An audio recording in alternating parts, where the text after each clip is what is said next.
On of Elizabethan England, written by William Harrison for Holinshed's Chronicles, Chapter 1, of Degrees of People Tut. Chronicle and Romance Froissart Malory Holinshed, produced by the PG Online distributed proofreading team. Produced from images provided by the Million Book Project, The Battle of Poitiers, from the painting by H. Dupré, see page 52. The Harvard Classics, edited by Charles W. Eliot, LLD. Chronicle and Romance Froissart Malory Holinshed, with introductions, notes, and illustrations. 1910. By P. F. Collier's Son, New York. Contents: The Chronicles of Froissart, translated by Lord Berners, edited by G. C. Macaulay. The Campaign of Crécy. The Battle of Poitiers, Wat Tyler's Rebellion. The Battle of Otterburn. The Holy Grail, by Sir Thomas Malory. From the Caxton edition of the Morte d'Arthur, a descriptive. Of cities and towns, the 3. Of gardens and orchards, 4 tort. Of fairs and markets, v. Of the Church of England, 6. Of food and diet, the 7th. Of building and furniture, 9. Of apparel and attire, the 8th. Of cattle kept for profit, 13. Of provision for the poor, x. Of air, soil, and commodities, y. Of minerals and metals, 2t. Of savage beasts and vermin, 16. Of wild and tame fowls, 13th. Of our English dogs, the 16th. Of the Navy of England, the 17th. Of kinds of punishment, the 30. Of universities, the Chronicles of Froissart, by Jean Froissart, historical narrative of many of the battles of the 100 Years' War between England and France. Introductory note: Jean Froissart, the most representative of the chroniclers of the later Middle Ages, was born at Valenciennes in 1337. The chronicle which, more than his poetry, has kept his fame alive, was undertaken when he was only 20. The first book was written in its earliest form by 1369, and he kept revising and enlarging the work to the end of his life. Much of his life was spent in travel. In 1361 he went to England, entered the church, and attached himself to Queen Philippa of Hainault, the wife of Edward III, who made him her secretary and clerk of her chapel. He went to France with the Black Prince, and to Italy with the Duke of Clarence. He saw fighting on the Scottish border, visited Holland, Savoy, and Provence, returning at intervals to Paris and London. He finally settled down in his native town, where he died about 1410. He was vicar of Estens-Aumont, canon of Chimay, and chaplain to the Comte de Blois, but the church to him was rather a source of revenue than a religious calling. Froissart's wandering life points to one of the most prominent of his characteristics as a historian. Uncritical and often inconsistent as he is, his mistakes are not due to partisanship, for he is extraordinarily cosmopolitan. By birth Froissart belonged to the bourgeoisie, but his tastes and associations made him an aristocrat. The Germans he dislikes as unchivalrous, but though his life lay in the period of the 100 Years' War between England and France, and though he describes many of the events of that war, he is as friendly to England as to France. Glimpses of the sufferings which the lower classes underwent in the wars of his time appear in his pages, but they are given incidentally and without sympathy. His interests are all in the somewhat degenerate chivalry of his age, in the splendor of courts, the pomp and circumstance of war, in tourneys, and in pageantry. Full of the love of adventure, he would travel across half of Europe to see a gallant feat of arms, a coronation, a royal marriage. Strength and courage and loyalty were the virtues he loved. Cowardice and petty greed he hated. Cruelty and injustice could not dim for him the brilliance of the careers of those brigand lords who were his friends and patrons. This fact, along with his mastery of a style which is always vivacious if sometimes diffuse, accounts for the vividness and picturesqueness of his work. The pageant of medieval life in court and camp dazzled and delighted him, and it is as a pageant that we see the Middle Ages in his book. The material for the earlier part of his chronicles he took largely from his predecessor and model, Jean Lebel. The later books are filled with narratives of what he saw with his own eyes, or gathered from the lips of men who had themselves been part of what they told. Froissart holds a distinguished place among the poets as well as the historians of his century. But it is as the supreme chronicler of the later age of chivalry that he lives. He wrote chiefly in the allegorical style then in vogue, and his poems, though cast in a mold no longer in fashion, are fresh and full of color, and were found worthy of imitation by Geoffrey Chaucer. God has been gracious enough, he writes, to permit me to visit the courts and palaces of kings. And all the nobles, kings, dukes, counts, barons, and knights, belonging to all nations, have been kind to me, have listened to me, willingly received me, and proved very useful to me. Wherever I went I inquired of old knights and squires who had shared in deeds of arms, and could speak with authority concerning them. and also spoke with heralds in order to verify and corroborate all that was told me. The campaign of Crecy, how the King of England came over the sea again, to rescue them in Aguillon. In this way I gathered noble facts for my history, and as long as I live, I shall, by the grace of God, continue to do this, for the more I labor at this the more pleasure I have, and I trust that the gentle knight who loves arms will be nourished on such noble fare, and accomplish still more. The King of England, who had heard how his men were sore constrained in the castle of Aguillon, then he thought to go over the sea into Gascogne with a great army. There he made his provision, and sent for men all about his realm, and in other places, where he thought to speed for his money. In the same season the Lord Godfrey of Harcourt came into England, who was banished out of France. He was well received with the king, and retained to be about him, and had fair lands assigned him in England to maintain his degree. Then the king caused a great navy of ships to be ready in the haven of Hampton, and caused all manner of men of war to draw thither. Ram, for he never voided his realm, but that he left ever enough at home to keep and defend the realm, if need were. About the feast of St. John Baptist, the year of our Lord God, may CCCF. The king departed from the queen, and left her in the guiding of the Earl of Kent his cousin, and established the Lord Percy and the Lord Neville to be wardens of his realm, with the Archbishop of Canterbury, the Archbishop of York, the Bishop of York, the Bishop of York, Lincoln, and the Bishop of Dew. They were a number of 4,000 men of arms and 10,000 archers, beside Irishmen and Welshmen that followed the host afoot. Then the king rode to Hampton, and there tarried for wind. Then he entered into his ship, and the Prince of Wales with him, and the Lord Godfrey of Harcourt, and all other lords, earls, barons, and knights, with all their companies. Now I shall name you certain of the lords that went over with King Edward in that journey.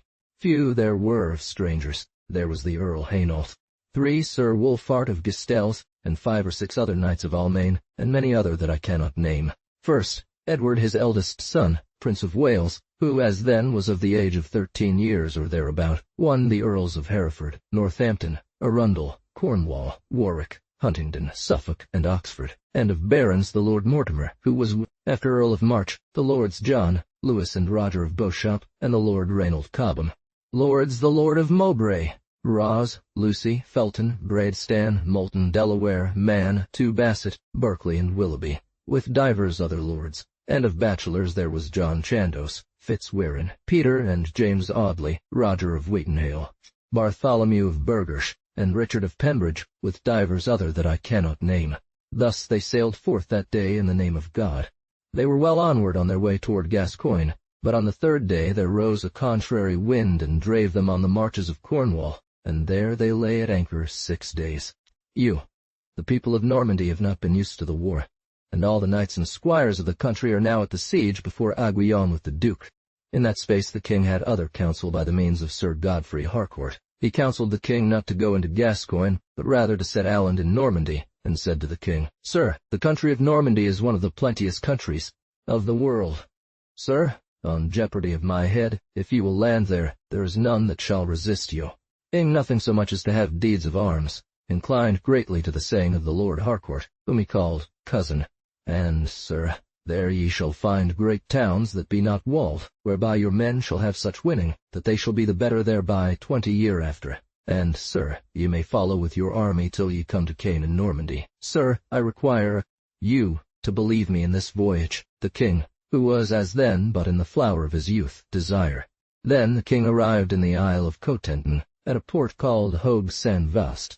Then he commanded the mariners to set their course to Normandy, and he took into his ship the token of the admiral, the Earl of Warwick, and said now he would be admiral for that voyage, and so sailed on before as governor of that navy. And they had wind at will. 4 tidings anon spread abroad how the Englishmen were owned. The towns of Cotentin sent word thereof to Paris to King Philip. He had well heard before how the King of England was on the sea with a great army, but he wist not what way he would draw, other into Normandy, Bretagne, or Gascogne. These lords took heed for the provision of the town, the which as then was not walled. As soon as he knew that the King of England was Aland in Normandy, he sent his constable the Earl of Guines, and the Earl of Tancarville, who were but newly come to him from his son from the siege at Aguillon, to the town of Caen, commanding them to keep that town against the Englishmen. They said they would do their best. They departed from Paris with a good number of men of war, and daily there came more to them by the way, and so came to the town of Caen, where they were received with great joy of men of the town and of the country thereabout, that were drawn thither for surety. The king thus was arrived at the Port Hogue Saint Vaast near to Saint Saviour, the Viscount Five, the right heritage to the Lord Godfrey of Harcourt, who, as then, was there with the King of England. Then the king answered quickly and said, Wherefore? The knights that were about him took him up and said, Sir, for God's sake enter again into your ship, and come not Aland this day, for this is but an evil sign for us. How the King of England rode in 3 battles through Normandy when the King of England arrived in the Hogue Saint Vaast. The king issued out of his ship, and the first foot that he set on the ground, he fell so rudely that the blood brast out of his nose. This is a good token for me, for the land desireth to have me. Of the which answer all his men were right joyful. So that day and night the king lodged on the sands, and in the meantime discharged the ships of their horses and other baggages. There the king made 2 marshals of his host, the one the Lord Godfrey of Harcourt, and the other the Earl of Warwick, and the Earl of Arundel, constable. And he ordained that the Earl of Huntingdon should keep the fleet of ships with 100 men of arms and 400 archers, and also he ordained 3 battles, one to go on his right hand, closing to the seaside, and the other on his left hand, and the king himself in the midst, and every knight to lodge all in one field. Thus they set forth as they were ordained, and they that went by the sea took all the ships that they found in their ways, and so long they went forth, what by sea and what by land, that they came to a good port and to a good town called Barfleur, the which incontinent was one, for they within gave up for fear of death. Again. Howbeit, for all that, the town was robbed, and much gold and silver there found, and rich jewels. There was found so much riches that the boys and villains of the host set nothing by good furred gowns. They made all the men of the town to issue out, and to go into the ships, because they would not suffer them to be behind them for fear of rebellion. After the town of Barfleur was thus taken and robbed without grinning, then they spread abroad in the country and did what they list, for there was not to resist them. At last they came to a great and a rich town called Cherbourg. The town they won and robbed it, and brent part thereof, but into the castle they could not come. It was so strong and well furnished with men of war. Then they passed forth and came to Montabourg, and took it and robbed and brent it clean. In this manner they brent many other towns in that country and won so much riches, that it was marvel to reckon it. Then they came to a great town well closed called Carentan, where there was also a strong castle and many soldiers within to keep it.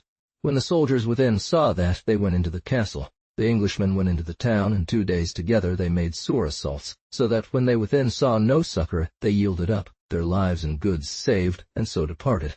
Then the lords came out of their ships and fiercely made assault. The burgesses of the town were in great fear of their lives, wives and children. They suffered the Englishmen to enter into the town against the will of all the soldiers that were there. They put all their goods to the Englishmen's pleasures. They thought that most advantage. All this was done by the battle that went by the seaside, and by them on the sea together. The Englishmen had their pleasure of that good town and castle, and when they saw they might not maintain to keep it, they set fire therein and brent it, and made the burgesses of the town to enter into their ships, as they had done with them of their ships, Barfleur, Cherbourg, and Montabourg, and of other towns that they had won on the seaside. 6. Now let us speak of the king's battle. When he had sent his first battle along by the seaside, as ye have heard, whereof one of his marshals, the Earl of Warwick, was captain, and the Lord Cobham with him. Then he made his other marshal to lead his host on his left hand, for he knew the issues and entries of Normandy better than any other did there. At them list and brought into the king's host. But the soldiers made no count to the king, nor to none of his officers of the gold and silver that they did get. They kept that to themselves. Thus Sir Godfrey of Harcourt rode every day off from the king's host, and for most part every night resorted to the king's field. The Lord Godfrey as marshal rode forth with 500 men of arms, and rode off from the king's battle as 6 or 7 leagues, in brenning and exiling the country, the which was plentiful of everything, the granges full of corn, the houses full of corn, the houses full of corn. All riches, rich burgesses, carts and chariots, horse, swine, muttons, and other beasts, they took ed the country, as the Lord Harcourt had done, and the king ever rode between these battles, and every night they lodged together. Of the great assembly that the French king made to resist the King of England, the king took his way to Saint-Lô in Cotentin, but or he came there he lodged by a river, abiding for his men that rode along by the seaside. And when they were come, they set forth their carriage, and the Earl of Warwick, the Earl of Suffolk, Thomas Holland, and Sir Reynold Cobham, and their company rode out on the one side and wasted in exile. Thus by the Englishmen was brent, exiled, robbed, wasted, and pilled the good, plentiful country of Normandy. He sent for men into so far countries that it was long or they came together, wherefore the King of England did what him list in the mean season. Then the French king sent for the Lord John of Hainault, who came to him with a great number. Also the king sent for other men of arms, dukes, earls, barons, knights, and squires, and assembled together the greatest number of people that had been seen in France 100 years before. The French king heard well what he did, and sware and said how they should never return again unfought withal, and that such hurts and damages as they had done should be dearly revenged. Wherefore he had sent letters to his friends in the empire, too, such as were farthest off, and also to the gentle king of Bohemia and to the Lord Charles his son, W. These princes and lords made them ready with great number of men o' arms, of Almains, Bohemians, and Luxemburgers, and so came to the French king. Ho from thenceforth was called King of Almain. He was made king by the aid of his father and the French king, and had taken on him the arms of the empire. The French king desired them to come to him with all their powers, to the intent to fight with all their powers. The king o' England, who brent and wasted his country. Also King Philip sent to the Duke of Lorraine, who came to serve him with 300 spears. Also there came the Earl of Sam in Saumoy, the Earl of Sarabrook, the Earl of Sarabrook, the Earl of Flanders, the Earl William of Namur, every man with a fair company. Make no provision for their host, but all only for wine. And yet they found reasonably sufficient thereof. Ye have heard here before of the order of the Englishmen, how they went in 3 battles, the marshals on the right hand and on the left, the king and the Prince of Wales his son, and in the midst they rode, but small journeys, and every day took their row. Lodgings between noon and 3 of the clock, and found the country so fruitful that they needed not 2. 7. It was no marvel though they of the country were afraid, for before that time they had never seen men of war, nor they wist not what war or battle meant. They fled away as far as they might hear speaking of the Englishmen, ate and left their houses well stuffed, and granges full of corn. They wist not how to save and keep it. Thus, as ye have heard, the king rode forth, wasting and brenning the country without breaking of his order. The King of England and the prince had in their battle 3,000 men of arms, and 6,000 archers, and 10,000 men afoot, beside them that rode with the marshals. He left the city of Coutances 9 and went to a great town called Saint-Lô, a rich town of drapery and many rich burgesses. In that town there were dwelling in 8 or 9 score burgesses, crafty men. It was hard to think the great riches that there was one, in clothes specially. Cloth would there have been sold good cheap, if there had been any buyers. When the king came there, he took his lodging without, for he would never lodge in the town for fear of fire. But he sent his men before, and anon the town was taken and clean robbed. In was Robert of Warney, with 300 Genoese, and in the town was the Earl of Eu and of Guines, constable of France, and the Earl of Tancarville, with a good number of men of war. Then the king went toward Caen, the which was a greater town and full of drapery and other merchandise, and rich burgesses, noble ladies and damosels, and fair churches, and specially 2 great and rich abbeys, one of the Trinity, another of St. Stephen, and on the one side of the town one of the fairest castles of all Normandy, and captain there. The constable and other lords of France that night watched well the town of Caen, and in the morning armed them with all them of the town, river, and left the suburbs void, because they were not closed, for they thought they should have entreated. The King of England rode that day in good order, and lodged all his battles together that night, 2 leagues from Caen, in a town with a little haven called Ostriham, and thither came also all his navy of ships with the Earl of Huntingdon, who was governor of them, out to do to defend the town, because it was not closed but with the river. They of the town said how they would issue out, for they were strong enough to fight with the King of England. Of the battle of Caen, and how the Englishmen took the town.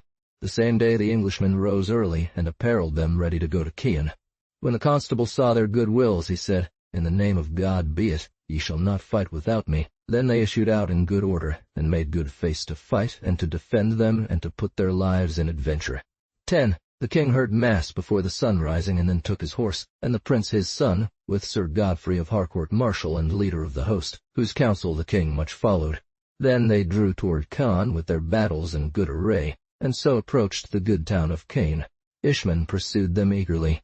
When they of the town, who were ready in the field, saw these 3 battles coming in good order, with their banners and standards waving in the wind, and the archers, the which they had not been accustomed to see, they were sore afraid and fled away toward the town without any order or good array, for all that the constable could do. Then the Ingle. When the constable and the Earl Tancarville saw that, they took a gate at the entry and saved themselves 11 and certain with them, for the Englishmen were entered into the town. The Englishmen in the chase slew many, for they took none to mercy. Some of the knights and squires of France, such as knew the way to the castle, went thither, and the captain there received them all, for the castle was large. Then the constable and the Earl of Tancarville, being in the little tower at the bridge-foot, looked along the street, and saw their men slain without mercy. They doubted to fall in their hands. Then they called to Sir Thomas, and said how they would yield themselves prisoners. At last they saw an English knight with one eye called Sir Thomas Holland, and 5 or 6 other knights with him. They knew them, for they had seen them before in Prusse, in Grenade, and in other villages. Then Sir Thomas came thither with his company, and mounted up into the gate, and there found the said lords with 25 knights with them, who yielded them to Sir Thomas, and he took them for his prisoners, and left company to keep them, and then mounted again on his horse, and rode into the streets, and saved many lives of ladies, damosels, and cloisterers from defoiling, for the soldiers were without mercy. It fell so well the same season for the Englishmen, that the river, which was able to bear ships, at that time was so low that men went in and out beside the bridge. They of the town were entered into their houses, and cast down into the street stones, timber and iron, and slew and hurt more than 500 Englishmen, wherewith the king was sore displeased.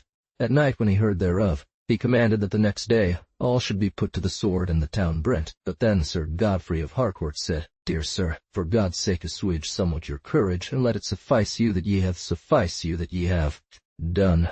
Women will put all that they have to your pleasure.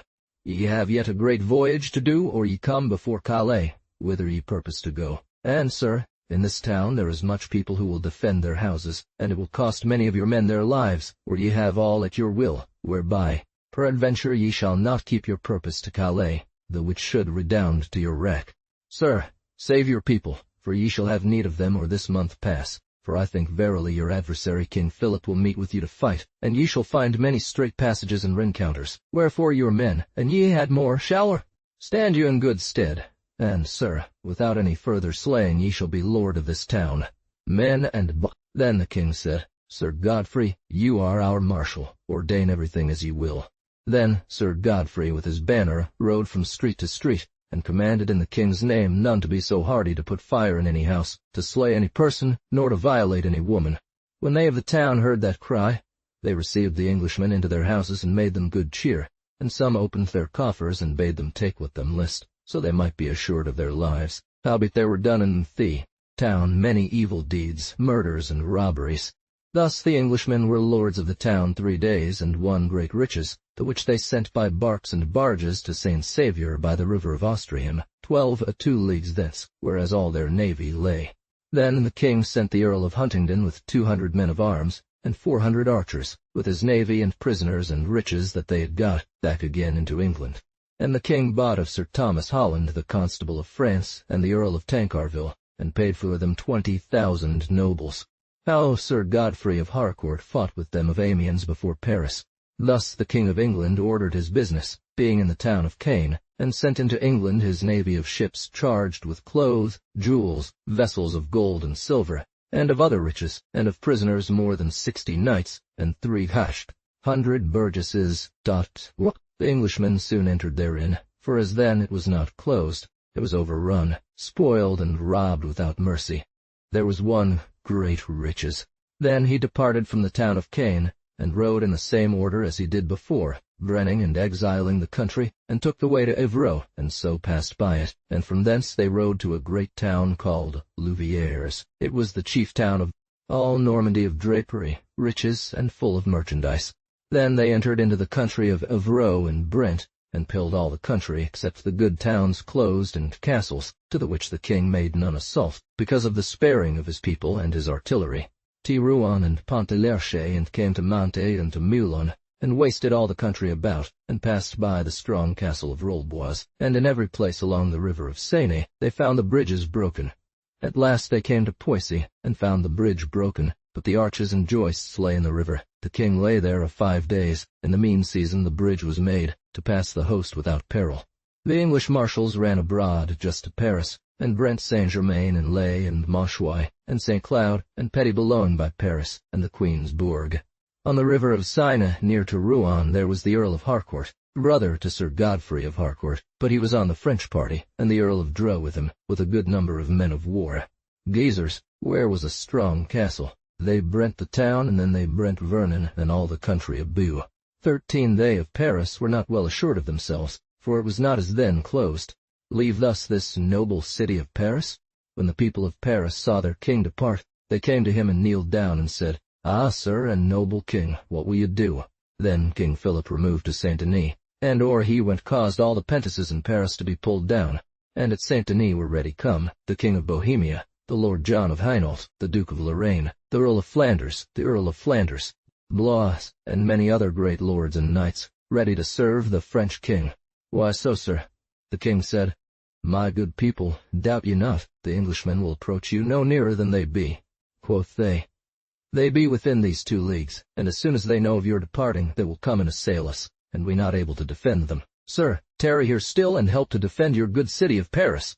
Nay, speak no more, quoth the king, for I will go to Saint-Denis to my men of war, for I will encounter the Englishmen, and fight against them, whatsoever fall thereof. The king of England was at Poissy, and lay in the nunnery there, and kept there the feast of Our Lady in August, and sat in his robes of scarlet furred with ermines, and after that feast he went forth in order as they were before. The Lord Godfrey of Harcourt rode out on the one side with 500 men of arms, and 1400 archers, and by adventure he encountered a great number of burgesses of Amiens a horseback, who were riding by the king's commandment to Paris. They were quickly assailed, and they defended themselves valiantly, for they were a great number and well armed. There were 4 knights of Amiens their captains. This skirmish dured long. At the first meeting many were overthrown on both parts, but finally the burgesses were taken and nigh all slain, and the Englishmen took all their carriages and harness. They were well stuffed, for they were going to the French king well appointed, because they had not seen him a great season before. There were slain in the field 1200. Then the king of England entered into the country of Beauvoisis, brenning and exiling the plain country, and lodged at a fair abbey and a rich called Saint-Messien 15, near to Beauvais. There the king tarried a night, and in the morning departed. And when he was on his way, he looked behind him and saw the abbey afire. He caused incontinent 20 of them to be hanged that set the fire there, for he had commanded before on pain of death none to violate any church nor to brenn any abbey. Then the king passed by the city of Beauvais without any assault giving, for because he would not trouble his people nor waste his artillery. And so that day he took his lodging betime in a little town called Milly. They came into the king's field. The next day the king departed, brenning and wasting all before him, and at night lodged in a good village called Grandvilliers. The next day the king passed by Darges. There was none to defend the castle, wherefore it was soon taken and brent.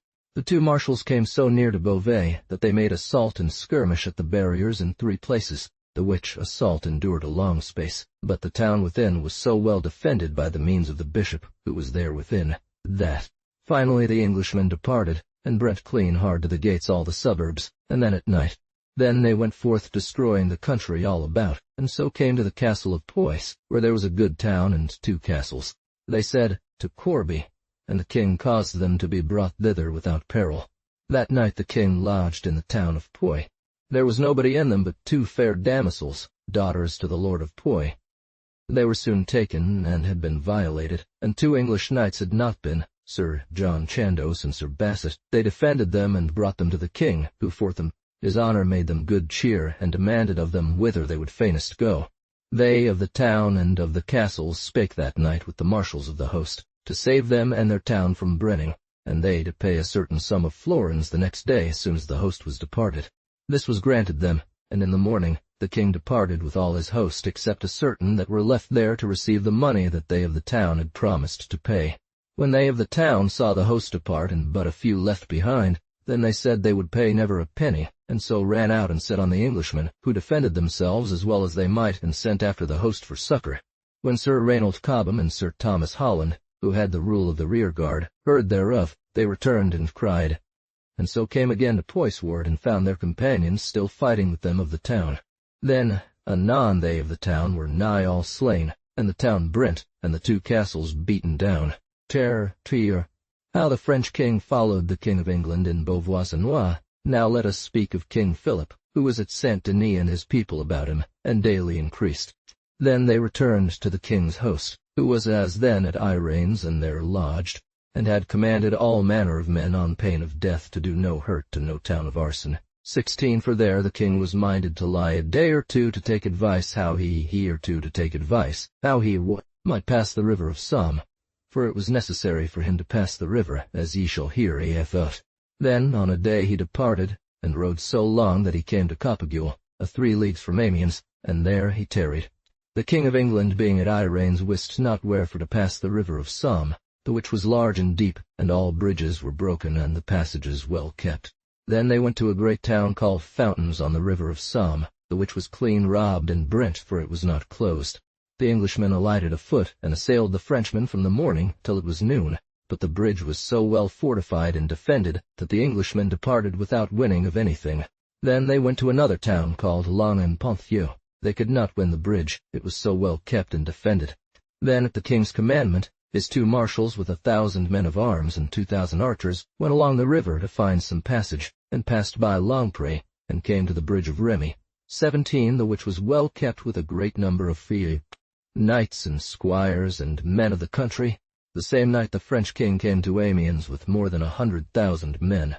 When these 2 marshals had assayed in all places to find passage, and could find none, they returned again to the king, and shewed how they could find no passage in no place. Then they departed and went to Picquigny, and found the town, the bridge, and the castle so well fortified that it was not likely to pass there.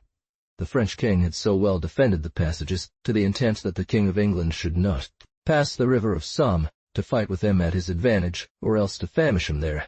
The king of England was right pensive, and the next morning heard mass before the sun rising, and then dislodged, and every man followed the marshal's banners, and so rode in the country of Vimeu, approaching to the good town of Abbeville, and found a town thereby, whereunto was come much people of the country in trust of a little defence that was the king took his lodging in a great hospital 18 that was there. But the Englishmen anon won it, and all they that were within slain, and many taken of the town and of the country. The same day the French king departed from Amiens, and came to Iranes about noon, and the Englishmen were departed thence in the morning. The Frenchmen found there great provision that the Englishmen had left behind them, because they departed in haste. There the French king lodged and tarried for his lords.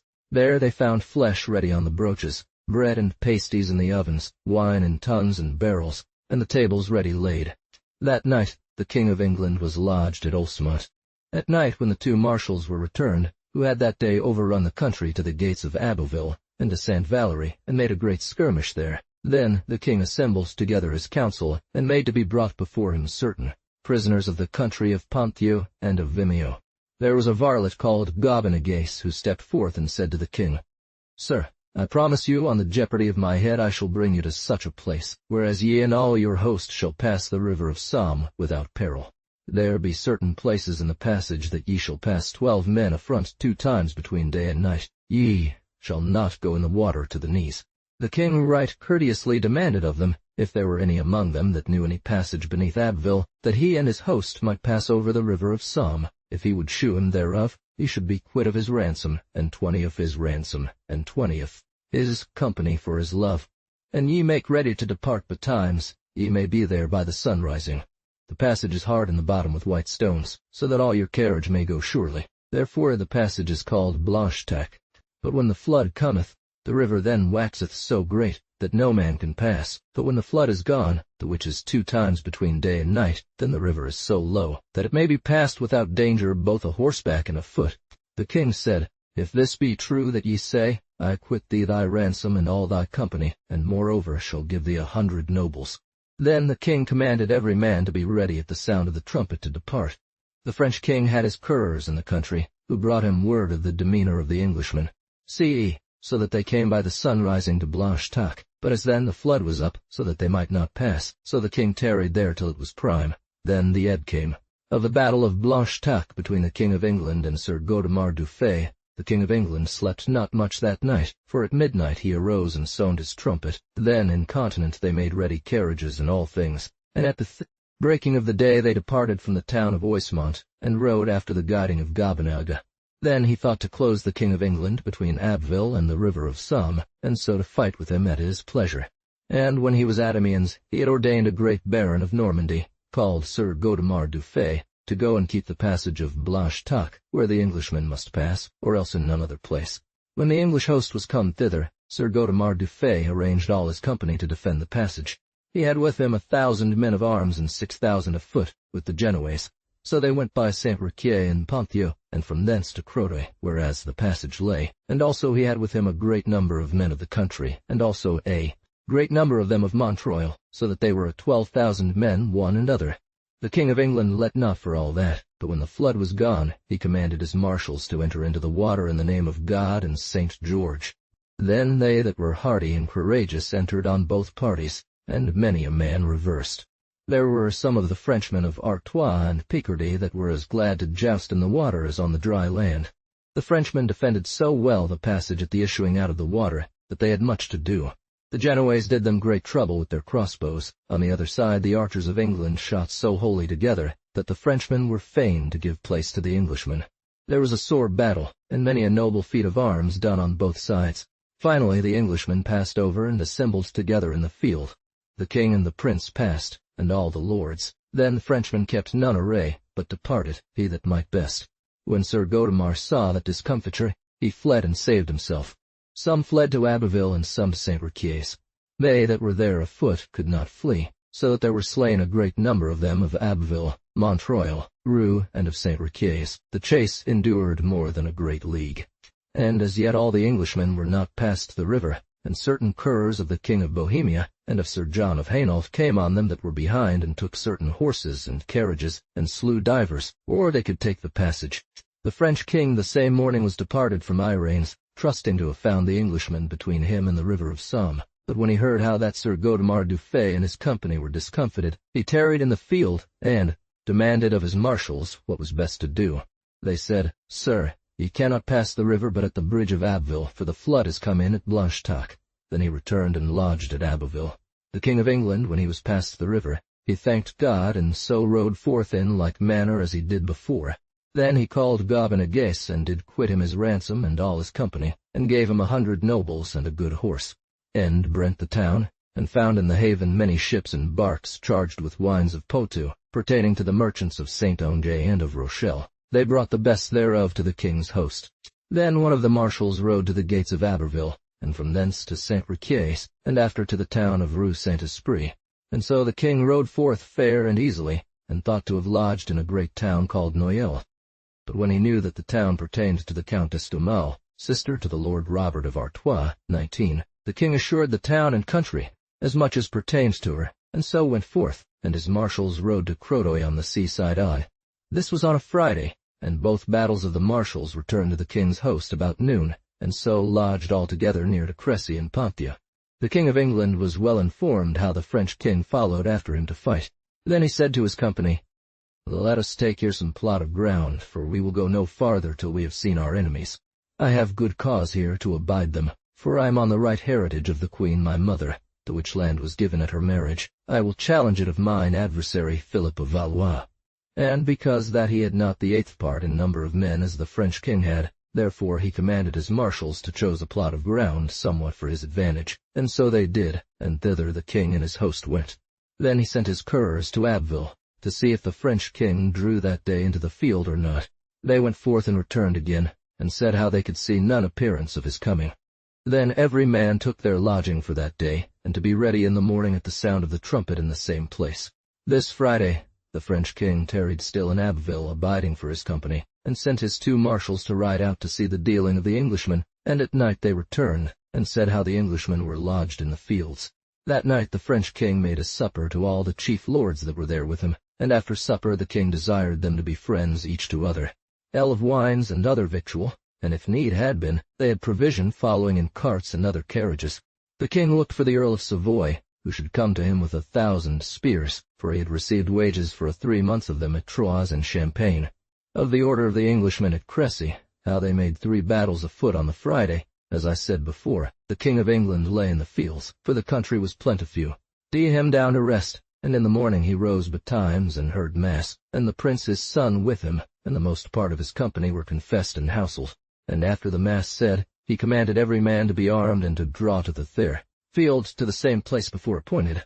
That night the king made a supper to all his chief lords of his host, and made them good cheer. And when they were all departed to take their rest, then the king entered into his oratory and kneeled down before the altar, praying God devoutly, that if fit, he fought the next day, that he might achieve the journey to his honor. Then the king caused a park to be made by the woodside behind his host, and there was set all carts and carriages, and within the park were all their horses, for every man was afoot, and into this park there was but one entry. Then he ordained 3 battles. In the first was the young Prince of Wales, with him the Earl of Warwick and Oxford, the Lord Godfrey of Harcourt, Sir Reynold Cobham, Sir Thomas Holland, the Lord Stafford, the Lord of Mohun, the Lord Delaware, Sir John Chandos, Sir Bartholomew de Burghersh, Sir Robert Neville, the Lord Thomas Clifford, the Lord Boore. The third battle had the king. He had 700 men of arms and 2,000 archers. Cheer, the Lord de Latimer, and divers other knights and squires that I cannot name. They were 800 men of arms and 2,000 archers, and 1,000 of other with the Welshmen. Every lord drew to the field appointed under his own banner and pennon. In the second battle was the Earl of Northampton, the Earl of Arundel, the Lord Ross, the Lord Lucy, the Lord Willoughby, the Lord Bassett, the Lord of Saint-Aubin, Sir Louis Tufton, the Lord of Moulton, the Lord Lascelles, and divers other, about Anne, 800 men of arms and 1,200 archers.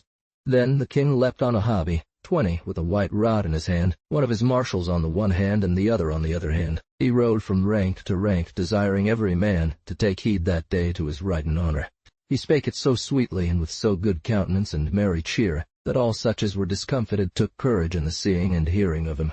And when he had thus visited all his battles, it was then 9 of the day. Then he caused every man to eat and drink a little, and so they did at their leisure. And afterward they ordered again their battles. Then every man lay down on the earth, and by him his sallet and bow, to be the more fresher when their enemies should come. The order of the Frenchmen at Crécy, and how they beheld the demeanor of the Englishmen. This Saturday the French king rose betimes, and heard mass in Abbeville in his lodging in the Abbey of St. Peter, and he departed after the sun rising. When he was out of the town 2 leagues, approaching toward his enemies, some of his lords said to him, Sir, it were good that you ordered your battles, and let all your footmen pass somewhat on before, that they be not troubled with the horsemen. Then the king sent 4 knights, the Moyne of Baziers, the Lord of Noyers, the Lord of Beaujeu, and the Lord d'Aubigny, to ride to view the English hosts, and so they rode so near that they might well see part of their dealing. The Englishmen saw them well, and knew well how they were come thither to view them. They let them alone, and made no countenance toward them, and let them return as they came. And when the French king saw these 4 knights return again, he tarried till they came to him, and said, Sirs, what tidings? Under the correction of my fellows. Sir, we have ridden and seen the behaving of your enemies. Know ye for truth they are rested in 3 battles abiding for you. These 4 knights each of them looked on other, for there was none would speak before his companion. Finally the king said to the Moyne, who pertained to the king of Bohemia, and had done in his days so much, that he was reputed for one of the valiantest knights of the world, Sir, speak you. Then he said, Sir, I shall speak, sith it pleaseth you. Evie. Then the king commanded that it should be so done. Sir, I will counsel you as for my part, saving your displeasure, that you and all your company rest here and lodge for this night. For or they that be behind of your company be come hither, and or your battles be set in good order, it will be very, very late, and your people be weary and out of array, and ye shall find your enemies fresh and ready to wrecker. Early in the morning ye may order your battles at more leisure, and advise your enemies at more deliberation, and to regard well what way ye will assail them. For, sir, surely they will abide you. Then his 2 marshals, one rode before, another behind, saying to every banner, Tarry and abide here in the name of God and Saint Denis. Then they might have had leisure and room to have gone forward if they had list. Some went forth and some abode still. So they rode without order or good array, till they came in sight of their enemies. And as soon as the foremost saw them, they reculed them back without good array, whereof they behind had marvel and were abashed, and thought that the foremost company had been fighting. They that were foremost tarried, but they that were behind would not tarry, but rode forth, and said how they would in no wise abide till they were as far forward as the foremost. And when they before saw them come on behind, then they rode forward again, so that the king nor his marshals could not rule them. The commons, of whom all the ways between Abbeville and Crécy were full, when they saw that they were near to their enemies, they took their swords and cried, Down with them! Let us slay them all. There is no man, though he were present at the journey, that could imagine or shew the truth of the evil order that was among the French party. and yet they were a marvelous great number. That I write in this book I learned it specially of the Englishmen, who well beheld their dealing, and also certain knights of Sir John of Hainault's, who was always about King Philip, shewed me as they knew. Of the battle of Cressy between the King of England and the French king the Englishmen, who were in 3 battles lying on the ground to rest them. As soon as they saw the Frenchmen approach, they rose upon their feet fair and easily without any haste, and arranged their battles. The first, which was the prince's battle, the archers there stood in manner of a hearse, and the men of arms in the bottom of the battle. The Earl of Northampton and the Earl of Arundel with the second battle were on a wing in good order, ready to comfort the prince's battle, if need were. The lords and knights of France came not to the assembly together in good order, for some came before, and some came after in such haste and evil order, that one of them did trouble another. When the French king saw the Englishmen, his blood changed, and said to his marshals, "Make the Genoese go on before, and begin the battle in the name of God and Saint Denis." These words came to the Earl of Allington, who said, "A man is well at ease to be charged with such a sort of rascals, to be faint and fail now at most need." There were of the Genoese crossbows about a 15,021, but they were so weary of going afoot that day a 6 leagues armed with their crossbows, that they said to their constables, "We be not well ordered to fight this day, for we be not well ordered to fight this day. In the case to do any great deed of arms, we have more need of rest." Also the same season there fell a great rain and eclipse 22 with a terrible thunder, and before the rain there came flying over both battles a great number of crows for fear of the tempest coming. Then anon the air began to wax clear, and the sun to shine fair and bright, the which was right in the Frenchmen's eyne and on the Englishmen's backs. D cried, and went forth till they came within shot, then they shot fiercely with their crossbows. Then the English archers stepped forth one pace and let fly their arrows so wholly together and so thick, that it seemed snow. When the Genoese were assembled together and began to approach, they made a great leap 23 and cry to abash the Englishmen, but they stood still and stirred not for all that. Then the Genoese again the second time made another leap and a fell cry, and stepped forward a little, and the Englishmen removed not 1 foot. Thirdly, again they leapt in. When the Genoese felt the arrows piercing through heads, arms, and breasts, many of them cast down their crossbows and did cut their strings, and returned discomfited. When the French king saw them fly away, he said, "Slay these rascals, for they shall let and trouble us without reason." It was so thick that one overthrew another. Then ye should have seen the men of arms dash in among them, and killed a great number of them, and ever still the Englishmen shot, whereas they saw thickest press. The sharp arrows ran into the men of arms and into their horses, and many fell, horses, and many fell, and men, among the Genoese, and when they were down, they could not relieve 24 again, the press. And also among the Englishmen there were certain rascals that went afoot with great knives, and they went in among the men of arms, and slew and murdered many as they lay on the ground, both earls, barons, knights, and squires, whereof the king of fires. England was after displeased, for he had rather they had been taken prisoners. The valiant king of Bohemia, called Charles of Luxembourg, son to the noble Emperor Henry of Luxembourg, for all that he was nigh blind, when he understood the order of the battle, he said to them about him, "Where's the Lord Charles, my son?" His men said, "Sir, we cannot tell, we think he be fighting." Then he said, "Sirs, ye are my men, my companions and friends in this journey. I require you bring me so far forward, that I may strike 1 stroke with my sword."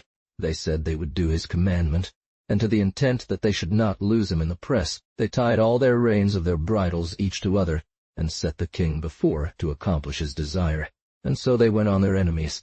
The Lord Charles of Bohemia, his son, who wrote himself king of Almaine and bare the arms, he came in good order to the battle, but when he saw that the matter went awry on their party, he departed, I cannot tell you which way. The king his father was so far forward that he strake a stroke with his sword, yea, and more than 4, and fought valiantly, and so did his company. And they adventured themselves so forward that they were there all slain, and the next day they were there all slain, and the next day they were found in the place about the king, and all their horses tied each to other. The Earl of Alençon came to the battle right ordinately, and fought with the Englishmen, and the Earl of Flanders also on his part. The French king would fain have come thither, when he saw their banners, but there was a great hedge of archers before him. These 2 lords with their companies coasted the English archers and came to the prince's battle, and there fought valiantly long. The same day the French king had given a great black courser to Sir John of Hainault, and he made the Lord Terry of Sennesil to ride on him and to bear his banner. His horse, for the Englishmen would not issue out of their battle for taking of any prisoner. Then the page alighted and relieved his master. Then he went not back again the same way that they came. There was too many in his way. The same horse took the bridle in the teeth, and brought him through all the curves of the Englishmen. And as he would have returned again, he fell in a great dyke, and was sore hurt, and had been there dead, and his page had not been, who followed him through all the battles, and saw where his master lay in the dyke, and had none other let but for Cry. This battle between Broye and Cressy this Saturday was right cruel and fell, and many a feat of arms done that came not to my knowledge. In the morning 26th, the day of the battle, certain Frenchmen and Almains perforce opened the archers of the prince's battle, and came and fought with the men of arms, hand to hand. Then the second battle of the Englishmen came to succor the prince's battle, the which was time, for they had as then much ado, and they with the prince sent a messenger to the king, who was on a little windmill hill. In the night 25 divers knights and squires lost their masters, and sometime came on the Englishmen, who received them in such wise that they were ever nigh slain. For there was none taken to mercy, nor to ransom. For so the Englishmen were determined, shall have much ado. Then the king said, Is my son dead, or hurt, or on the earth felled? Then the knights said to the king, Sir, the Earl of Warwick and the Earl of Oxford, Sir Reynold Cobham and other, such as be about the prince your son, are fiercely fought withal and are sore handled. Wherefore they desire you that you and your battle will come and aid them. For if the Frenchmen increase, as they doubt they will, your son and they— No, sir, quoth the knight, but he is hardly matched, wherefore he hath need of your aid. At him. Then the knight returned again to them and showed the king's words, the which greatly encouraged them, and were point 28 in that they had sent to the king as they did. Well, said the king, return to him and to them that sent you hither, and say to them that they send no more to me for any adventure that falleth, as long as my son is alive, and also say to them that they suffer him this day to win his spurs. 27 and they spurs. 27. For if God be pleased, I will this journey be his and the honor thereof, and to them that be abo. Sir Godfrey of Harcourt would gladly that the Earl of Harcourt his brother might have been saved, for he heard say by them that saw his banner how that he was there in the field on the French party. But Sir Godfrey could not come to him betimes, for he was slain, or he could come at him, and so was also the Earl of Almail his nephew. In another place the Earl of Alençon and the Earl of Flanders fought valiantly, every lord under his own banner, but finally they could not resist against the puissance of the Englishmen, and so there they were also slain, and divers other knights, and squires. Also the Earl Louis of Blois, nephew to the French king, and the Duke of Lorraine fought under their banners, but at last they were closed in among a company of Englishmen and Welshmen, and they were slain for all their prowess. Also there was slain the Earl of Auxerre, the Earl of St. Pol, and many other. Ere it again another season. In the evening the French king, who had left about him no more than 80 persons, one another, whereof Sir John of Hainault was one, who had remounted once the king, for his horse was slain with an arrow. Then he said to the king, Sir, depart hence, for it is time. Lose not yourself wilfully. If ye have loss at this time, ye shall reek of. Then the king rode till he came to the castle of Broye.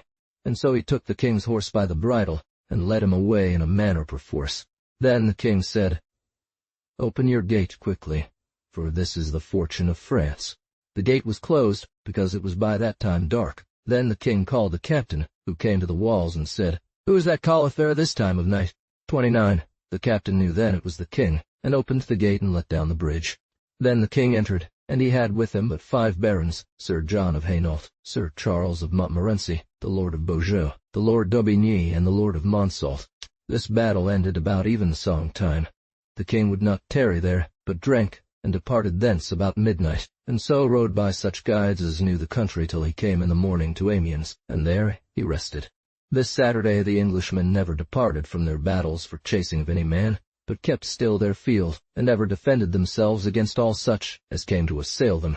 How the next day after the battle the Englishmen discomfited divers Frenchmen on this Saturday, when the night was come, and that the Englishmen heard no more noise of the Frenchmen, then they reputed themselves to have the victory, and the Frenchmen to be discomfited, slain, and fled away. Then they made great fires, and lighted up torches and candles, because it was very dark. Then the king availed down from the little hill, whereas he stood, and of all that day till then his helm came never on his head. Then he went with all his battle to his son the prince, and embraced him in his arms, and kissed him, and said, Fair son, God give you good perseverance. Ye are my good son, thus ye have acquitted you nobly. Ye are worthy to keep a realm. the prince inclined himself to the earth, honoring the king his father. This night they thanked God for their good adventure, and made no boast thereof, for the king would that no man should be proud or make boast, but every man humbly to thank God. On the Sunday in the morning there was such a mist, that a man might not see the breadth of an acre of land from him. Then there departed from the host by the commandment of the king and marshals 500 spears and 2,000 archers, to see if they might see any Frenchmen gathered again together in any place. The same morning out of Abbeville and Saint-Riquier and Ponthieu the commons of Rouen and of Beauvais issued out of their towns, not knowing of the discomfiture of the day before. They met with the Englishmen, weening they had been Frenchmen, and when the Englishmen saw them, they set on them freshly, and there was a sore battle. But at last the Frenchmen fled, and kept none array. They were slain in the ways and in hedges and bushes more than 7,000, and if the day had been clear, there had never a one escaped. When they met with the Englishmen, there was a great battle, for they were a great number, but they could not endure against the Englishmen. For they were nigh all slain, few escaped. The 2 lords were slain. Anon after, another company of Frenchmen were met by the Englishmen, the Archbishop of Rouen and the great Prior of France, who also knew nothing of the discomfiture of the day before, for they heard that the French king should have fought the same Sunday, and they were going thitherward. This morning the Englishmen met with divers Frenchmen that had lost their way on the Saturday, and had lain all night in the fields, and wist not where the king was, nor the captains. They were all slain, as many as were met with, and it was showed me that of the commons and men afoot of the cities and good towns of France, there were slain 4 times as many as were slain the Saturday in the great battle. How the next day after the battle of Crécy they that were dead were numbered by the Englishmen. Then the king sent to search how many were slain, and what they were. The same Sunday as the King of England came from Mass, such as had been sent forth returned and showed the king what they had seen and done, and said, Sir, we think surely there is now no more appearance of any of our enemies. Sir Reynold Cobham and Sir Richard Stafford with 3 heralds went to search the field and country. They visited all them that were slain, and rode all day in the fields, and returned again to the host as the king was going to supper. They made just report of that they had seen, and said how there were 11 great princes dead, 80 banners, 1,200 knights, and more than 30,000 other. Search the field of Crécy to bury the dead bodies. 30. The Englishmen kept still their field all that night. On the Monday in the morning the king prepared to depart. The king caused the dead bodies of the great lords to be taken up and conveyed to Montreuil, and they're buried in holy ground, and made a cry in the country to grant truce for 3 days, to the intent that they of the country might. They lodged that night on the river of Hesdin towards Blangy. Then the king went forth, and came before the town of Montreuil by the sea, and his marshals ran toward Hesdin and Brentwaben and Cirin, but they did nothing to the castle. It was so strong and so well kept. The next day they rode toward Boulogne and came to the town of Wissant. There the king and the prince lodged, and tarried there a day to refresh his men, and on the Wednesday the king came before the strong town of Calais. The Englishmen did. The battle of Poitiers of the great host that the French king brought to the battle of Poitiers after the taking of the castle of Romorantin, and of them that were therein. The prince then and his company rode as they did before, destroying the hill country, approaching to Anjou and to Touraine. The French king, who was at Chartres, departed and came to Blois, and there tarried 2 days, and then to Amboise, and the next day to Loches, and then he heard how that the prince was at Troyes, 31, and how that he was returning by Poitou. Ever the Englishmen were coasted by certain expert knights of France, who always made report to the king. Then the king came to the Haye in Touraine, and his men had passed the river of Loire, some at the bridge of Orleans, and some at Meung, at Sommer, at Blois, and at Tours, and whereas they might. They were in number of 20,000 men of arms beside. There were 26 dukes and earls, and more than 60 banners, and the 4 sons of the king, who were but young, the Duke Charles of Normandy, the Lord Louis, that was from thenceforth Duke of Anjou, and the Lord John Duke of Berry, and the Lord Philip, who was after Duke of Burgoyne. Siege at Brechuel, but they could do nothing in that behalf. The same season, Pope Innocent VI sent the Lord Bertrand, Cardinal of Perigord, and the Lord Nicholas, Cardinal of Urgel, into France, to treat for a peace between the French king and all his enemies, first between him and the King of Navarre, who was in prison. And these cardinals oftentimes spake to the king for his deliverance during Thirk, that the Englishmen had been before him, but they were not. Then the Cardinal of Perigord went to Tours, and there he heard how the French king hasted sore to find the Englishmen. Then he rode to Poitiers, for he heard how both the hosts drew thitherward. The French king heard how the prince hasted greatly to return, and the king feared that he should escape him, and so departed from Hay in Touraine, and all his company, and rode to Chauvigny, where he tarried that Thursday in the town and without, along by the river of Creuse, and the next day the king passed the river at the bridge there, weening fair. They had made no better provision. Howbeit they pursued after, and passed the bridge that day more than 70,000 horses, and divers other passed at Châtellerault, and ever as they passed they took the way to Poitiers. The same Friday 3 great lords of France, the Lord of Craon, the Lord Raoul of Coucy, and the Earl of Joigny, tarried all day in the town of Chauvigny, and part of their companies. On the other side the prince wist not truly where the Frenchmen were, but they supposed that they were not far off, for they could not find no more forage, whereby they had great fault in their host of victual, and some of them repented that they had destroyed so much as they had done before when they were in Berry, Anjou, and Touraine, and in that. The Saturday they passed the bridge and followed the king, who was then 3 leagues before, and took the way among bushes without a wood side to go to Poitiers. The same Saturday the prince and his company dislodged from a little village thereby, and sent before him certain coureurs to see if they might find any adventure, and to hear where the Frenchmen were. The Frenchmen knew anon how they were their enemies. Then in haste they did on their helmets, and displayed their banners, and came a great pace towards the Englishmen. They were in number of 200 men of arms. They were in number of 60 men of arms well horsed, and with them was the Lord Eustace de Bressicourt, and the Lord John of Guistel's, and by adventure the Englishmen and Frenchmen met together by the foresaid woodside. When the Englishmen saw them, and that they were so great a number, then they determined to fly and let the Frenchmen chase them, for they knew well the prince with his host was not far behind. Then they turned their horses and took the corner of the wood, and the Frenchmen after them crying their cries and made great noise. And as they chased, they came on the prince's battle, or they were ware thereof themselves. The prince tarried there to have word again from them that he sent forth. And by the prisoners the prince knew how the French king followed him in such wise that he could not eschew the battle. 32 Then he assembled together all his men, and commanded that no man should go before the marshal's banners. The Lord Raoul de Coucy with his banner went so far forward that he was under the prince's banner.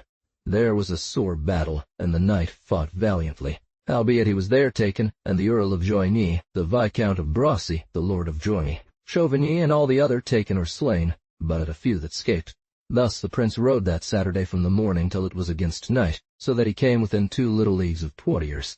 Then the Captal de Buch, Sir Eminian of Pomiers, the Lord Bartholomew of Burgers, and the Lord Eustace de Bressicourt, all these the prince sent forth to see if they might know what the Frenchmen did.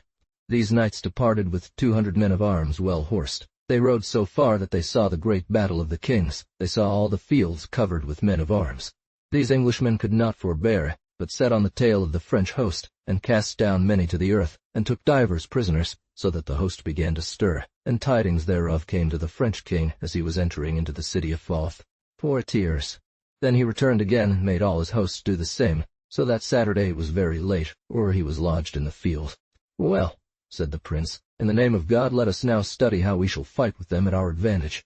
The English coureurs returned again to the prince, and showed him all that they saw and knew, and said how the French host was a great number of people. That night the Englishmen lodged in a strong place among hedges, vines, and bushes, and their host well watched, and so was the French host. Of the order of the Frenchmen before the battle of Poitiers. After Mass there came to him the Duke of Orleans, the Duke of Bourbon, the Earl of Ponthieu, the Lord Jacques of Bourbon. On the Sunday in the morning the French king, who had great desire to fight with the Englishmen, heard his Mass in his pavilion, and was houseled, and his 4 sons with him. Lord Eustace Ribamont, the Lord Fiennes, the Lord Geoffrey of Charny, the Lord Chatillon, the Lord of Sully, the Lord of Nesle, Sir Robert Duras, and divers other. All these with the king went to council. 33. The Duke of Athens, Constable of France, the Earl of Tancarville, the Earl of Sarrebruck, the Earl of Damerton, the Earl of Ventadour, and divers other great barons of France and of other neighbors holding of France, as the Lord Clermont The, Lord Arnold d'Audrahem, Marshal of France, the Lord of Saint Venant, the Lord John of Landas. There might have been seen great noblesse of fair harness, and rich armory of banners and pennons, for there was all the flower of France. There was none durst abide at home without he would be shamed forever. Then, finally, it was ordained that all manner of men should draw into the field, and every lord to display his banner and to set forth in the name of God and Saint Denis. Then trumpets blew up through the host, and every man mounted on horseback and went into the field, where they saw the king's banner wave with the wind. Then it was ordained by the advice of the constable and marshals to be made 3 battles. and in each ward 16,000 men of arms, all mustered and passed for men of arms.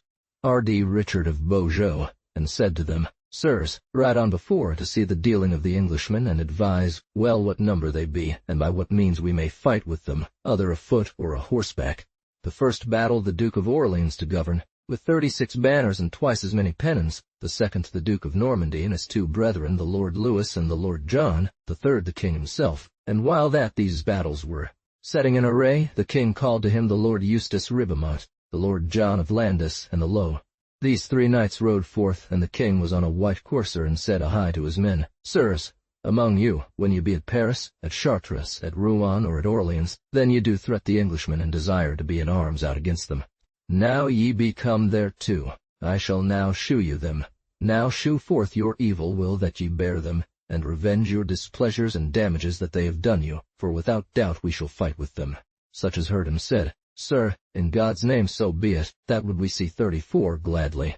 Therewith the 3 knights returned again to the king, who demanded of them tidings. Then Sir Eustace of Ribamont answered for all, and said, Sir, we have seen the Englishmen. By estimation they be 2,000 men of arms, and 4,000 archers, and 1,500 of other. I'th them. In this hedge there is but one entry and one issue, by likelihood that 4 horsemen may ride afront.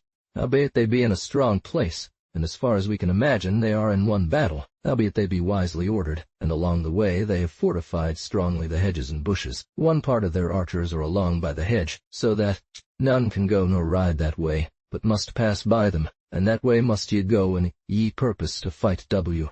At the end of this hedge, whereas no man can go nor ride, there be men of arms afoot and archers afore them in manner of a hearse, so that they will not be lightly discomfited. 35. Well, said the king, what will ye then counsel us to do?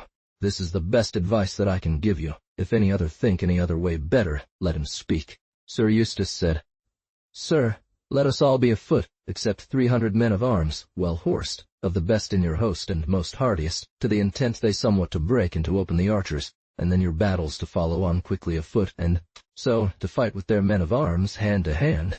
The king said, Thus shall it be done. Then the 2 marshals rode from battle to battle, and chose out of 300 knights and squires of the most expert men of arms of all the host, every man well armed and horsed. 36 was armed in the armor of the young Earl of Alençon. Also it was ordained that the battles of Almains should abide still on horseback to comfort the marshals, if need were, whereof the Earl of Sarrebruck, the Earl of Nidau, and the Earl of Nassau were captains.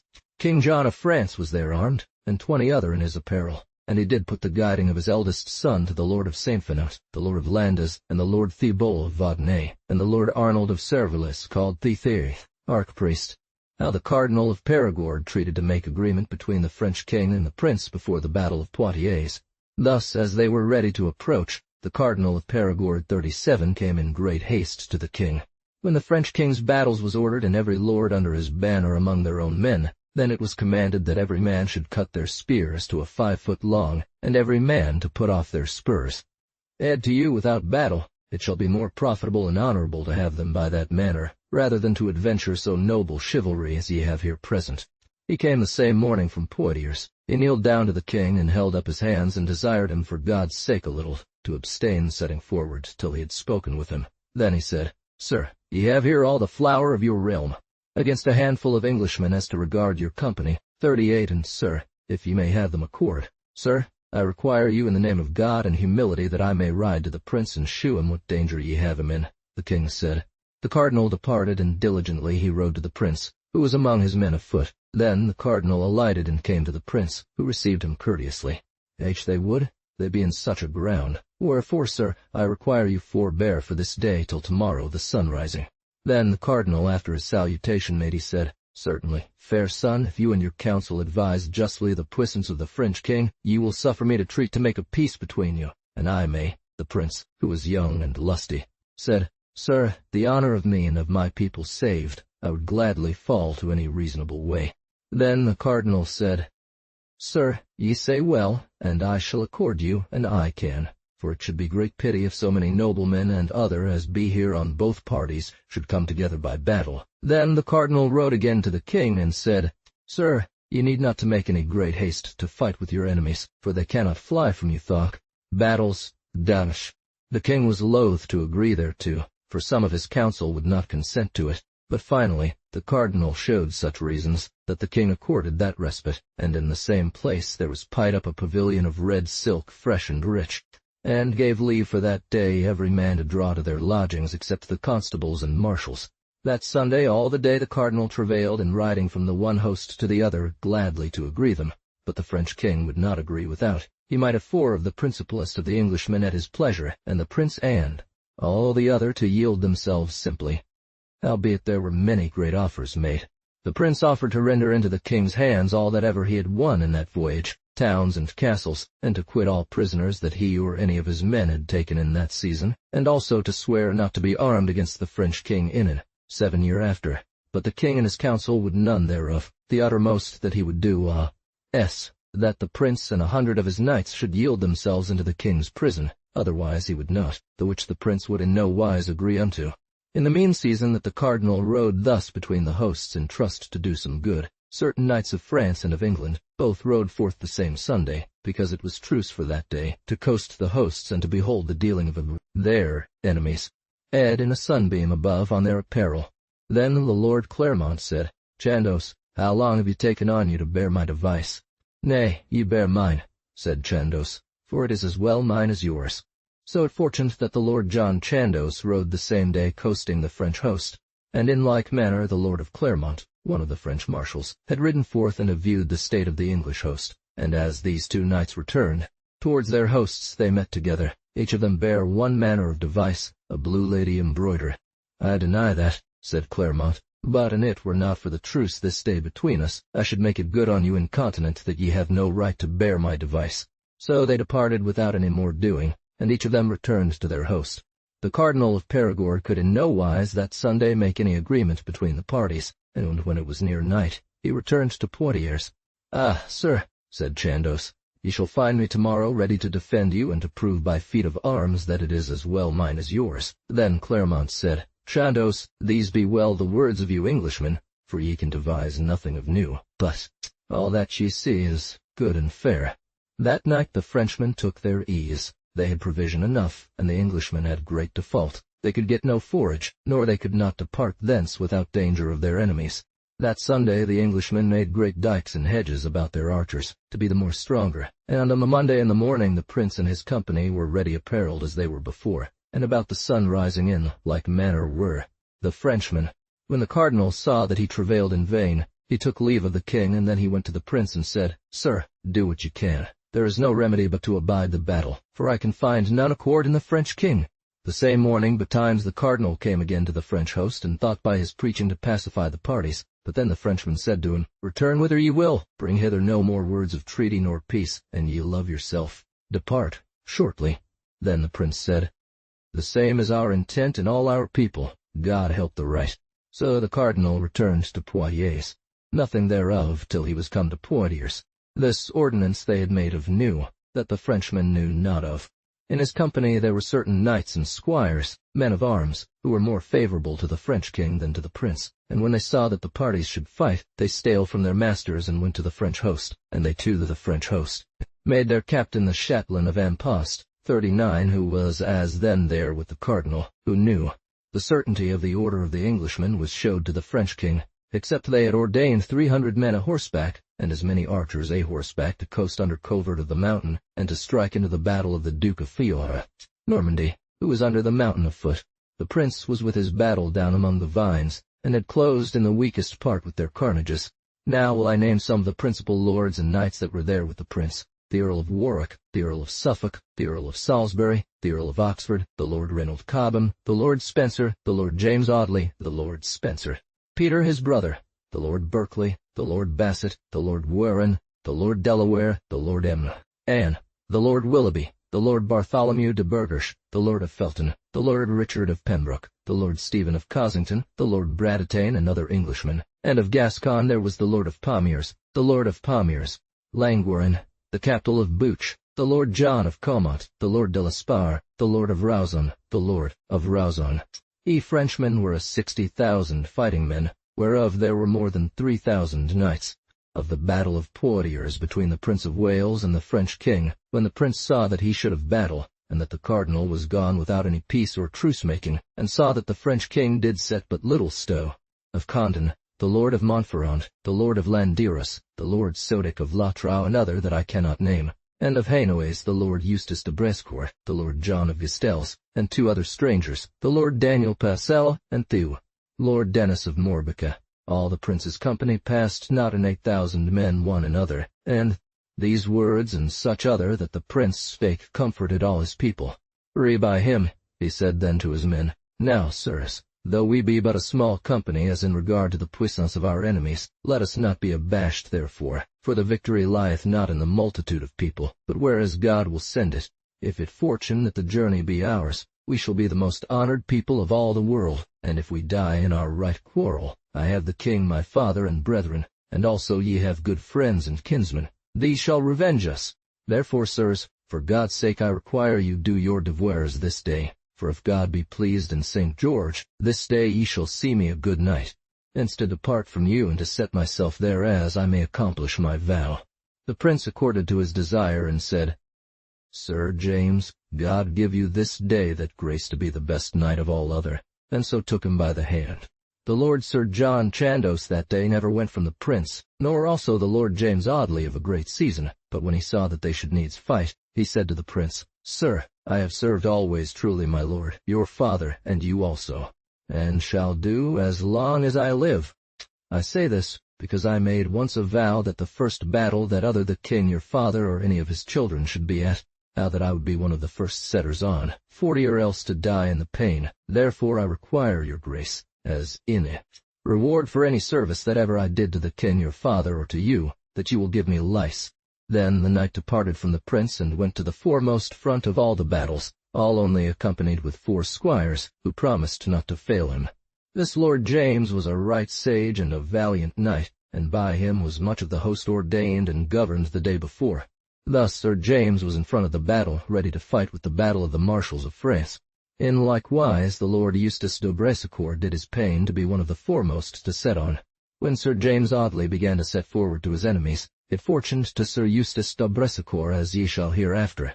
Ye have heard before how the Almains in the French host were appointed to be still a horseback, so rudely that both knights fell to the earth. Sir Eustace, being a horseback, laid his spear in the rest and ran into the French battle, and then a knight of Almain, called the Lord Lewis of Reckhams, who bare a shield silver, 5 roses gules, and Sir Eustace bare ermines, 2 branches of gules. 41. When this Almain saw the Lord Eustace come from his company, he rode against him, and they met. Assaw, who as then took no heed of him, and I cannot say whether they sware him prisoner or no, but they tied him to a chair, and there let him stand. 42. Then the battle began on all parts, and the battles of the marshals of France approached, and they set forth that were appointed to break the array of the archers. The Almain was hurt in the shoulder, therefore he rose not so quickly as did Sir Eustace, who when he was up and had taken his breath, he came to the other knight as he lay on the ground. But then 5 other knights of Almain came on him all at once, and bare him to the earth, and so perforce there he was taken prisoner and brought to the Earl of N. They entered a horseback into the way where the great hedges were on both sides set full of archers. At the marshal's battle could never come at the prince. Certain knights and squires that were well horsed passed through the archers and thought to approach to the prince, but they could not. As soon as the men of arms entered, the archers began to shoot on both sides, and did slay and hurt horses and knights, so that the horses, when they felt the sharp arrows, they would in no wise go forward, but drew aback and flang, and took on so fiercely, that many of them fell on their masters, so that for press they could not rise again. Insomuch the Lord James Audley with his 4 squires was in the front of that battle, and there did marvels in arms, and by great prowess he came and fought with Sir Arnold Dodreham under his own banner, and there they fought long together, and Sir Arnold Waswe there sore-handled, and went on his enemies. The battle of the marshals began to disorder by reason of the shot of the archers with the aid of the men of arms, who came in among them, and slew of them, and did what they list, and there was the Lord Arnold Dodreham taken prisoner by other men, than by Sir James Audley, or by his 4 squires. For that day he never took prisoner, but always fought. Also on the French party the Lord John Clermont fought under his own banner as long as he could endure. But there he was beaten down, and could not be relieved nor ransomed, but was slain without mercy. Some said it was because of the words that he had the day before to Sir John Chandos. Knew that the marshal's battle was discomfited, they took their horses and departed, he that might best.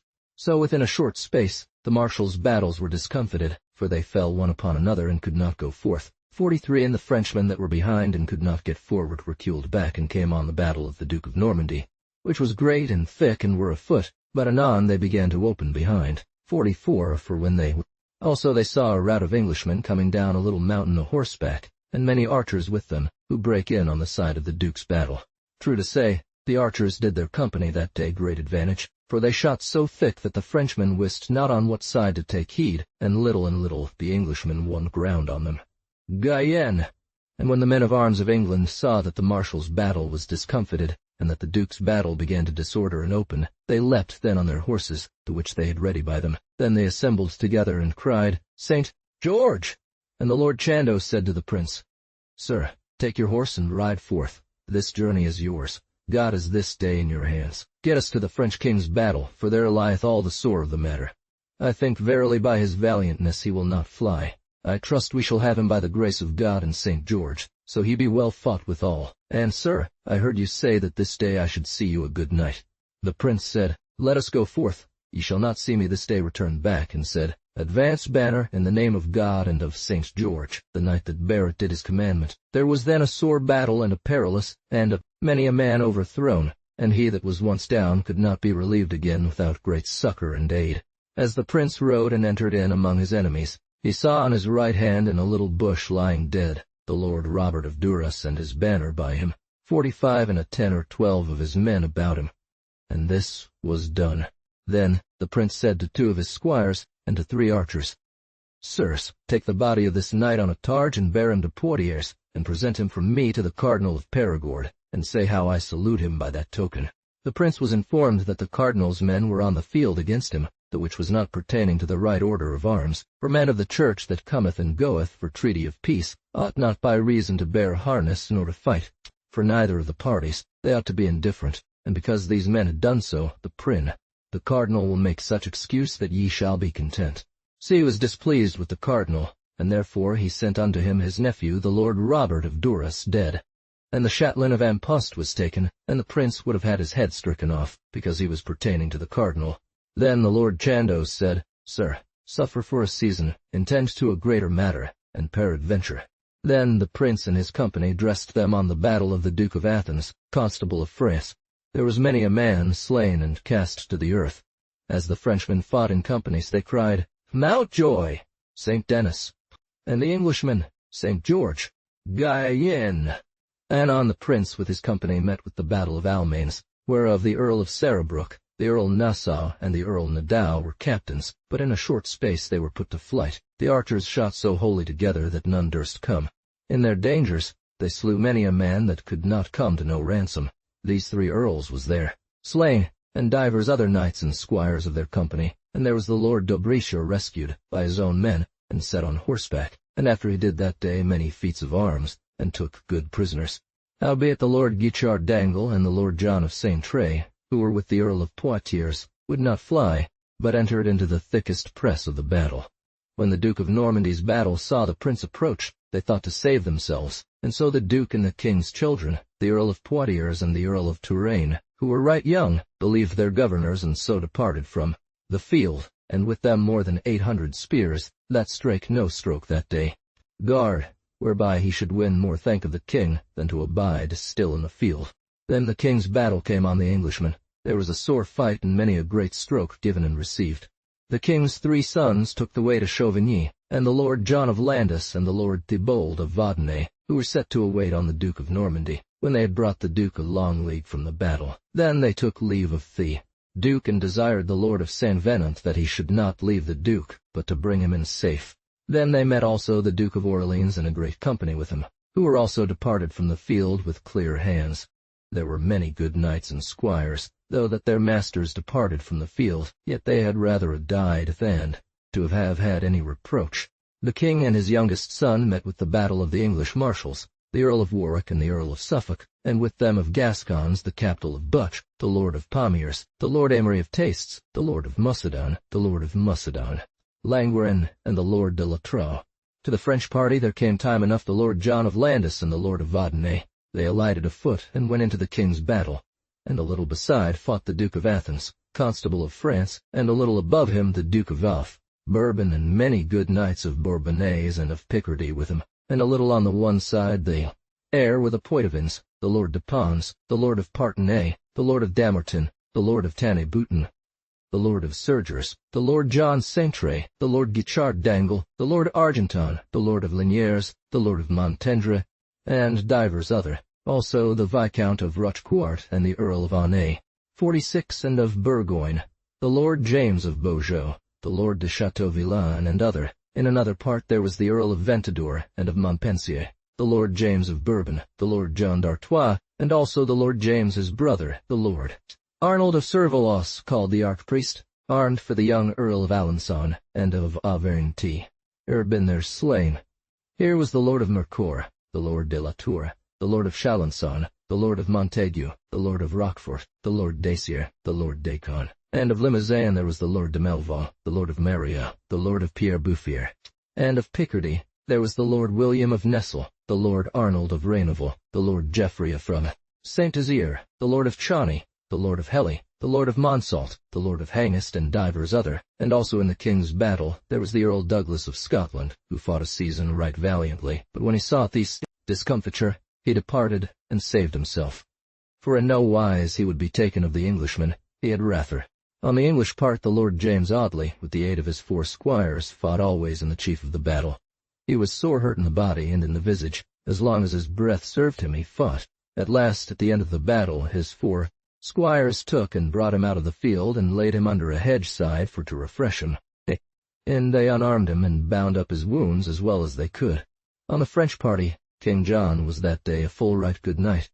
If the 4th part of his men had done their devoirs as well as he did, the journey had been his by all likelihood, albeit they were all slain and taken that were there, except a few that saved themselves, that were with the king, 200 knights. 47, there was slain the Duke Peter of Bourbon, the Lord Guichard of Beaujeu, the Lord of Landis, and the Duke of Athens, Constable of France, the Bishop of Chalons and Champagne, the Lord William of Nesle, the Lord Eustace of Ribemont, the Lord de la Tour, the Lord William of Montaigu, Sir Grismoton of Chambly, Sir Baudrin de la Heuze, and many other, as they fought by companies. And there were taken prisoners the Lord of Vaudenay, the Lord of Pompadour, and the Archpriest. Sore hurt, the Earl of Vaudemont, the Earl of Mons, the Earl of Joinville, the Earl of Vendôme, Sir Louis of Melville, the Lord Pierre Bouffier, and the Lord of Serignac. There were at that brunt slain, and taken Morthon, the danger of the Englishman, wherefore he fled all alone and was gone out of the field a league, and an English knight pursued him and ever cried to him and said, "Return again, Sir Knight, it is a shame to fly away thus." 48 of 2 Frenchmen that fled from the battle of Poitiers and 2 Englishmen that followed them among the battles, recounterings, chases, and pursuits that were made that day in the field. It fortuned so to Sir Oudart of Renty, that when he departed from the field, because he saw the field was lost without recovery, he thought not to abide. Then Sir Oudart alighted and came to him where he could rise, and said, "Yield you, rescue or no rescue, or else I shall slay you." Then the knight turned, and the English knight thought to have stricken him with his spear in the targe, but he failed, for Sir Oudart swerved aside from the stroke. But he failed not the English knight, for he strake him such a stroke on the helm with his sword, that he was astonied and fell from his horse to the earth and lay still. The Englishman yielded and went with him, and afterward was ransomed. Also it fortuned that another squire of Picardy called John de Hellanus was fled from the battle and met with his page, who delivered him a new fresh horse, whereon he rode away alone. The same season there was in the field the Lord Berkeley of England, a young lusty knight, who the same day reared his banner, and he all alone pursued the said John of Hellanus. The arm, that the Lord Berkeley's sword fell into the field, and when he had followed the space of a league, the said John turned again and laid his sword in the rest instead of a spear, and so came running toward the Lord Berkeley, who lifted up his sword to have stricken the squire. But when he saw the stroke come, he turned from it, so that the Englishman lost his stroke, and John strake him as he passed on. And John alighted off his horse and took the knight's sword that lay on the ground, and came to him and demanded if he would yield him or not. When he saw his sword down, he lighted suddenly off his horse and came to the place where his sword lay, and as he stooped down to take up his sword, the French squire did pike his sword at him, and by hap strake him through both the thighs, so that the knight fell to the earth and could not help himself. The knight then demanded his name. "Sir," said he, "I hight John of Hellanus, but what is your name?" "Well," said the knight, I am content to be your prisoner, for ye have by law of arms won me.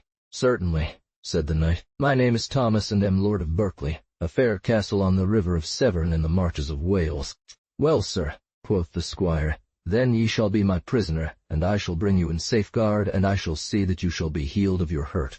There he sware to be his prisoner, rescue or no rescue, and so brought him at his ease to his house in Picardy. How King John was taken prisoner at the Battle of Poitiers. There he was more than a year, till he was perfectly whole. And when he departed, he paid for his ransom 6,000 nobles, and so this squire was made a knight by reason of the profit that he had of the Lord Berkeley. Then the squire drew forth the sword out of the knight's thighs, and the wound was open. Then he wrapped and bound the wound, and set him on his horse, and so brought him fair and easily to Châtellerault, and there tarried more than 15 days for his sake, and did get him remedy for his hurt, and when he was somewhat amended, then he gat him a litter. Oftentimes the adventures of amours and of war are more fortunate and marvelous than any man can think or wish. Truly this battle, the which was near to Poitiers in the fields of Beauvoir and Maupertuis, was right great and perilous, and many deeds of arms there was done, the which all came not to knowledge. The fighters on both sides endured much pain. King John with his own hands did that day marvels in arms. He had an axe in his hands wherewith he defended himself, and fought in the breaking of the press. Near to the king there was taken the Earl of Tancarville, Sir Jakes of Bourbon, Earl of Ponthieu, and the Lord John of Artois, Earl of Eu, and a little above that under the banner of the capital Butch was taken Sir Charles of Artois and divers other knights and squires. The chase endured to the gates of Poitiers. There were many slain and beaten down, horse and man, for they of Poitiers closed their gates, and would suffer none to enter. Wherefore in the street before the gate was horrible murder, men hurt and beaten down. Ng the Lord of Montendre and the Lord John of Saintré, but he was so sore hurt that he had never health after. He was reputed for one of the best knights in France. The Frenchmen yielded themselves as far off as they might know an Englishman. There were divers English archers that had 4, 5, or 6 prisoners. The Lord of Pons, a great baron of Poitou, was there slain, and many other knights and squires. And there was taken the Earl of Rochechouart, the Lord of Damertain, the Lord of Parthenay, and of Saintou. And there was left for dead among other dead men the Lord Guichard d'Angle, who fought that day by the king right valiantly, and so did the Lord of Charny, on whom was great press, because he bare the sovereign banner of the kings, his own banner. Was also in the field, the which was of gules, 3 scutcheon silver. So many Englishmen and Gascons come to that part, that perforce they opened the king's battle, so that the Frenchmen were so mingled among their enemies that sometime there was 5 men upon one gentleman. There was taken the Lord of Pompadour, and 49, the Lord Bartholomew de Burghersh, and there was slain Sir Geoffrey of Charny with the king's banner in his hands. Also the Lord Reynold Cobham slew the Earl of Damerton. Then there was a great press to take the king, and such as knew him cried, Sir, yield you, or else ye are but dead. It happened so well for him that he was next to the king when they were about to take him. He stepped forth into the press, and by strength of his body and arms he came to the French king, and said in good French, Sir, yield you. The king beheld the knight, and said, To whom shall I yield me? There was a knight of Saint-Omers, retained in wages with the King of England, called Sir Denis Morbiquet, who had served the Englishman 5 years before, because in his youth he had forfeited the realm of France for a murder that he did at Saint-Omers. Where is my cousin the Prince of Wales? If I might see him, I would speak with him. Who be you? Quoth the king. Denis answered and said, Sir, he is not here, but yield you to me, and I shall bring you to him. So that the king could not go forward with his young son the Lord Philip with him because of the press.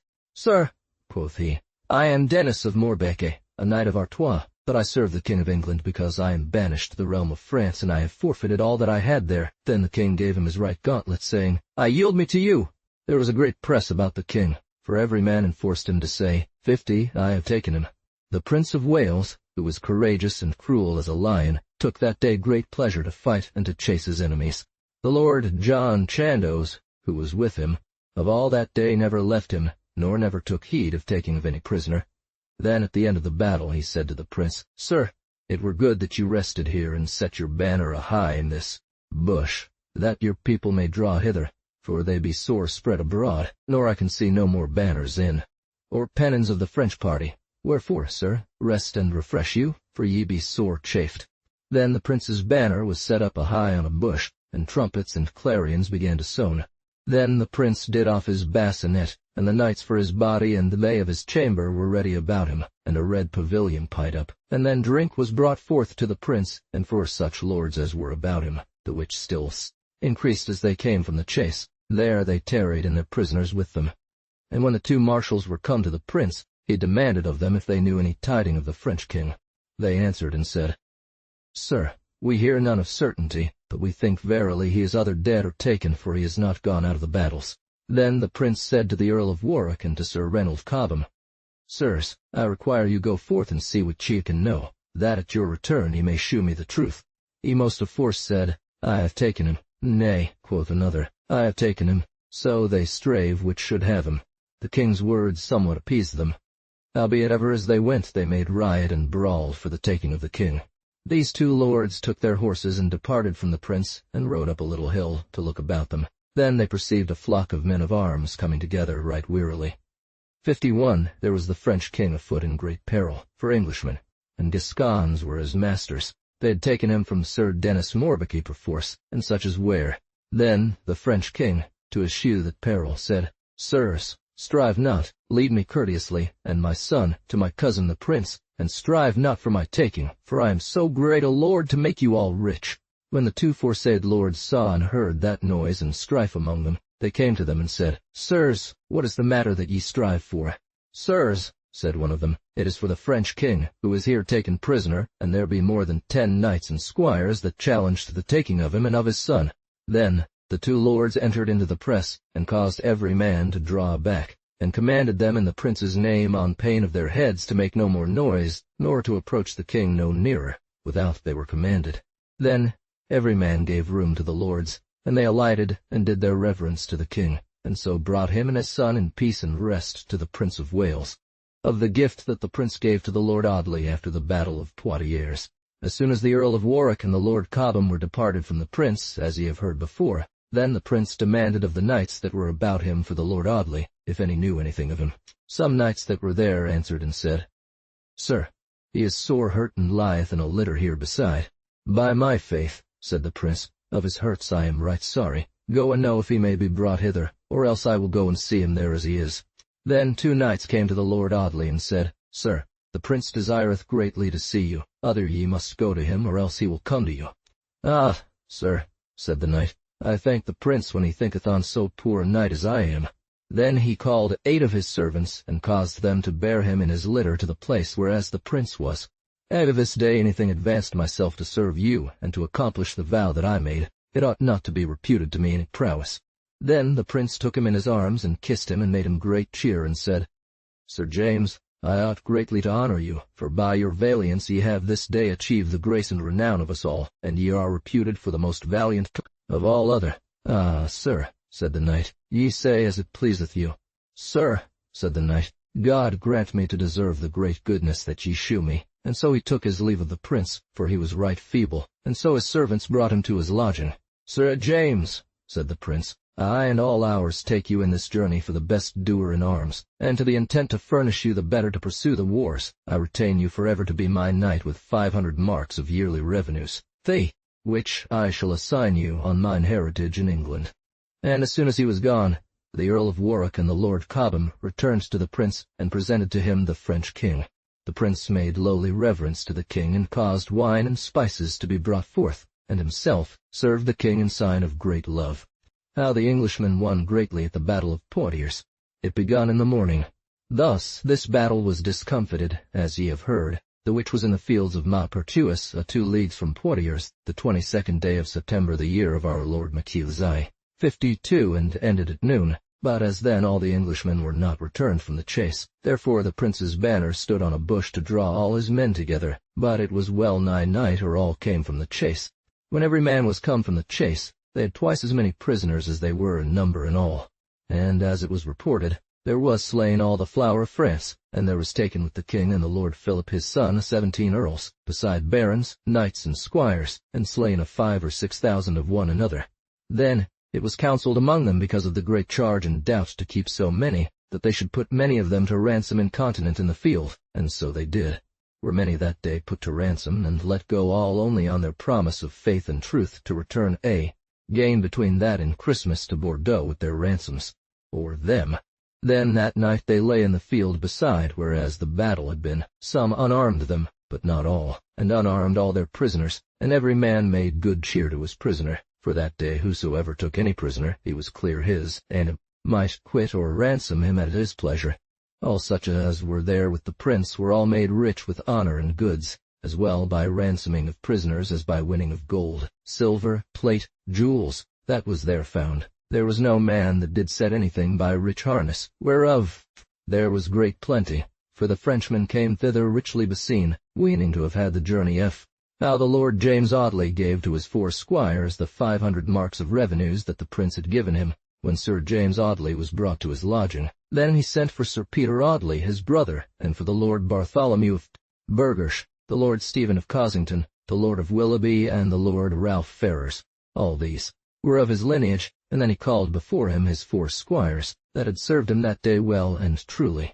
Then he said to the said lords, Sirs, it hath pleased my lord the prince to give me 500 marks of revenues by year in heritage, for the which gift I have done him but small service with my body.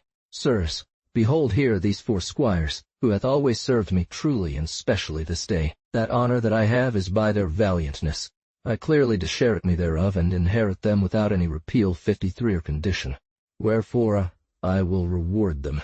I give and resign into their hands the gift that my lord the prince hath given me of 500 marks of yearly revenues, to them and to their heirs forever, in like manner as it was given me. The lords and other that are there, every man beheld other and said among themselves, It cometh of a great nobleness to give this gift. They answered him with one voice, Sir, be it as God will, we shall bear witness in this behalf wheresoever we become. Then they departed from him, and some of them went to the prince, who the same night would make a supper to the French king and to the prisoners, for they had enough to do with all of that the Frenchmen brought with them. How the prince made a supper to the French king the same day of the battle. 54 for the Englishmen wanted victual before, for some in 3 days had no bread before. The same day of the battle at night the prince made a supper in his lodging to the French king and to the most part of the great lords that were prisoners, and would not sit at the king's board for any desire that the king could make. But he said he was not sufficient to sit at the table with so great a prince as the king was. The prince made the king and his son, the Lord James of Bourbon, the Lord John d'Artois, the Earl of Towncarville, the Earl of Estampes, the Earl Damartin, the Earl of Joinville, and the Lord of Parthenay to sit all at one board, and other lords, knights and squires at other tables, and always the prince served before the king as humbly as he could. But then he said to the king, Sir, for God's sake make none evil nor heavy cheer, though God this day did not consent to follow your will. For, sir, surely the king my father shall bear you as much honor and amity as he may do, and shall accord with you so reasonably that ye shall ever be friends together after. And, sir, methinks ye ought to rejoice, though the journey be not as ye would have had it, for this day ye have won the high renown of prowess, and have passed this day in valiantness all other of your party. Sir, I say not this to mock you, for all that be on our party, that saw every man's deeds, are plainly accorded by true sentence to give you the prize and chaplet. How the prince returned to Bordeaux after the battle of Poitiers. When supper was done, every man went to his lodging with their prisoners. Therewith the Frenchmen began to murmur, and said among themselves how the prince had spoken nobly, and that by all estimation he should prove a noble man, if God send him life and to persevere in such good fortune. The same night they put many to ransom, and believed them on their faiths and troths, and ransomed them but easily, for they said they would set no knight's ransom so high, but that he might pay at his ease and maintain still his degree.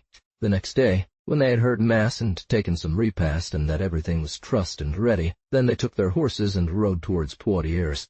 The same night there was come to Poitiers the Lord of Roye with 100 spears. He was not at the battle, but he met the Duke of Normandy near to Chauvigny, and the Duke sent him to Poitiers to keep the town till they heard other tidings. When the Lord of Roye knew that the Englishmen were so near coming to the city, he caused every man to be armed and every man to go to his defense to the walls, towers, and gates, and the Englishmen passed by without any approaching, for they were so laden with gold, silver, and prisoners, that in their returning they assaulted no fortress. They God it a great deed if they might bring the French king, with their other prisoners and riches that they had won, in safeguard to Bordeaux. No encounters, for all the country was so frayed that every man drew to the fortresses.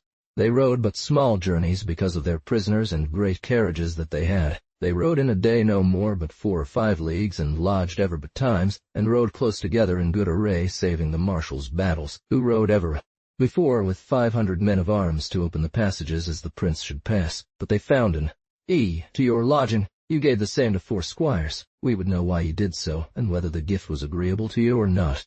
Sir, said the knight, it is of truth I have given it to them, and I shall shew you why I did so. As the prince rode, it was showed him how the Lord Audley had given to his 4 squires the gift of the 500 marks that he had given unto him. Then the prince sent for him, and he was brought in his litter to the prince, who received him courteously and said, Sir James, we have knowledge that the revenues that we gave you as soon as ye came.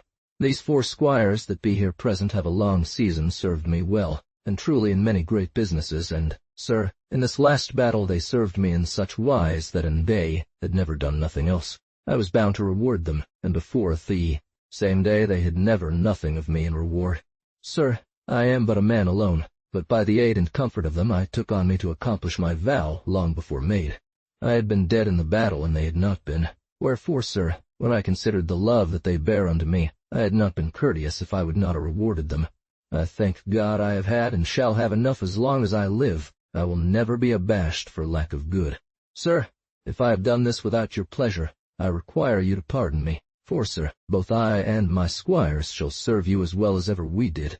Thus the prince and his company did so much that they passed through Poitou and Saint-Engage without damage, and came to Blaye, and there passed the river of Gironde and arrived in the good city of Bordeaux. It cannot be recorded the great feast and cheer that they of the city with the clergy made to the prince, and how honorably they were there received. Then the prince said, Sir James, for anything that ye have done I cannot blame you, but can you good thank therefore, and for the valiantness of these squires, whom ye praise so much, I accord to them your gift, and I will render again to you 600 marks in like manner as ye had the other. The prince brought the French king into the abbey of St. Andrew's, and there they lodged both, the king in one part, and the prince in the other. The prince bought of the lords, knights and squires of Gascoigne the most part of the earls of the realm of France, such as were prisoners, and paid ready money for them. There was divers questions and challenges made between the knights and squires of Gascoigne for taking of the French king. Howbeit Denis Morbicae, by right of arms, and by true tokens that he showed, challenged him for his prisoner. Another squire of Gascoigne, called Bernard of Troutz, said how he had right to him. There was much ado, and many words before the prince and other lords that were there, and because these two challenged each other to fight in that quarrel, the prince caused the matter to rest till they came in England, and that no declaration should be made but afore. Anon after the prince came to Bordeaux, the Cardinal of Perigord came thither, who was sent from the Pope in legation, as it was said, the King of England his father. But because the French king himself aided to sustain the challenge of Denis Morbicae, for he inclined more to him than to any other, the prince therefore privily caused to be delivered to the said Sir Denis 2,000 nobles to maintain with all his estate. He was there more than 15 days, or the prince would speak with him because of the Chatelain of Amposte and his men, who were against him in the battle of Poitiers. The prince believed that the cardinal sent them thither, but the cardinal did so much by the means of the Lord of Comont, the Lord of Montferrand, and the Captal of Buch, who were his cousins. They shewed so good reasons to the prince that he was civilian, prince, content to hear him speak. Then the cardinal began to treat on the deliverance of the French king, but I pass it briefly because nothing was done. Thus the prince, the Gascons and Englishmen tarried still at Bordeaux till it was lent in great mirth and revel, and spent foolishly the gold and silver that they had won. And when he was before the prince, he excused himself so sagely that the prince and his council held him excused, and so he fell again into the prince's love, and redeemed out his men by reasonable ransoms, and the Chatelain was set to his ransom of 10,000 francs, the which he paid after. The knights and squires, such as were come home from that journey, were much made of and praised more than other. Wat Tyler's rebellion. In England also there was great joy when they heard tidings of the battle of Poitiers, of the discomfiting of the Frenchmen and taking of the king. Great solemnities were made in all churches, and great fires and wakes throughout all England. How the commons of England rebelled against the noblemen. In the mean season while this treaty was, there fell in England great mischief and rebellion of moving of the common people, by which deed England was at a point to have been lost without recovery. It was a marvellous thing, and of poor foundation that this mischief began in England, and to give ensample to all manner of people I will speak hereof as it was done, as I was informed, and of the incidents thereof. There is never realm nor country in so great adventure as it was in that time, and all because of the ease and riches that the common people were of, which moved them to this rebellion, as sometime they did in France, to which did much hurt, for by such incidents the realm of France hath been greatly grieved. There was an usage in England, and yet as in divers countries, that the nobleman hath great franchise over the commons, and keepeth them in servage, that is to say, their tenants ought by custom to labor the lord's lands, to gather and bring home their corns, and some to thresh and to fan, and by servage to make their hay and to hew their wood, and bring it home. All these things they ought to do by servage, and there be more of these people in England than in any other realm. Thus the noblemen and prelates are served by them, and especially in the county of Kent, Essex, Sussex, and Bedford. These unhappy people of these said countries began to stir, because they said they were kept in great servage, and in the beginning of the world they said there were no bondmen, wherefore they maintained that none ought to be bond, without he did treason to his lord, as Lucifer did to God, but they said they could have no such battle. 55 For they were neither angels nor spirits, but men formed to the similitude of their lords, saying, why should they then be kept so under like beasts, the which they said they would no longer suffer, for they would be all one, and if they labored, or did anything for their lords, they would have wages therefor as well as other. And of this imagination was a foolish priest in the country of Kent called John Ball, for the which foolish words he had been 3 times in the Bishop of Canterbury's prison. For this priest used oftentimes on the Sundays after Mass, when the people were going out of the minster, to go into the cloister and preach, and made the people to assemble about him, and would say thus, Ah, ye good people, the matters goeth not well to pass in England, nor shall not do till everything be common, and that there be no villains nor gentlemen, but that we may be all united together, and that the lords be no greater masters than we be. What have we deserved, or why should we be kept thus in servage? We be all come from one father and one mother, Adam and Eve, whereby can they say or shew that they be greater lords than we be, saving by that they cause us to win and labor for that they dispend? Right. They are clothed in velvet and camlet furred with grise, and we be vestured with poor cloth. They have their wines, spices, and good bread, and we have the drawing out of the chaff. 56 And drink water. They dwell in fair houses, and we have the pain and travail, rain and wind in the fields, and by that cometh of our labors they keep and maintain their estates. We be called their bondmen, and without we do readily them service. We be beaten, and we have no sovereign to whom we may complain, nor that will hear us or otherwise. Let us go to the king. He is young, and shew him what servage we be in, and shew him how we will have it otherwise, or else we will provide us of some remedy. And if we go together, all manner of people that be now in any bondage will follow us too, the intent to be made free. And when the king seeth us, we shall have some remedy, either by fairness. Thus John Ball said on Sundays, when the people issued out of the churches and the villages, wherefore many of the mean people loved him, and such as intended to know goodness said how he said truth, and so they would murmur one with another in the fields and in the ways as they went together, affirming how John Ball said truth. But the bishop had conscience to let him die. And when this John Ball was out of prison, he returned again to his error, as he did before. The Archbishop of Canterbury, who was informed of the saying of this John Ball, caused him to be taken and put in prison a 2 or 3 months to chastise him. Howbeit, it had been much better at the beginning that he had been condemned to perpetual prison, or else to have died, rather than to have suffered him to have been again delivered out of P.R. Man in all England. Of his words and deeds there were much people in London informed, such as had great envy at them that were rich and such as were noble, and then they began to speak among them and said how the realm of England was right evil governed, and how that gold and silver was taken from them by them that were named noblemen. So thus these unhappy men of Lawn Don began to rebel and assembled them together, and sent word to the foresaid countries that they should come to London and bring their people with them, promising them how they should find London open to receive them, and the commons of the city too be of the same accord, saying how they would do so much to the king that there should not be one bond. This promise moved so them of Kent, of Essex, of Sussex, of Bedford, and of the countries about, that they rose and came towards London to the number of 60,000. When these unhappy men began thus to stir, they of London, except such as were of their band, were greatly afraid. And they had a captain called Water Tyler, and with him in company was Jack Straw and John Ball. These 3 were chief sovereign captains, but the head of all was Water Tyler, and he was indeed a tiler of houses, an ungracious patron. Then the mayor of London and the rich men of the city took counsel together, and when they saw the people thus coming on every side, they caused the gates of the city to be closed, and would suffer no man to enter into the city. The third part. But when they had well imagined, they advised not so to do, for they thought they should thereby put their suburbs in great peril to be burnt. And so they opened again the city, and there entered in at the gates in some place 100, 200, by 20 and by 30, and so when they came to London they entered and lodged. And yet of truth, 57 of these people could not tell what to ask or demand, but followed each other like beasts, as the shepherds 58 did of old time, saying how they would go conquer the Holy Land, and at last all came to nothing. So the gentlemen drew together as well as they might. In like wise these villains and poor people came to London, 100 mile off, 60 mile, 50 mile, 40 mile, and 20 mile off, and from all countries about London, but the most part came from the countries before named, and as they came, they demanded ever for the king. The gentlemen of the countries, knights and squires, began to doubt when they saw the people began to rebel, and though they were in doubt, it was good reason. For a less occasion they might have been afraid.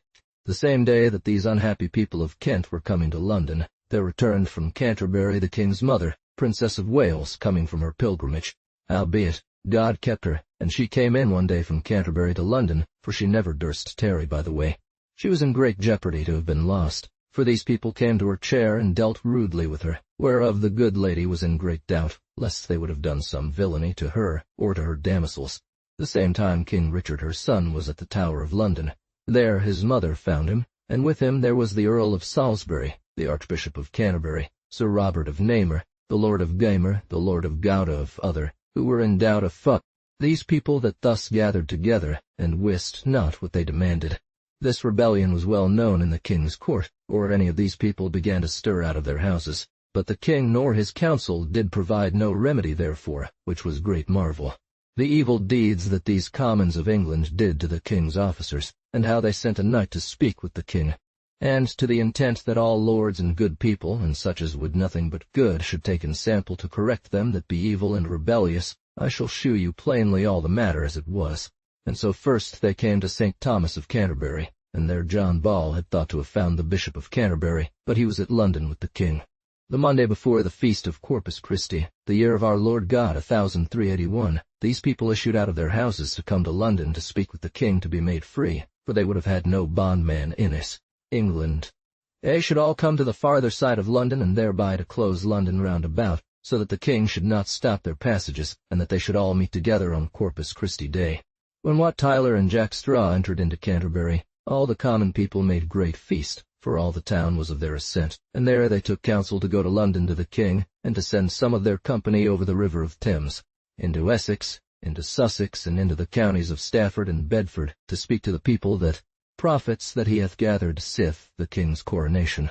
They that were at Canterbury entered into St. Thomas's church, and did there much hurt, and robbed and brake up the bishop's chamber, and in robbing and bearing out their pillage they said, Ah, this Chancellor of England hath had a good market too. Yet together all this riches, he shall give us now account of the revenues of England and of the great. When they had this Monday thus broken the abbey of St. Vincent, they departed in the morning, and all the people of Canterbury with them, and so took the way to Rochester, and sent their people to the villages about. And in their going they beat down and robbed houses of advocates and procurers of the king's court, and of the archbishop, and had mercy of none. And when they were come to Rochester they had their good cheer, for the people of that town tarried for them, for they were of the same sect. And then they went to the castle there, and took the knight that had the rule thereof. He was called Sir John Newton. And they said to him, Sir, it behoveth you to go with us, and you shall be our sovereign son. R. Stephen of Hales, and Sir Thomas of Cossington, and other. Apton, and to do that we will have you. The knight excused himself honestly, and shewed them divers considerations and excuses, but all availed him nothing, for they said unto him, Sir John, if you do not as we will have you, ye are but dead. The knight, seeing these people in that fury and ready to slay him, he then doubted death and agreed to that. And so they took him with them against his inward will. And in like wise did they of other counties in England, as Essex, Sussex, Stafford, Bedford, and Warwick, even to Lincoln, for they brought the knights and gentlemen into such obeisance, that they caused them to go with them, whether they would or not, as the Lord Moyles, a great baron, sin. Now, behold the great fortune. if they might have come to their intents, they would have destroyed all the noblemen of England, and thereafter all other nations would have followed the same, and have taken foot and ensampled by them, and by them of Gaunt and Flanders, who rebelled in Flanders against their lord. The same year the Parisians rebelled in like wise, and found out the mallets of iron, of whom there were more than 20,000, as ye shall hear after in this history. But first we will speak of them of England. And so long they went forward till they came within a 4 mile of London, and there lodged on a hill called Blackheath. And as they went, they said ever they were the king's men, and the noble commons of England. When these people thus lodged at Rochester departed, and passed the river and came to Brentford, always keeping still their opinions, beating down before them and all about the places and houses of advocates and procurers, and striking off the heads of divers persons. 59. And when they of London knew that they were come so near to them, the mayor, as ye have heard before, closed the gates and kept straitly all the passages. This order caused the mayor, who was called Nicholas Walworth, 60 and divers other rich burgesses of the city, who were not of their sect, but there were in London of their unhappy opinions more than 30,000, especially by the Archbishop of Canterbury his chancellor, whereof they would have account. Then these people, thus being lodged on Blackheath, determined to send their knight to speak with the king, and to shew him how all that they have done or will do is for him and his honour, and how the realm of England hath not been well governed. Great space for the honour of the realm, nor for the common profit by his uncles and by the clergy, and said, this knight durst do none otherwise, but so came by the river of Thames to the Tower. Bishop of Canterbury, the Lord of St. John's, 61 Sir Robert of Namur, the Lord of Verting, the Lord of Gomenes, Sir Henry of Senziel, the Mayor of London, and divers other notable burgesses. Sir John, said the king, say what ye will, I hold you excused. The king, and they that were with him in the Tower, desiring to hear tidings, seeing this knight coming, made him way, and was brought before the king into a chamber. And with the king was the princess his mother, and his 2 brethren, the Earl of Kent, and the Lord John Holland, the Earl of Salisbury, the Earl of Warwick, the Earl of Oxford, the Archbishop.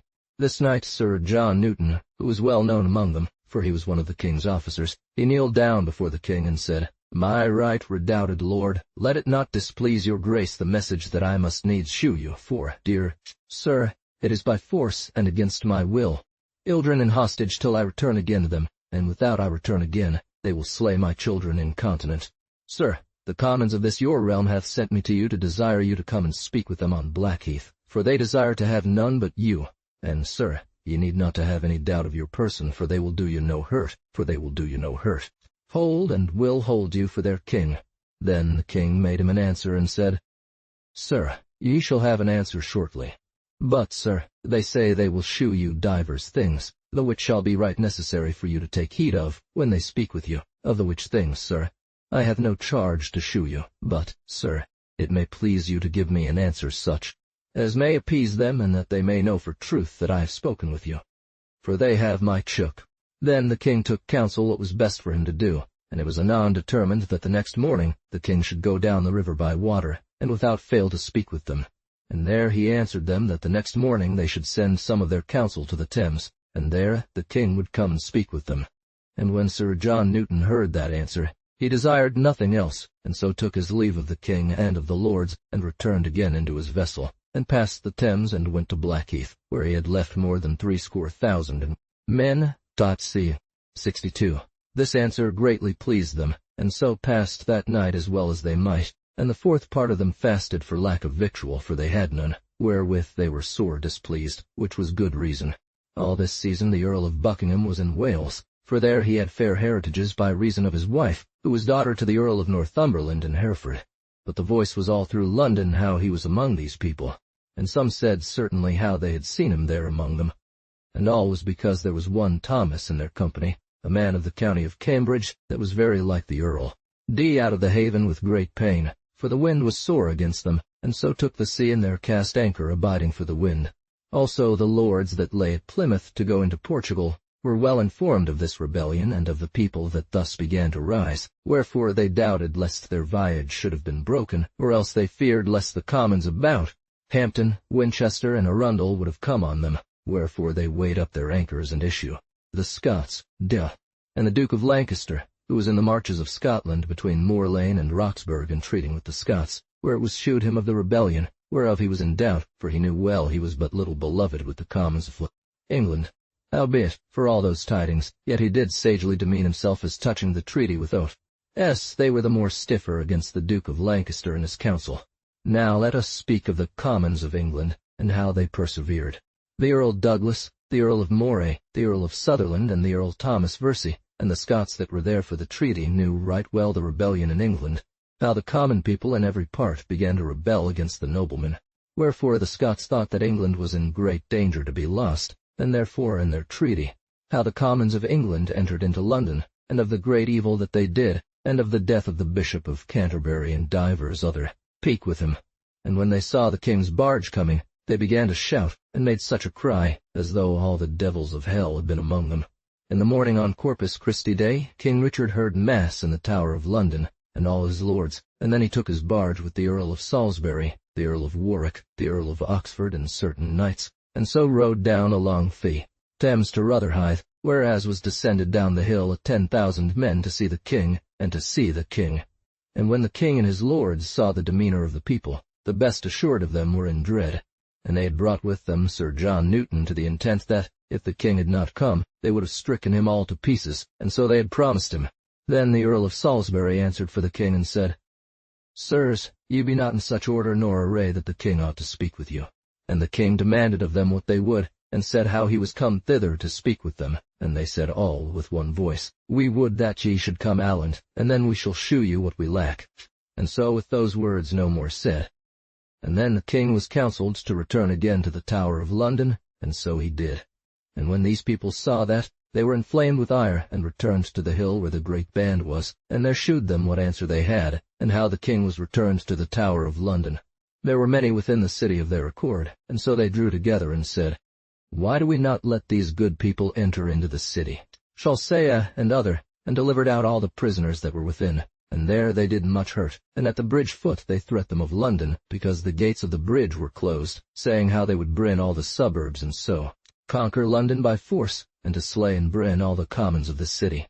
Then they cried all with one voice, Let us go to London, and so they took their way thither.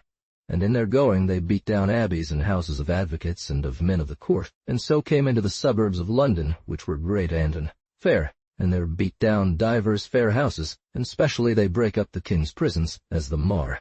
They are your fellows, and that they do is for us. So therewith the gates were opened, and then these people entered into the city and went into houses and sat down to eat and drink. They desired nothing but it was incontinent brought to them, for every man was ready to make them good cheer, and to give them meat and drink to appease them. And when they entered, they slew the keepers thereof, and robbed and pilled the house, and when they had so done, then they set fire on it and clean destroyed and brent it. Then the captains, as John Ball, Jack Straw, and Wat Tyler, went throughout London, and 20,000 with them, and so came to the Savoy in the way to Westminster, which was a goodly house, and it pertained to the Duke of Lancaster. And when they had done that outrage, they left not therewith, but went straight to the fair hospital of the roads called St. John's, 63, and there they brent house, hospital, minster, and all. Then they went from street to street and slew all the Flemings that they could find in church or in any other place. There was none respited from death. City. And they brake up divers houses of the Lombards, and robbed them, and took their goods at their pleasure, for there was none that durst say them nay. And they slew in the city a rich merchant called Richard Lyon, to whom before that time Wat Tyler had done service in France. And on a time this Richard Lyon had beaten him, while he was his varlet, the which Wat Tyler then remembered, and so came to his house, and strake off his head, and caused it to be borne on a spear point before him all about thy. Thus these ungracious people demeaned themselves like people enraged and would, and so that day they did much sorrow in London. All the realm, and without he made a good account to them thereof, it should not be for his profit. And then so against night they went to lodge at St. Catherine's before the Tower of London, saying how they would never depart thence till they had the king at their pleasure, until he had accorded to them all they would ask, and that they would ask accounts of the Chancellor of England, to know where all the good was become that he had levied through. And so when they had done all these evils to the strangers all the day, at night they lodged before the tower. For some time these unhappy people shouted and cried so loud, as though all the devils of hell had been among them. Ye may well know and believe that it was great pity for the danger that the king and such as were with him were in. Nigh of them were drunken, whereby they should be slain like flies. Also of 20 of them there was scant one in harness. Here might well have assembled together 8,000 men ready in harness. In this evening the king was counselled by his brethren and lords, and by Sir Nicholas Walworth, mayor of London, and divers other notable and rich burgesses, that in the night time they should issue out of the Tower and enter into the city, and so too slay all these unhappy people while they were at their rest and asleep. For it was thought that and surely the good men of London might well have done this at their ease, for they had in their houses secretly their friends and servants ready in harness, and also Sir Robert Knowles was in his lodging keeping his treasure with a 60 ready 80, his commandment. In like wise was Sir Perducas Dalbray, who was as then in London, insomuch that howbeit there was nothing done, for the residue of the commons of the city were sore doubted, lest they should rise also, and the commons before were 70,000 or more, was taken, and the mayor countermanded, and so commanded that he should not stir. And he did as he was commanded, as reason was. Then the Earl of Salisbury and the wise men about the king said, Sir, if ye can appease them with fairness, it were best and most profitable, and to grant them everything that they desire. For if we should begin a thing the which we could not achieve, we should never recover it again, but we and our heirs ever to be disinherited. So this counsel. And in the city with the mayor there were 12 aldermen, whereof 9 of them held with the king, and the other 3 took part with these ungracious people, as it was after well known, the which they full dearly bought. And on the Friday in the morning the people, being at St. Catherine's near to the Tower, began to apparel themselves and to cry and shout, and said, without the king would come out and speak with them, they would assail the Tower and take it by force, and slay all them that were within. G's name, that whosoever would speak with the king let him go to the said place, and there he should not fail to find the king. Then the king doubted these words, and so was counselled that he should issue out to speak with them. And then the king sent to them that they should all draw to a fair plain place called Mile End, whereas the people of the city did sport them in the summer season, and there the king to grant them that they desired, and there it was pride in the kin. Then the people began to depart, specially the commons of the villages, and went to the same place, but all went not thither, for they were not all of one condition. For there were some that desired nothing but riches, and the utter destruction of noblemen, and to have London robbed and pilled. That was the principal matter of their beginning, which they well showed, for as soon as the Tower gate opened, and that the king was issued out with his 2 brethren, and the Earl of Salisbury, the Earl of Warwick, the Earl of Oxford, Sir Robert of Namur, the Lord of Verting, the Lord Gummies, and divers other, then Wat Tyler, Jack Straw, and John Ball, and more than 400 entered into the Tower, and brake up chamber after chamber, and at last found the Archbishop of Canterbury, called Simon, a valiant man and a wise, and chief chancellor of England, and a little before he had said mass before the king. These gluttons took him and strake off his head, and also they beheaded the Lord of St. John's and a friar minor, master in medicine, pertaining to the Duke of Lancaster. They slew him in despite of his master, and a sergeant-at-arms called John Leg, and these 4 heads were set on 4 long spears, and they made them to be borne before them through them. The streets of London, and at last set them a-high on London Bridge, as though they had been traitors to the king and to the realm. Was comforted with the king her son, as ye shall hear after. Also these gluttons entered into the princess's chamber and brake her bed, whereby she was so sore afraid that she swooned, and there she was taken up and borne to the water side and put into a barge and covered, and so conveyed to a place called the Queen's Wardrobe. 64, and there she was all that day and night like a woman half dead, till she had. What will ye say? How the nobles of England were in great peril to have been destroyed, and how these rebels were punished and sent home to their own houses when the king came to the said place of Mile End without London. He put out of his company his 2 brethren, the Earl of Kent and Sir John Holland, and the Lord of Gamagnes, for they durst not appear before the people. And when the king and his other lords were there, he found there 70,000 men of divers villages and of sundry countries in England. So the king entered in among them and said to them sweetly, Ye good people, I am your king. What lack ye? Then such as understood him said, We will that ye make us free forever, ourselves, our heirs, and our lands, and that we be called no more bond nor so reputed. Sirs, said the king, I am well agreed thereto. To be delivered into every bailiwick, shire, and countries. Withdraw you home into your own houses and into such villages as ye came from, and leave behind you of every village 2 or 3, and I shall cause writings to be made and seal them with my seal, the which they shall have with them, containing everything that ye demand. And to the intent that ye shall be the better assured, I shall cause my banner. They said, It was well said, we desire no better." These words appeased well the common people, such as were simple and good plain men, that were come thither and wist not why. Thus these people began to be appeased, and began to withdraw them into the city of London. And the king also said a word, the which greatly contented them. They all answered how they would so do. Thus these people departed and went into London. He said, "Sirs, among you good men of Kent ye shall have one of my banners with you, and ye of Essex another, and ye of Sussex, of Bedford, of Cambridge, of Yarmouth, of Stafford, and of Lynn, each of you one. Done hitherto, so that ye follow my banners and return home to your houses." Then the king ordained more than 30 clerks the same Friday, to write with all diligence letter patents and sealed with the king's seal, and delivered them to these people, and when they had received the writing, they departed and returned in their own countries, but the great Venom remained still behind, for Wat Tyler, Jack Straw, and John Bowell. L. said, for all that these people were thus appeased, yet they would not depart so, and they had of their accord more than 30,000. So they abode still, and made no press to have the king's writing nor seal, for all their intents was to put the city to trouble in such wise as to slay all the rich and honest persons, and to rob and pill their houses. They of London were in great fear of this, wherefore they kept their houses privily with their friends and such servants as they had, every man according to his puissance. Yet I shall shew you of an adventure that fell by these ungracious people before the city of Norwich, by a captain among them called Gilliam Lister of Stafford. And when these said people were this Friday thus somewhat appeased, and that they should depart as soon as they had their writings, every man home into his own country, then King Richard came into the royal, where the queen his mother was, right sore afraid. So he comforted her as well as he could, and tarried there with her all that night.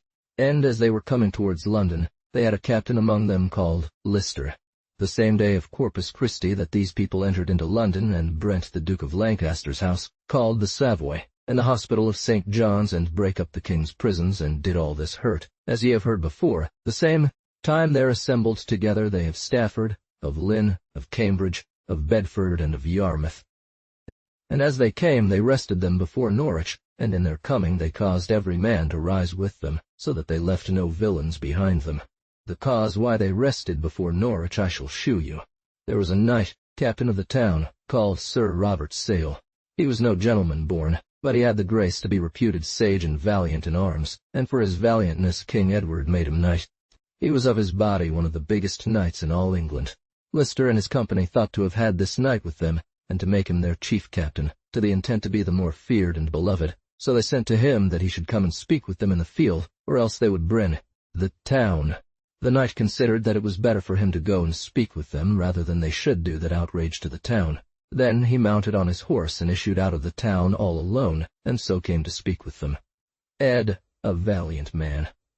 And though ye be thus, yet we know you well, ye be no gentleman born, but son to a villain such as we be. And when they saw him, they made him great cheer, and honored him much, desiring him to alight off his horse and to speak with them. And so he did, wherein he did great folly. For when he was alighted, they came round about him, and began to speak fair to him, and said, Sir Robert, ye are a knight and a man greatly beloved in this country and renown. Ye and evil traitors that ye be, would you that I should forsake my natural lord for such a company of knaves as ye be, to my dishonor forever? Therefore come you with us and be our master, and we shall make you so great a lord, that 1/4 of England shall be under your obeisance. Make any such bargain, and answered them with a felonious regard. Fly away, ye ungracious people false. I had rather ye were all hanged, as ye shall be, for that shall be your end. And with those words he had thought to have leapt again upon his horse, but he failed of the stirrup, and the horse started away. Then they cried all at him, and said, Slay him without mercy. When he heard those words, he let his horse go, and drew out a good sword, and began to skirmish with them, and made a great place about him, that it was pleasure to behold him. There was none that durst approach near him. There were some that approached near him, but at every stroke that he gave he cut off other leg, head, or arm. There was none so hardy but that they feared him. He did there such deeds of arms that it was marvel to regard.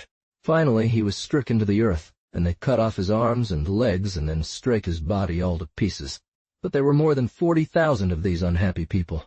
They shot and cast at him, and he was unarmed. To say truth, if he had been of iron or steel, yet he must needs have been slain.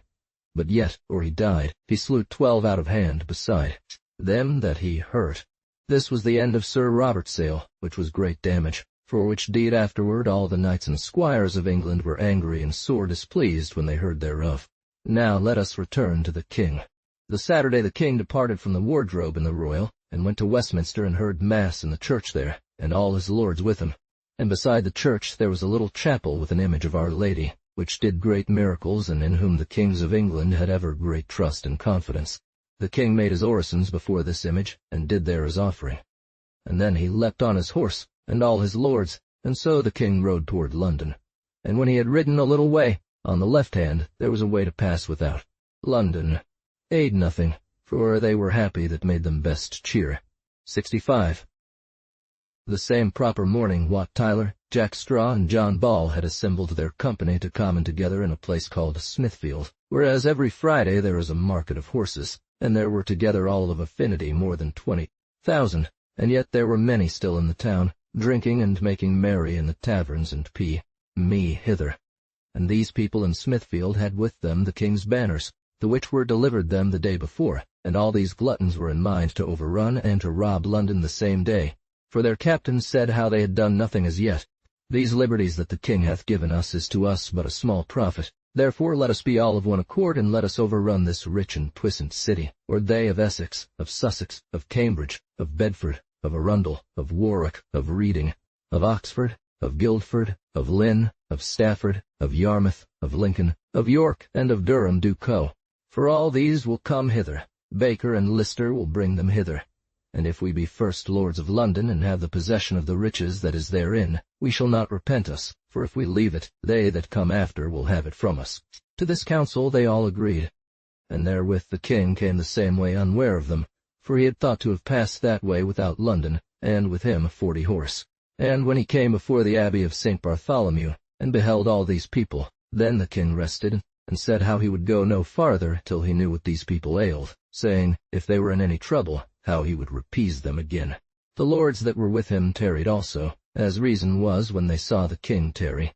And when Wat Tyler saw the king tarry, he said to his people, Sirs, yonder is the king. I will go and speak with him. Stir not from hence, without I make you a sign, and when I make you that sign, come on and slay all them except the king. But do the king no hurt, he is young, we shall do with him as we list, and shall lead him with us all about England, and so shall we be lords of all the realm without doubt. And there was a doublet maker of London called John Tychel, and he had brought to these gluttons 60 doublets, to which they wear. Then he demanded of these captains who should pay him for his doublets. He demanded 30 mark. Wat Tyler answered him and said, Friend, appease yourself, thou shalt be well paid, or this day be ended. Keep thee near me, I shall be thy creditor. Yea, truly, said the king. Wherefore sayest thou? Because, said he, they be all at my commandment, and have sworn to me faith and truth, to do all that I will have them. And therewith he spurred his horse, and departed from his company, and came to the king, so near him that his horse head touched the croup of the king's horse. And the first word that he said was this, Sir King, seest thou all yonder people? Then Wat Tyler said, as he that nothing demanded but riot, What believest thou, king, that these people, and as many more as be in London at my commandment, that they will depart from thee thus without having thy letters? No, said the king, ye shall have them. They be ordained for you, and shall be delivered every one each after other. Wherefore, good fellows, withdraw fair and easily to your people, and cause them to depart out of London, for it is our intent that each of you by villages and townships shall have letters patents, as I have promised you. What, said Tyler, art thou there? With those words Wat Tyler cast his eye on a squire that was there with the king bearing the king's sword, and Wat Tyler hated greatly the same squire, for the same squire had displeased him before for words between them. Give me thy dagger. Nay, said the squire, that will I not do. Wherefore should I give it thee? The king beheld the squire, and said, Give it him, let him have it. And so the squire took it him sore against his will. And when this Wat Tyler had it, he began to play therewith, and turned it in his hand, and said again to the squire, Nay, said the squire, it is the king's sword. Thou art not worthy to have it, for thou art but a knave, and if there were no more here but thou and I, thou durst not speak those words for as much gold in quantity as all yonder abbey. Oh, speak such words? It is too much for thee so to do. 66 by my faith, said Wat Tyler. I shall never eat meat till I have thy head. And with those words the mayor of London came to the king with the 12 horses well armed under their coats, and so he brake the press, and saw and heard how Wat Tyler demeaned himself, and said to him, "Ha, thou knave, how art thou so hardy in the king's presence? Then the king began to chafe, and said to the mayor, "Set hands on him." And while the king said so, Tyler said to the mayor, "A God's name, what have I said to displease thee?" "Yes, truly," quoth the mayor, "thou false stinking knave, shalt thou speak thus in the presence of the king my natural lord? I commit never to live, without thou shalt dearly abye it." Then a squire of the king's alighted, called John Standish, and he drew out his sword and put it into Wat Tyler's belly, and so he died. 67. And with those words the mayor drew out his sword and strake Tyler so great a stroke on the head that he fell down at the feet of his horse, and as soon as he was fallen, they environed him all about, whereby he was not seen of his company. Then the ungracious people there assembled, perceiving their captain slain, began to murmur among themselves, and said, "Ah, our captain is slain. Let us go and slay them all." And therewith they arranged themselves on the place and manner of battle, and their bows before them. Thus the king began a great outrage. 68. Howbeit, all turned to the best, for as soon as Tyler was on the earth, the king departed from all his company. All alone he rode to these people, and said to his own men, "Sirs, none of you follow me. Let me alone. Ye shall have no captain but me. I am your king. Be all in rest and peace." And so when he came before these ungracious people, who put themselves in ordinance to revenge their captain, then the king said to them, "Sirs, what aileth you?" And so the most part of the people that heard the king speak and saw him among them were shamefast, and began to wax peaceable, and to depart. But some, such as were malicious and evil, would not depart, but made semblant as though they would do, somewhat. Then the king returned to his own company, and demanded of them what was best to be done. Then he was counseled to draw into the field, for to fly away was no boot. Then said the mayor, "It is good that we do so, for I think surely we shall have shortly some comfort of them of London, and of such good men as be of our part, who are purveyed and have their friends and men ready armed in their houses, number of 7,000 or 8,000 men well armed." And in the meantime voice and bruit ran through London, how these unhappy people were likely to slay the king and the mayor in Smithfield, through the which noise all manner of good men of the king's party issued out of their houses and lodgings well armed, and so came all to Smithfield and to the field where the king was, and they were anon to thee. And first thither came Sir Robert Knowles, and Sir Perdiccas Dalbray, well accompanied, and divers of the aldermen of London, and with them 600 men in harness, and a puissant man of the city, who was the king's draper, 69, called Nicholas Bramber, and he brought with him a great company. And ever as they came, they ranged them afoot in a order of battle. And on the other part, these unhappy people were ready ranged, making semblance to give battle, and they had with them divers of the king's banners. There the king made 3 knights, the one the mayor of London, Sir Nicholas Walworth, Sir John Standish, and Sir Nicholas Bramber. Then the lords said among themselves, "What shall we do? We see here our enemies, who would gladly slay us, if they might have the better hand of us. Howbeit, other by fairness or otherwise, I will have them." Sir Robert Knowles counselled to go and fight with them and slay them all. Yet the king would not consent thereto, but said, "Nay, I will not so. I will send to them commanding them to send me again my banners, and thereby we shall see what they will do." "That is well said, sir," quoth the Earl of Salisbury. And incontinent they delivered again the banners and sent them to the king. Then these new knights were sent to them, and these knights made token to them not to shoot at them. And when they came so near them that their speech might be heard, they said, "Sirs, the king commandeth you to send to him again his banners, and we think he will have mercy of you." Also they were commanded on pain of their heads, that all such as had letters of the king to bring them forth, and to send them again to the king. And so many of them delivered their letters, but not all. Then the king made them to be all to torn in their presence, and as soon as the king's banners were delivered again, these unhappy people kept none array, but the most part of them did cast down their bows, and so brake their array and returned into London. Thus these foolish people departed, some one way and some another. Sir Robert Knowles was sore displeased in that he might not go to slay them all, but the king would not consent thereto, but said he would be revenged of them well enough, and so he was after. "That I have suffered for you this day. I have this day recovered mine heritage, and the realm of England, the which I had near lost." Then the king answered and said, "Certainly, madam, I know it well, but now rejoice yourself and thank God, for now it is time." And the first journey that the king made he went to the lady princess his mother, who was in a castle in the royal called the Queen's Wardrobe, and there she had tarried 2 days and 2 nights right sore abashed, as she had good reason. And when she had good reason, saw the king her son, she was greatly rejoiced, and said, Ah, fair son, what pain and great sorrow! Thus the king tarried that day with his mother, and every lord went peaceably to their own lodgings. This cry thus made, there was none that durst break it, and so all manner of people departed and sparkled abroad every man to their own places. John Ball and Jack Straw were found in an old house hidden, thinking to have stolen away, but they could not, for they were accused by their own men. Then there was a cry made in every street in the king's name, that all manner of men, not being of the city of London, and have not dwelt there the space of 1 year, to depart, and if any such be found there the Sunday by the sunrising, that they should be taken as traitors to the king, and to lose their heads. Of the taking of them the king and his lords were glad, and then strake off their heads and Wat Tyler's also, and they were set on London Bridge, and the valiant men's heads taken down that they had set on the Thursday before. The Battle of Otterburn.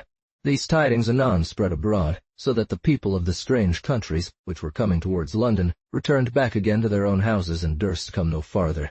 Gain at the time appointed, and could know nothing what the Scots did, nor what they were purposed to do. Then they thought well that their squire was taken.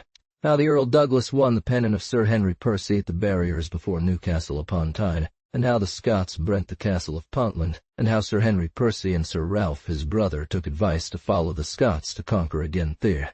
Pennon that was lost at the skirmish when the English lords saw that their squire returned not a. The lords sent each to other, to be ready whensoever they should hear that the Scots were abroad. As for their messenger, they thought him but lost. Now let us speak of the Earl Douglas and other, for they had more to do than they that went by Carlisle. Lishman. The bishopric of Durham, where they found a good country. When the Earls of Douglas, of Morte, of March, and Dunbar 70 departed from the great hosts, they took their way thinking to pass the water and to enter into the bishopric of Durham, and to ride to the town and then to return, brenning and exiling fee. Country and so to come to Newcastle and to lodge there in the town in the despite of all the ing. And as they determined, so they did essay to put it in use, for they rode a great pace under covert without doing of any pillage by the way or assaulting of any castle, tower, or house, but so came into the Lord Percy's land and passed the river of Fross. Tyne without any let a 3 leagues above Newcastle not far from Branspeth, and at last entered into it. Then they began to make war, to slay people and to bren villages and to do many sore displeasures. As at that time the Earl of Northumberland and the other lords and knights of that country knew nothing of their coming. At Alnwick, which is a passage that they must pass by, if we may enclose them, we shall speed well. When tidings came to Newcastle and to Durham that the Scots were abroad, and that they might well see by the fires and smoke abroad in the country, the Earl sent to Newcastle his 2 sons, and sent commandment to every man to draw to Newcastle, saying to his sons, Ye shall go to Newcastle, and all the country shall assemble there, and I shall tarry. Sir Henry Percy and Sir Ralph his brother obeyed their father's commandment, and came thither with them of the country. The Scots rode burning and exiling the country, that the smoke thereof came to Newcastle. The Scots came to the gates of Durham and skirmished there, but they tarried not long, but returned, as they had ordained before to do, and that they found by the way took and destroyed it, Coppeldyke and divers other, so that the town was so full of people that they wist not where to lodge. Between Durham and Newcastle is but 12 leagues English, and a good country. There was no town, without it were closed, but it was Brent, and they were past the river of Tyne, where they had passed before, and then came before Newcastle, and there rested. All the English knights and squires of the country of York and bishopric of Durham were assembled at Newcastle, and thither came the seneschal of York, Sir Ralph Lumley, Sir Matthew Redman, captain of Berwick, Sir Robert Ogle, Sir Thomas Grey, Sir Thomas Holton, Sir John Felton, Sir John Lilliburn, Sir Thomas Abingdon, the Baron of Hilton, Sir John. The Earl of Northumberland's 2 sons were 2 young lusty knights, and were ever foremost at the barriers to skirmish. When these 3 Scottish earls who were chief captains had made their enterprise in the bishopric of Durham, and had sore overrun the country, then they returned to Newcastle, and they rested and tarried 2 days, and every day they skirmished. There were many proper feats of arms done and achieved. There was fighting hand to hand. Among other there fought hand to hand the Earl Douglas and Sir Henry Percy, and by force of arms the Earl Douglas won the pennon of Sir Henry Percy's, wherewith he was sore displeased, and so were all the Englishmen. And the Earl Douglas said to Sir Henry Percy, Sir, I shall bear this token of your prowess into Scotland, and shall set it on high on my castle of Dalkeith, that it may be seen far off. Sir, quoth Sir Henry, he may be sure ye shall not pass the bounds of this country till ye be met withal in such wise that ye shall make none avaunt thereof. Else, sir, quoth the Earl Douglas, come this night to my lodging and seek for your pennon. I shall set it before my lodging, and see if ye will come to take it away. So then it was late, and the Scots withdrew to their lodgings, and refreshed them with such as they had. They had flesh enough. They made that night good watch, for they thought surely to be awake for the words they had spoken, but they were not, for Sir Henry Percy was counselled not so to do. There the Scots rested, for they came thither betimes, and understood that the knight was in his castle. The next day the Scots dislodged and returned towards their own country, and so came to a castle and a town called Pontland, whereof Sir Edmund of Alfell was lord, who was a right good knight. Then they ordained to assail the castle, and gave a great assault, so that by force of arms they won it and the knight within it. Then the town and castle was brent, and from thence the Scots went to the town and castle of Otterburn, an 8 English mile from Newcastle 71, and there lodged. That day they assaulted till they were weary, and did nothing. Then they sowned the retreat, and returned to their lodgings. That day they made none assault, but the next morning they blew their horns, and made ready to assail the castle, which was strong, for it stood in the moorish. Then the lords drew to council to determine what they should do. The most part were of the accord that the next day they should dislodge without giving of any assault, and to draw fair and easily towards Carlisle. Let us assail this castle. It is pregnable. We shall have double honor. But the Earl Douglas brake that counsel, and said, in despite of Sir Henry Percy, who said he would come and win again his pennon, let us not depart hence for 2 or 3 days, and then let us see if he will come and fetch his pennon. He shall be well defended. 72 every man accorded to his saying, what for their honor, and for the love of him. Then they apparelled for to assault the next day. This was their intention.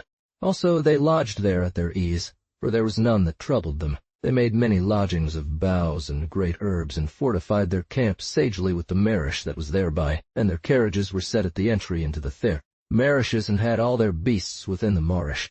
Now let us speak of Sir Henry Percy, and of Sir Ralph his brother, and shew somewhat what they did. The Englishmen there thought surely that the Earl Douglas's band was but the Scots' vanguard, and that their host was left behind. They were sore displeased that the Earl Douglas had won the pennon of their arms. Also it touched greatly their honours, if they did not as Sir Henry Percy said he would, for he had said to the Earl Douglas that he should not carry his pennon out of England, and also he had openly spoken it before all the knights and squires that were at Newcastle. If the Earl Douglas have won your pennon, he bought it dear, for he came to the gate to seek it, and was well beaten. The knights of the country, such as were well expert in arms, spake against Sir Henry Percy's opinion, and said to him, Sir, there fortuneth in war oftentimes many losses. 73 another day, ye shall win as much of him, or more. With us what they will. Yet it were better to lose a pennon than 200 or 300 knights and squires, and put all our country in adventure. These words refrained Sir Henry and his brother, for they would do nothing against counsel. Sir, we say this because we know well all the power of Scotland is abroad in the fields, and if we issue out and be not men enow to fight with them, and peradventure they have made this skirmish with us to the intent to draw us out of the town, and the number that they be of, as it is said, above 40,000 men, they may soon enclose us, and do. Then tidings came to them by such as had seen the Scots, and seen all their demeanour, and what way they took, and where they rested. How Sir Henry Percy and his brother, with a good number of men of arms and archers, went after the Scots, to win again his pennon that the Earl Douglas had won before Newcastle upon Tyne, and how they assailed the Scots before Otterburn in their lodgings. The Scots be at Pontland, and have taken Sir Edmund Alfell in his own castle, and from thence they be gone to Otterburn, and there they lay this night.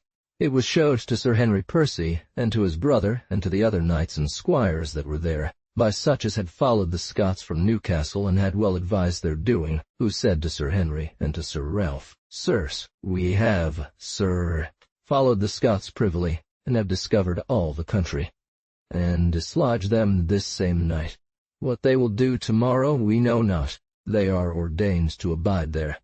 And, sirs, surely their great host is not with them, for in all they pass not there a 3,000 men. When Sir Henry heard that, he was joyful, and said, Sirs, let us leap on our horses, for by the faith I owe to God and to my lord my father, I will go seek for my pennon. Knights and squires that heard him agreed thereto, and were joyous, and every man made him ready. But Sir Henry Percy would not abide his coming, for he had with him 600 spears, knights, and squires, and an 8,000 footmen. They thought that sufficient number to fight with the Scots, if they were not but 300 spears and 3,000 of other. The same evening the Bishop of Durham came thither with a good company, for he heard at Durham how the Scots were before Newcastle, and how that the Lord Percy's sons with other lords and knights should fight with the Scots, therefore the Bishop of Fox. Durham, to come to the rescue, had assembled up all the country, and so was coming to Newcastle. Thus they departed from Newcastle after dinner, and set forth in good order, and took the same way as the Scots had gone, and rode to Otterburn, 7 little leagues from thence in fair way, but they could not ride fast because of their footmen. Were but varlets and servants. And when the Scots had supped, and some laid down to their rest, and were weary of travailing and assaulting of the castle all that day, and thought to rise early in the morning and cool of the day to give a new assault, therewith suddenly Englishmen came on them and entered into the lodgings, weening it had been the master's lodgings, and the meantime they armed and apparelled them, every man under his banner and under his captain's pennon. Then the Englishmen cried, Percy, Percy, and entered into the lodgings, and ye know well where such a fray as noise is soon raised, and it fortuned well for the Scots, for when they saw the Englishmen came to wake them, then the Lord sent a certain of their servants of footmen to skirmish with the Englishmen at the entry of the lodgings, and in hot. The night was far on, but the moon shone so bright as it had been in a manner day. It was in the month of August, and the weather fair and temperate. Thus the Scots were drawn together, and without any noise departed from their lodgings, and went about a little mountain, which was greatly for their advantage. If they do, then we will draw to such a place, and thereby other we shall win or lose. For all the day before they had well advised the place, and said among themselves, If the Englishmen come on us suddenly, then we will do thus and thus. For it is a jeopardous thing in the night if men of war enter into our lodgings. When the Englishmen entered into the field, at the first they soon overcame the varlets, and as they entered further in, always they found new men to busy them and to skirmish with them. Then they cried, Percy, and the other party cried, Douglas. Then suddenly came the Scots from about the mountain, and set on the Englishmen, or they were ware, and cried their cries, whereof the Englishmen were sore astonied. Then the Earl James Douglas, who was young and strong, and of great desire to get praise and grace, and was willing to deserve to have it, and cared for no pain nor travail, came forth with his banner, and cried. There began a cruel battle, and at the first encounter many were overthrown of both parties, and because the Englishmen were a great number, and greatly desired to vanquish their enemies, and rested at their pace 74, and greatly did put aback the Scots, so that the Scots were near discomfited. And Sir Henry Percy, and Sir Ralph his brother, who had great indignation against the Earl Douglas because he had won the pennon of their arms at the barriers before Newcastle, came to that part and cried, Percy! Their 2 banners met, and their men. There was a sore fight. The Englishmen were so strong and fought so valiantly that they reculed the Scots back. There were 2 valiant knights of Scots under the banner of the Earl Douglas, called Sir Patrick of Hepburn and Sir Patrick his son. They acquitted themselves that day valiantly. The Earl's banner had been won, and they had not been. They defended it so valiantly, and in the rescuing thereof did such feats of arms, that it was greatly to their recommendation and to their heirs for ever after. Scotland. I knew them, and they knew me by such tokens as I shewed them of their country, for I, author of this book, in my youth had ridden nigh over all the realm of Scotland, and I was as then of 15 days in the house of Earl William Douglas, father to the same Earl James, of whom I spake of now, in a castle of 5 leagues from Edinburgh, and it was showed me by such as had been at the same battle, as well by knights and squires of England as of Scotland, at the house of the Earl of Foix, for anon after this battle was done, I met at Orthez 2 squires of England called John of Chateauneuf, and John of Cantiron. Also, when I returned to Avignon, I found also there a knight and a squire of country of Dalkeith, 75, the same time I saw there this Earl James, a fair young child, and a sister of his called the Lady Blanche. I was informed by both these parties 76, how this battle was as sore a battle fought as lightly hath been heard of before of such a number.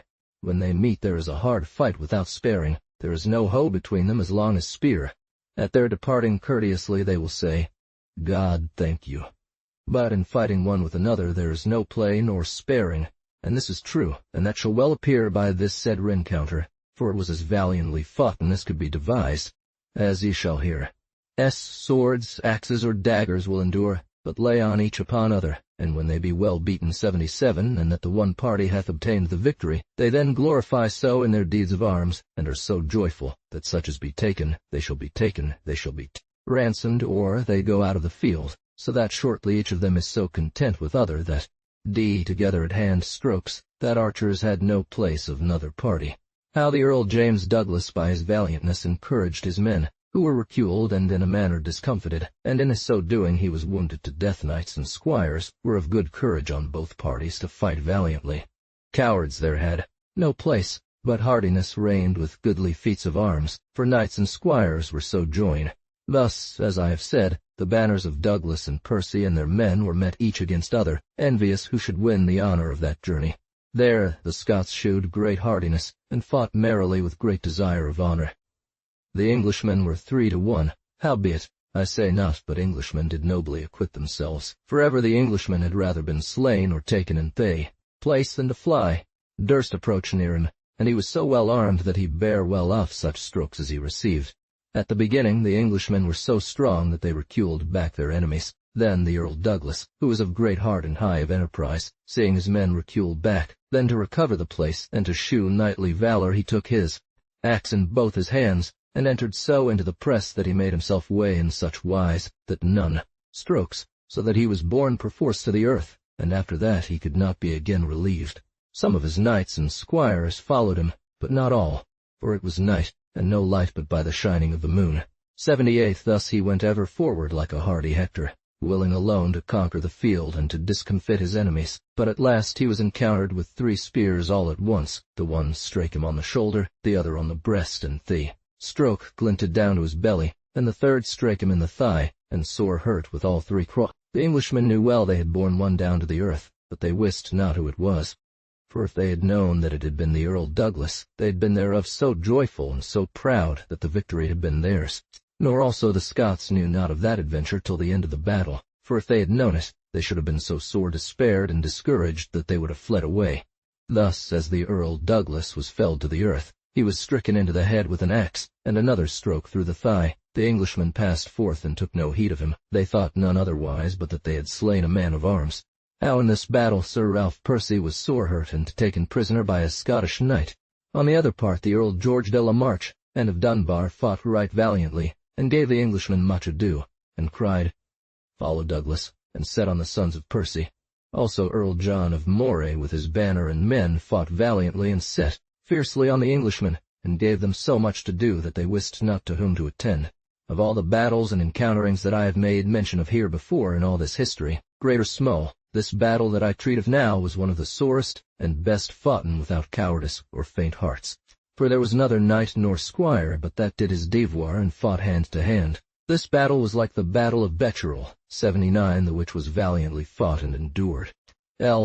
The Earl of Northumberland's sons, Sir Henry and Sir Ralph Percy, who were chief sovereign captains, acquitted themselves nobly, and Sir Ralph Percy entered in so far among his enemies that he was closed in and hurt, and so sore handled that his breath was so short that he was taken prisoner by a knight of the Earl of Moray's called Sir John Maxwell.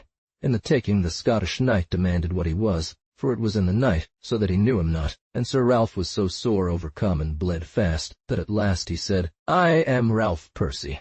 Then the Scot said, "Sir Ralph, rescue or no rescue, I take you for my prisoner." "I, Maxwell." "Well," quoth Sir Ralph, "I am content, but then take heed to me, for I am sore hurt, my hosen and my greaves are full of blood." Then the knight saw by him the Earl Moray, and said, "Sir, here I deliver to you Sir Ralph Percy as prisoner, but, sir, I deliver to you Sir Ralph Percy as prisoner, but let good heed be taken to him, for he is sore hurt." The Earl was joyful of these words, and said, "Maxwell, thou hast well won thy spurs. Now let us speak of the young James Earl of Douglas, who did marvels in arms, or he was beaten down." Then he delivered Sir Ralph Percy to certain of his men, and they stopped and wrapped his wounds, and still the battle endured, not knowing who had as then the better, for there were many taken and rescued again that came to no knowledge. When he was overthrown, the press was great about him, so that he could not relieve, for with an axe he had his death's wound. His men followed him as near as they could, and there came to him Sir James Lindsay his cousin, and Sir John and Sir Walter Sinclair, and other knights and squires. Thus he was found fighting near to his master, whereby he had great praise, and thereby the same year he was made Archdeacon of Aberdeen. And by him was a gentle knight of his, who followed him all the day, and a chaplain of his, not like a priest but like a valiant man of arms. For all that night he followed the Earl with a good axe in his hands, and still skirmished about the Earl. Thereas he lay, and reculed back some of the Englishmen with great strokes that he gave. This priest was called Sir William of North Berwick. He was a tall man and a hardy, and was sore hurt. When these knights came to the Earl, they found him in an evil case, and a knight of his lying by him called Sir Robert Hart. He had 15 wounds in one place and other. Then Sir John Sinclair demanded of the Earl how he did. The two brethren of Sinclair and Sir James Lindsay did as the Earl had desired them, and raised up again his banner, and cried, "Douglas!" "Right evil, cousin," quoth the Earl. "But thanked be God, there hath been but a few of mine ancestors that hath died in their beds. But, cousin, I require you think to revenge me, for I reckon myself but dead, for my heart fainteth oftentimes. My cousin Walter and you, I pray you raise up again my banner which lieth on the ground, and my squire Davy Colomine slain. But, sirs, shew neither to friend nor foe in what case ye see me in, for if mine enemies knew it, they would rejoice, and our friends discomforted. Such as were behind and heard that cry drew together, and set on their enemies valiantly, and reculed back the Englishmen, and many overthrown, and so drave the Englishmen back beyond the place, whereas the Earl lay, who was by that time dead, and so came to the Earl's banner, the which Sir John Sinclair held in his hands, and many good knights and squaws, Eyres of Scotland about him, and still company drew to the cry of Douglas. Thither came the Earl Morte with his banner well accompanied, and also the Earl de la March and of Dunbar, and when they saw the Englishmen recule and their company assembled together, they renewed again the battle, and gave many hard and sad strokes. How the Scots won the battle against the Englishmen beside Otterburn, and there was taken prisoner Sir Henry and Sir Ralph Percy, and how an English squire would not yield him, no more would a Scottish squire, and so died both, and how the Bishop of Fife, Durham and his company were discomfited among themselves, to say truth. Rimish they reculed back the Englishmen in such wise, that after that they could no more assemble together, for the Scots passed through their battles. Travailed in the Scots, for they came the same day from Newcastle upon Tyne, 6 English miles, and went a great pace to the intent to find the Scots, which they did. So that by their fast going they were near out of breath, and the Scots were fresh and well rested, which greatly availed them when time was of their business, for in the last SC. And it fortuned that Sir Henry Percy and the Lord of Montgomery, a valiant knight of Scotland, fought together hand to hand right valiantly, without letting of any other, for every man had enough to do. So long they two fought that perforce of arms, Sir Henry Percy was taken prisoner by the said Lord of Montgomery, his 2 sons John and Robert, the knights and squires of Scotland, as Sir Mark Adriman, Sir Thomas Erskine, Sir William, Sir James and Sir Alexander Lindsay, the Lord of Fenton, Sir John of St. Mauro, 81, Sir Patrick of Dunbar, Sir John and Sir Walter Sinclair, Sir John and Sir Walter Sinclair, Maxwell, Sir Guy Stewart, Sir John Halliburton, Sir Alexander Ramsay, Robert Colomine, 82, and whereto should I write long process. And on the English party, before that the Lord Percy was taken, and after, there fought valiantly Sir Ralph Lumley, Sir Matthew Redman, Sir Thomas Ogle, Sir Thomas Graigle, Sir Thomas Helton, Sir Thomas Abingdon, Sir John Lilburn, Sir William Walsingham, the Baron of Helton, Sir John of Colpitich, 83, the Seneschal of York, and divers other footmen. More, saving Sir Matthew Redman, Captain of Berwick, who when he knew no remedy nor recoverance, and saw his company fly from the Scots and yielded them on every side, then he took his horse and departed to save himself. This was a sore battle and well foughten. And as fortune is always changeable, though the Englishmen were more in number than the Scots, and were right valiant men of war and well expert, and that at the first front they reculed back the Scots, yet finally the Scots obtained the place and victory, and all the foresaid Englishmen taken, and 100. The same season about the end of this discomfiture there was an English squire called Thomas Waltham, a goodly and a valiant man, and that was well seen, for of all that night he would neither fly nor yet yield him. It was said he had made a vow at a feast in England, that the first time that ever he saw Englishmen and Scots in battle, he would so do his devoir to his power, in such wise that either he would be reputed for the best doer on both sides, or else too die in the pain. And with him there was a Scottish squire slain, cousin to the King of Scots, called Simon Glendowen. His death was greatly complained of the Scots. Huff they had been brethren, without doing to them any damage. He was called a valiant and a hardy man, and did so much by his prowess, that under the banner of the Earl of Morte he did such valiantness in arms, that the Scots had marvel thereof, and so was slain in fighting. Alive, but he would never yield. He hoped ever to have been rescued.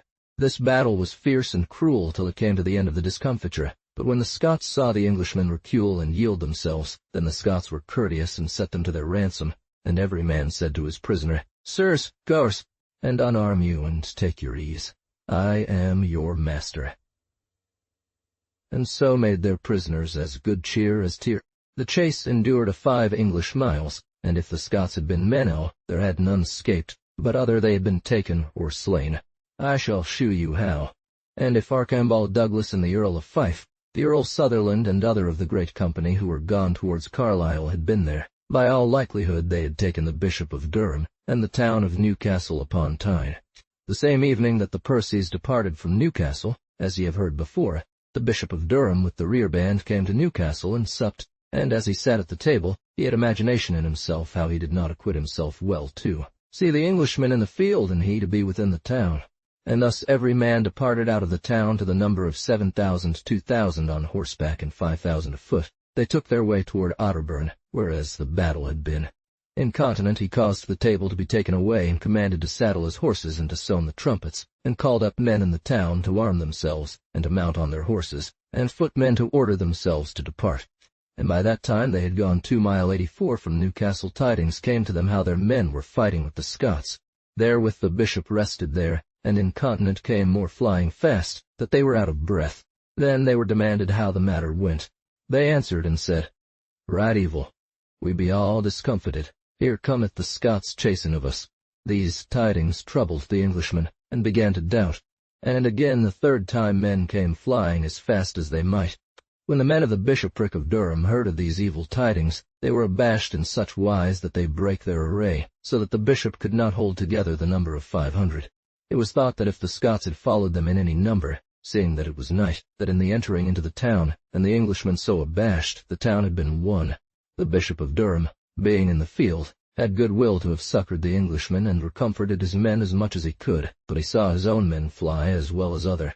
Then he demanded counsel of Sir William Lucy, and of Sir Thomas Clifford, and of other knights, what was best to do. Then the bishop said, Sirs, all things considered, it is none honor to put all in peril, nor to make of one evil damage twain. We hear how our company be discomfited, and we cannot remedy it, for to go to recover them, we know not with whom, nor with what number we shall meet. These knights for their honor would give him no counsel, for they thought to return again and do nothing should sown greatly to their blame, and to go forth might be to their great damage, and so stood still and would give none answer, and the longer they stood, the fewer they were, for some still stale away. Let us return fair and easily for this night to Newcastle, and tomorrow let us draw together and go look on our enemies. Every man answered, As God will, so be it. Therewith they returned to Newcastle. Thus a man may consider the great default that is in men that be abashed and discomfited, for if they had kept them together and have turned again such as fled, they had discomfited the Scots. This was the opinion of divers, and because they did not thus, the Scots had the victory. At his departing Sir James Lindsay was near to him, and saw how Sir Matthew departed, and this Sir James, to win honor, followed and chased Sir Matthew Redman, and came so near him that he might have striken him with his spear if he had list. How Sir Matthew Redman departed from the battle to save himself, and how Sir James Lindsay was taken prisoner by the Bishop of Durham, and how after the battle scourers were sent forth to discover the country, I shall shew you of Sir Matthew Redman, who was on horseback to save himself, for he alone could not remedy the matter. Sir Matthew spake no word, but strake his horse with the spurs sorer than he did before. Then he said, Ah, Sir Knight, turn. It is a shame thus to fly. I am James of Lindsay. If you will not turn, I shall strike you on the back with my spear. In this manner he chased him more than 3 miles, and at last Sir Matthew Redman's horse foundered and fell under him. And he defended himself properly. Then he stepped forth on the earth, and drew out his sword, and took courage to defend himself. And the Scot thought to have stricken him on the breast, but Sir Matthew Redman swerved from the stroke, and the spear point entered into the earth.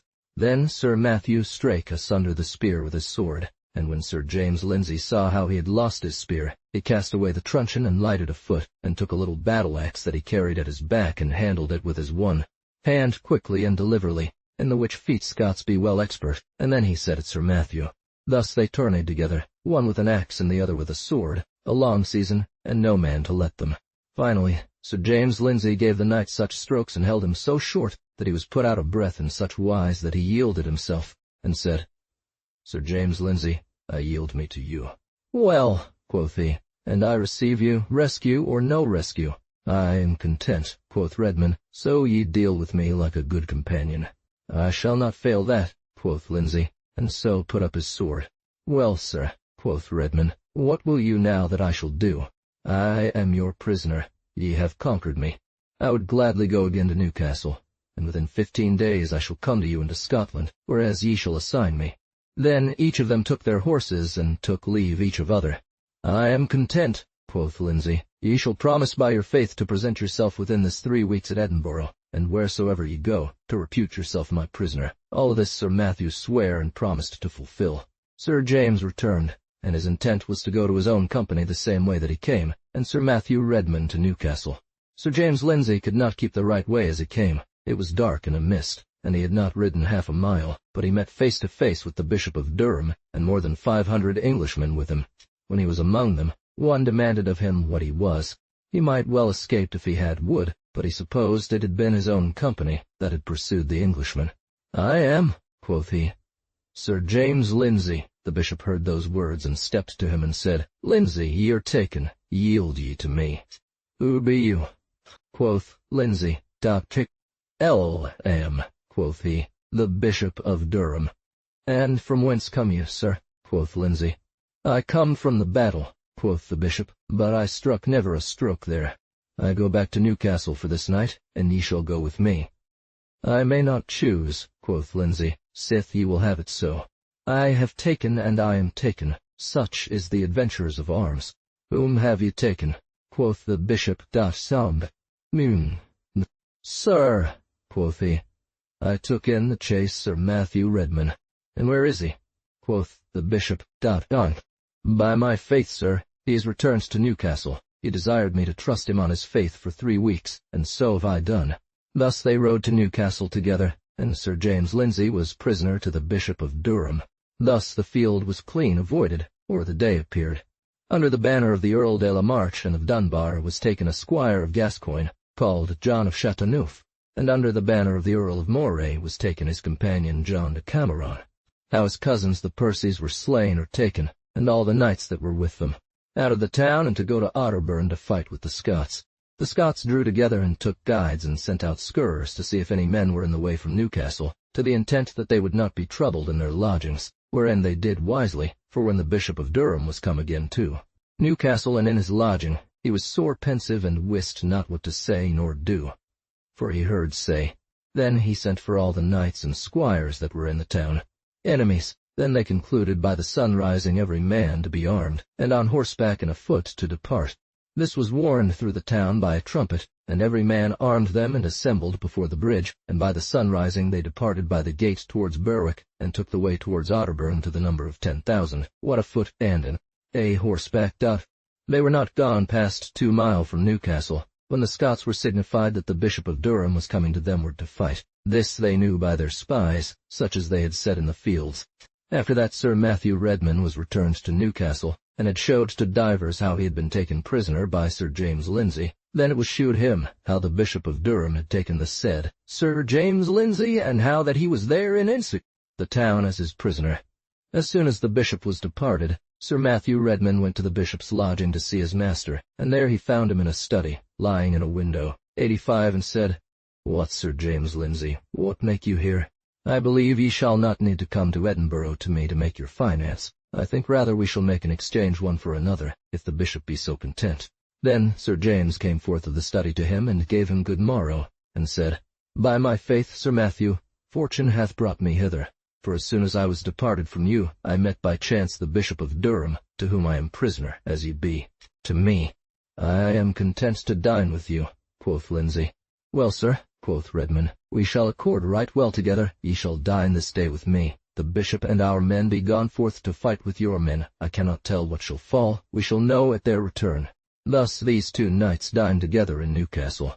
When the knights of Scotland were informed how the Bishop of Durham came on them with 10,000 men, they drew to council to see what was best for them to do, either to depart or else to abide the adventure.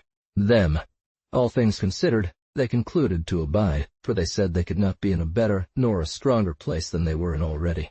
They had many prisoners, and they could not carry them away if they should have departed, and also they had departed. Many of their men hurt, and also some of their prisoners, whom they thought they would not leave behind.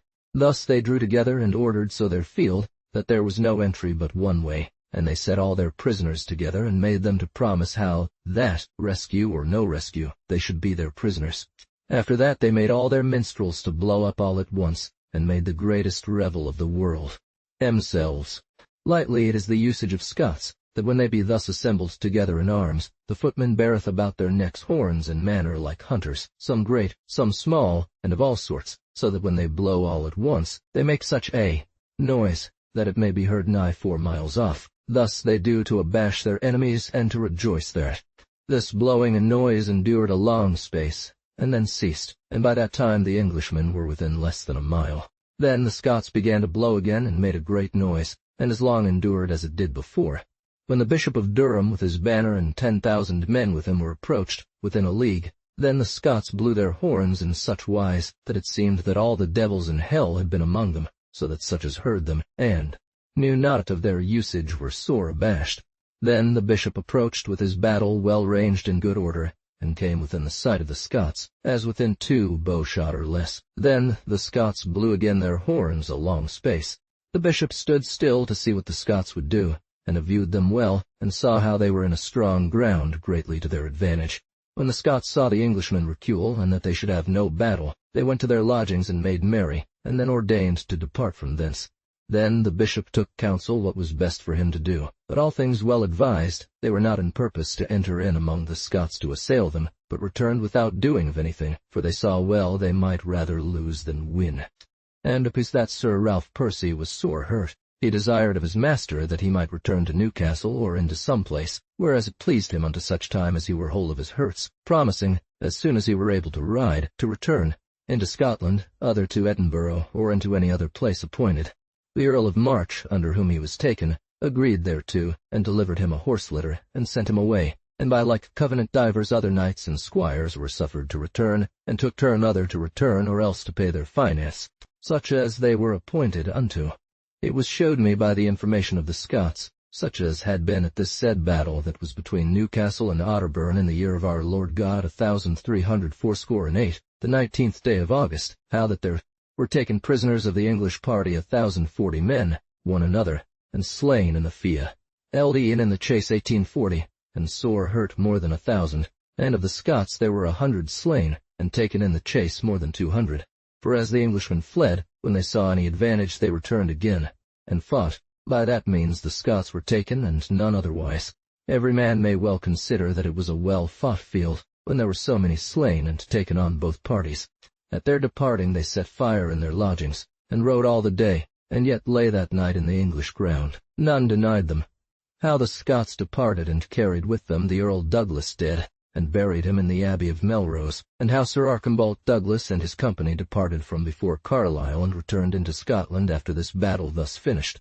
Every man returned, 86, and the Earl Douglas's dead body chested and laid in a chair, and with him Sir Robert Hart and Simon Glendowen. Then they prepared to depart. So they departed, and led with them Sir Henry Percy, and more than 40 knights of England, and took the way to the Abbey of Melrose. The next day they dislodged early in the morning, and so came that day to Melrose. It is an abbey of black monks on the border between both realms. There they rested and buried the Earl James Douglas. The second day after his obsequy was done reverently, and on his body laid a tomb of stone and his banner hanging over him. Who was a valiant knight, and greatly redoubted of the Englishmen. He was but a bastard. Whether there were as then any more Earls of Douglas to whom the land returned, or not, I cannot tell.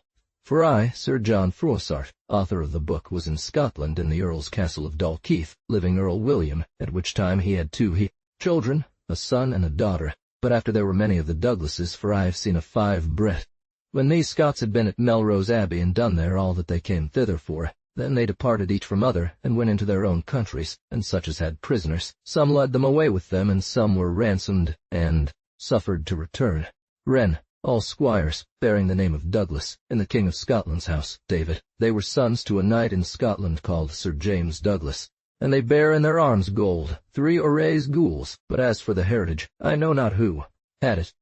As for Sir Archambaud Douglas, of whom I have spoken before in this history in divers places, thus the Englishmen found the Scots right courteous and gentle in their deliverance and ransom, so that they were well content. And it was shewed me. This was showed me in the country of Béarn in the Earl of Foiss's house, by a knight named John of Chateauneuf, who was taken prisoner at the same journey under the banner of the Earl of March and Dunbar, and he greatly praised the said Earl, for he suffered him to pass in manner as he desired himself. Thus these men of war of Scotland departed, and ransomed their prisoners as soon as they might right courteously, and so returned little and little into their own countries, blee nor so honourable for them as this was. And I believe it well, that the Scots had by reason of that journey 200,000 francs for ransoming of prisoners, for sith the battle that was before Stirling in Scotland, whereas Sir Robert of Bruce, Sir William Douglas, Sir Robert Versey, Sir Simon Fraser, and other Scots chased the Englishmen 3 days, they never had journey so profita. Then they determined to dislodge, and to draw into their own countries, seeing their other company were withdrawn. When tidings came to the other company of the Scots that were beside Carlisle, how their company had distressed the Englishmen beside Otterburn, they were greatly rejoiced, and displeased in their minds that they had not been there. Thus they dislodged and entered into Scotland. Now let us leave to speak of the Scots and of the Englishmen for this time, and let us return to the young Charles of France, who with a great people went into Almaine, to bring the Duke of Gueldres to reason. When the French king and all his army were past the river of Meuse at the bridge of Morte, they took the way of Ardennes and of Luxembourg, and always the pioneers were before, beating woods and bushes and making the ways plain. The Duke of Juliers and his country greatly doubted the coming of the French king, for they knew well they should have the first assault and bear the first burden, and the land of Juliers is a plain country. In one day the men of war should do much damage there, and destroy and waste all, except the castles and good towns. Thus the French king entered into the country of Luxembourg and came to an abbey, whereas Wenceslas, sometime Duke of Brabant, was buried. There the king tarried 2 days. Then he departed and took the way through Bastogne, and lodged within a league whereas the Duchess of Brabant lay. She sent word of her being there to the Duke of Burgoyne, and he brought her into the field to speak with the king, who received her right honourably, and there communed together. Then the Duchess returned to Bastogne, and thither she was conveyed with Sir John of Vienne and Sir Guy of Tremouille. And the next day the king went forward, approaching to the land of his enemies, and came to the entering into Almaine, on the frontiers of the Duchy of Juliers, said it were pity that the father should bear the default of the son.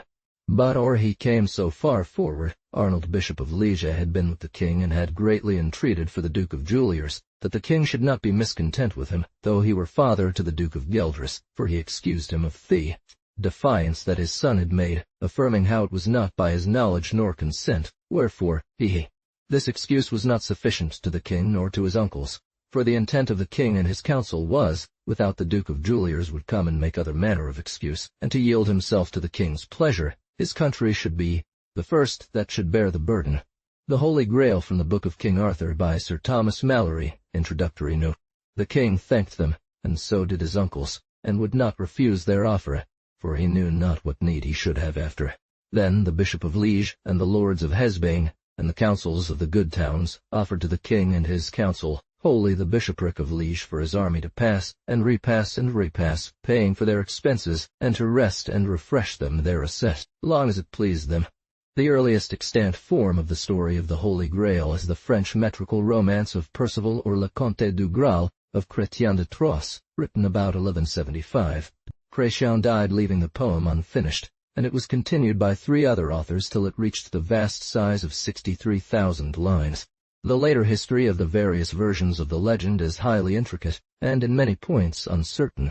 The religious signification of the Grail is supposed to have been attached to it early in the 13th century by Robert de Boron, and, perhaps a little later, in the French prose quest of the Holy Grail, Galahad takes the place of Percival as the hero of the story.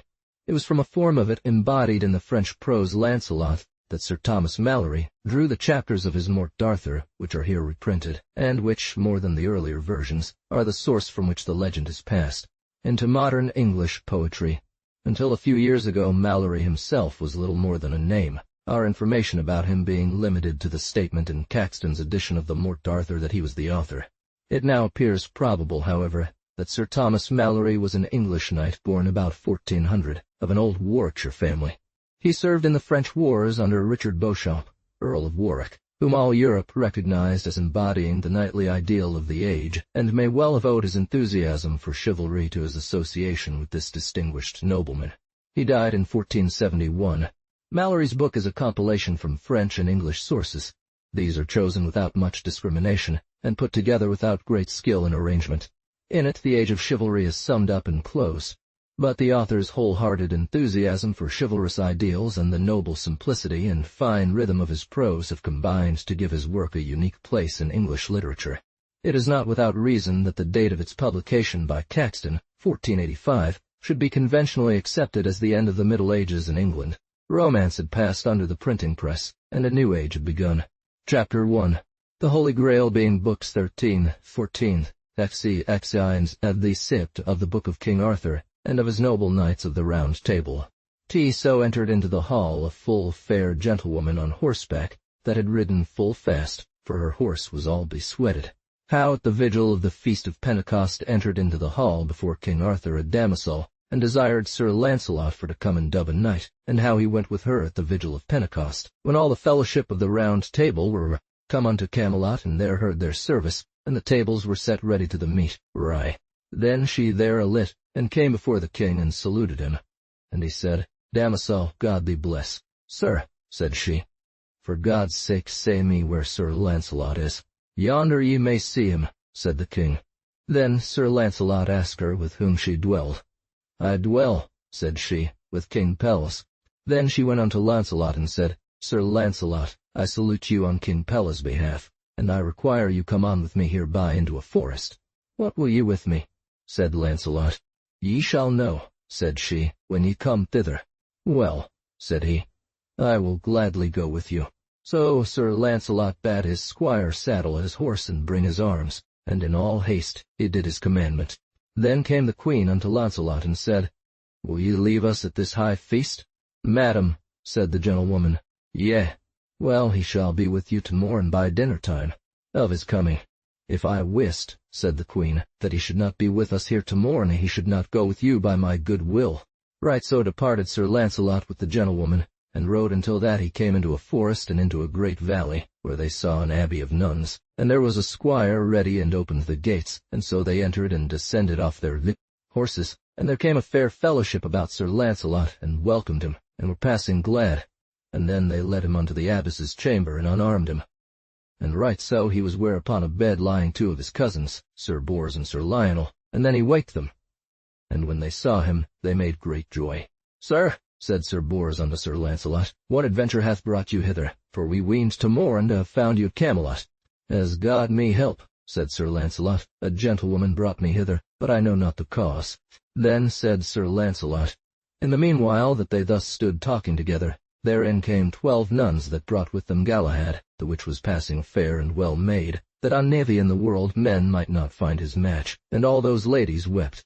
Sir, said they all, we bring you here this child the which we have nourished, and we pray you to make him a knight, for of a more worthier man's hand may he not receive the order of knighthood. Sir Launcelot beheld the young squire, and saw him seemly and demure as a dove, with all manner of good features, that he weened of his age never to have seen so fair a man of form. He and all they said, Yea. Cometh this desire of himself? Then shall he, said Sir Launcelot, receive the high order of knighthood as to morn at the reverence of the high feast. That night Sir Launcelot had passing good cheer, and on the morn at the hour of prime, Galahad's desire, he made him knight and said, God make him a good man, for of beauty faileth you not as any that liveth. Chapter 2. How the letters were found written in the Siege Perilous, and of the marvellous adventure of the sword and a stone. Now, fair sir, said Sir Launcelot, will ye come with me unto the court of King Arthur? Nay, said he, I will not go with you as at this time. Then he departed from them and took his 2 cousins with him, and so they came unto Camelot by the hour of undern on Whitsunday. By that time the king and the queen were gone to the minster to hear their service. Then the king and the queen were passing glad of Sir Bors and Sir Lionel, and so was all the fellowship. So when the king and all the knights were come from service, the barons espied in the sieges of the Round Table all about, written with golden letters, "Here ought to sit he, and he ought to sit here." Then all they said, "This is a marvelous thing, and an adventurous." And thus they went so long till that they came to the Siege Perilous, where they found letters newly written of gold, which said, 400 winters and 54, accomplished after the passion of our Lord Jesu Christ ought this siege to be, fulfilled. "In the name of God," said Sir Launcelot, and then accounted the term of the writing from the birth of our Lord unto that day. Then made they to ordain a cloth of silk, for to cover these letters in the Siege Perilous. "It seemeth me," said Sir Launcelot, "this siege ought to be fulfilled this same day, for this is the feast of Pentecost after the 450 year, and if it would please all parties, I would none of these letters were seen this day, till he become that ought to achieve this adventure." Then the king bade haste unto dinner. "Sir," said Sir Kay the steward, "if ye go now to your meat, ye shall break your old custom of your court, for ye have not used on this day to sit at your meat, or that ye have seen some adventure." So, as they stood speaking, in came a squire and said unto the king, "Sir, I bring unto you marvelous tidings." "Ye say sooth," said the king, "but I had so great joy of Sir Launcelot and of his cousins, which ye come to the court whole and sound, so that I bethought me not of mine old custom." "What be they?" said the king. The king said, "I will see that marvel." "Sir, there is here beneath at the river a great stone which I saw fleet above the water, and therein I saw sticking a sword. So all the knights went with him, and when they came to the river they found there a stone fleeting, as it were of red marble, and therein stuck a fair rich sword, and in the pommel thereof were precious stones wrought with subtle letters of gold. When the king had seen the letters, he said unto Sir Launcelot, Then the barons read the letters which said in this wise, Never shall man take me hence, but only he by whose side I ought to hang, and he shall be the best knight of the world. Fair sir, this sword ought to be yours, for I am sure ye be the best knight of the world. Then Sir Launcelot answered full soberly, Certes, sir, it is not my sword. Also, sir, wit ye well I have no hardiness to set my hand to it, for it longed not to hang by my side. Also, who that assayeth to take the sword and faileth of it, he shall receive a wound by that sword that he shall not be whole long after. And I will that ye wit that this same day shall the adventures of the Sangreal, that is called the Holy Vessel, begin. Sir, said the king, essay to take the sword, and at my commandment. Sir, said Gawain, your commandment I will obey. How Sir Gawain essayed to draw out the sword, and how an old man brought in Galahad now, fair nephew. Said the king unto Sir Gawain, Essay ye, for my love, sir, he said, save your good grace, I shall not do that. And therewith he took up the sword by the handles, but he might not stir it. I thank you, said the king to Sir Gawain. My lord Sir Gawain, said Sir Launcelot, yea, well this sword shall touch you so sore that ye shall will ye had never set your hand thereto for the best castle of this realm. Sir, he said, I might not withsay mine uncle's will and commandment. And he said, Gladly, for to bear Sir Gawain fellowship. But when the king heard this, he repented it much, and said unto Sir Percival that he should essay, for his love. And therewith he set his hand on the sword and drew it strongly, but he might not move it. Then were there more that durst be so hardy, to set their hands thereto. Now may ye go to your dinner, said Sir Kay unto the king, for a marvellous adventure have ye seen. So the king and all went unto the court, and every knight knew his own place, and set him therein, and young men that were knights served them. So when they were served, and all sieges fulfilled save only the Siege Perilous, anon there befell a marvellous adventure, that all the doors and windows of the palace shut by themselves. Not for then the hall was not greatly dark, and therewith they abashed both one and other. Then King Arthur spake first and said, By God, fair fellows and lords, we have seen this day marvels, but or night I suppose we shall see greater marvels. In the meanwhile came in a good old man, and an ancient, clothed all in white, and there was no knight knew from whence he came. And with him he brought a young knight, both on foot, in red arms, without sword or shield, save a scabbard hanging by his side. And these words he said, Peace be with you, fair lords. Then the old man said unto Arthur, Sir, I bring here a young knight, the which is of king's lineage, and of the kindred of Joseph of Arimathea, whereby the marvels of this court and of strange realms shall be fully accomplished. Chapter 4. how the old man brought Galahad to the Siege Perilous and set him therein, and how all the knights marveled. The king was right glad of his words, and said unto the good man, Sir, ye be right welcome, and the young knight with you. Then the old man made the young man to unarm him, and he was in a coat of red sendal, and bare a mantle upon his shoulder that was furred with ermine, and put that upon him. And the old knight said unto the young knight, Sir, follow me. Sir, said the old knight, wit ye well. And anon he led him unto the Siege Perilous, where beside sate Sir Launcelot, and the good man lifted up the cloth, and found there letters that said thus, This is the siege of Galahad, the hot prince. That place is yours. And then he set him down surely in that siege. So the good man departed, and there met him 20 noble squires, and so took their horses and went their way. And then he said to the old man, Sir, ye may now go your way, for well have ye done that ye were commanded to do. And recommend me unto my grandsire, King Pelles, and unto my lord Pecher, and say them on my behalf. I shall come and see them as soon as ever I may. Then Sir Launcelot beheld his son, and had great joy of him. Then all the knights of the Table Round marveled greatly of Sir Galahad, that he durst sit there in that Siege Perilous, and was so tender of age, and wist not from whence he came, but all only by God, and said, This is he by whom the Sangreal shall be achieved, for there sat never none but he were mischieved. This noise was great in all the court, so that it came to the queen. Many said unto the queen he resembled much unto Sir Launcelot. Then she had marvel what knight it might be that durst adventure him to sit in the Siege Perilous. Then Bors told his fellows, Upon pain of my life this young knight shall come unto great worship. Al, right as Sir Launcelot had done us to understand. I would fain see him, said the queen, for he must needs be a noble man, for so is his father that him begat. I report me unto all the Table Round.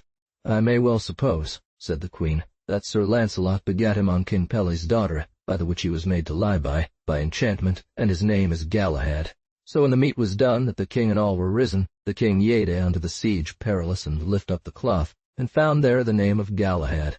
And then he shewed it unto Sir Gawaine, and said, Fair nephew, now have we among us, sir, Galahad, the good knight that shall worship us all, and upon pain of my life he shall achieve the Sangre.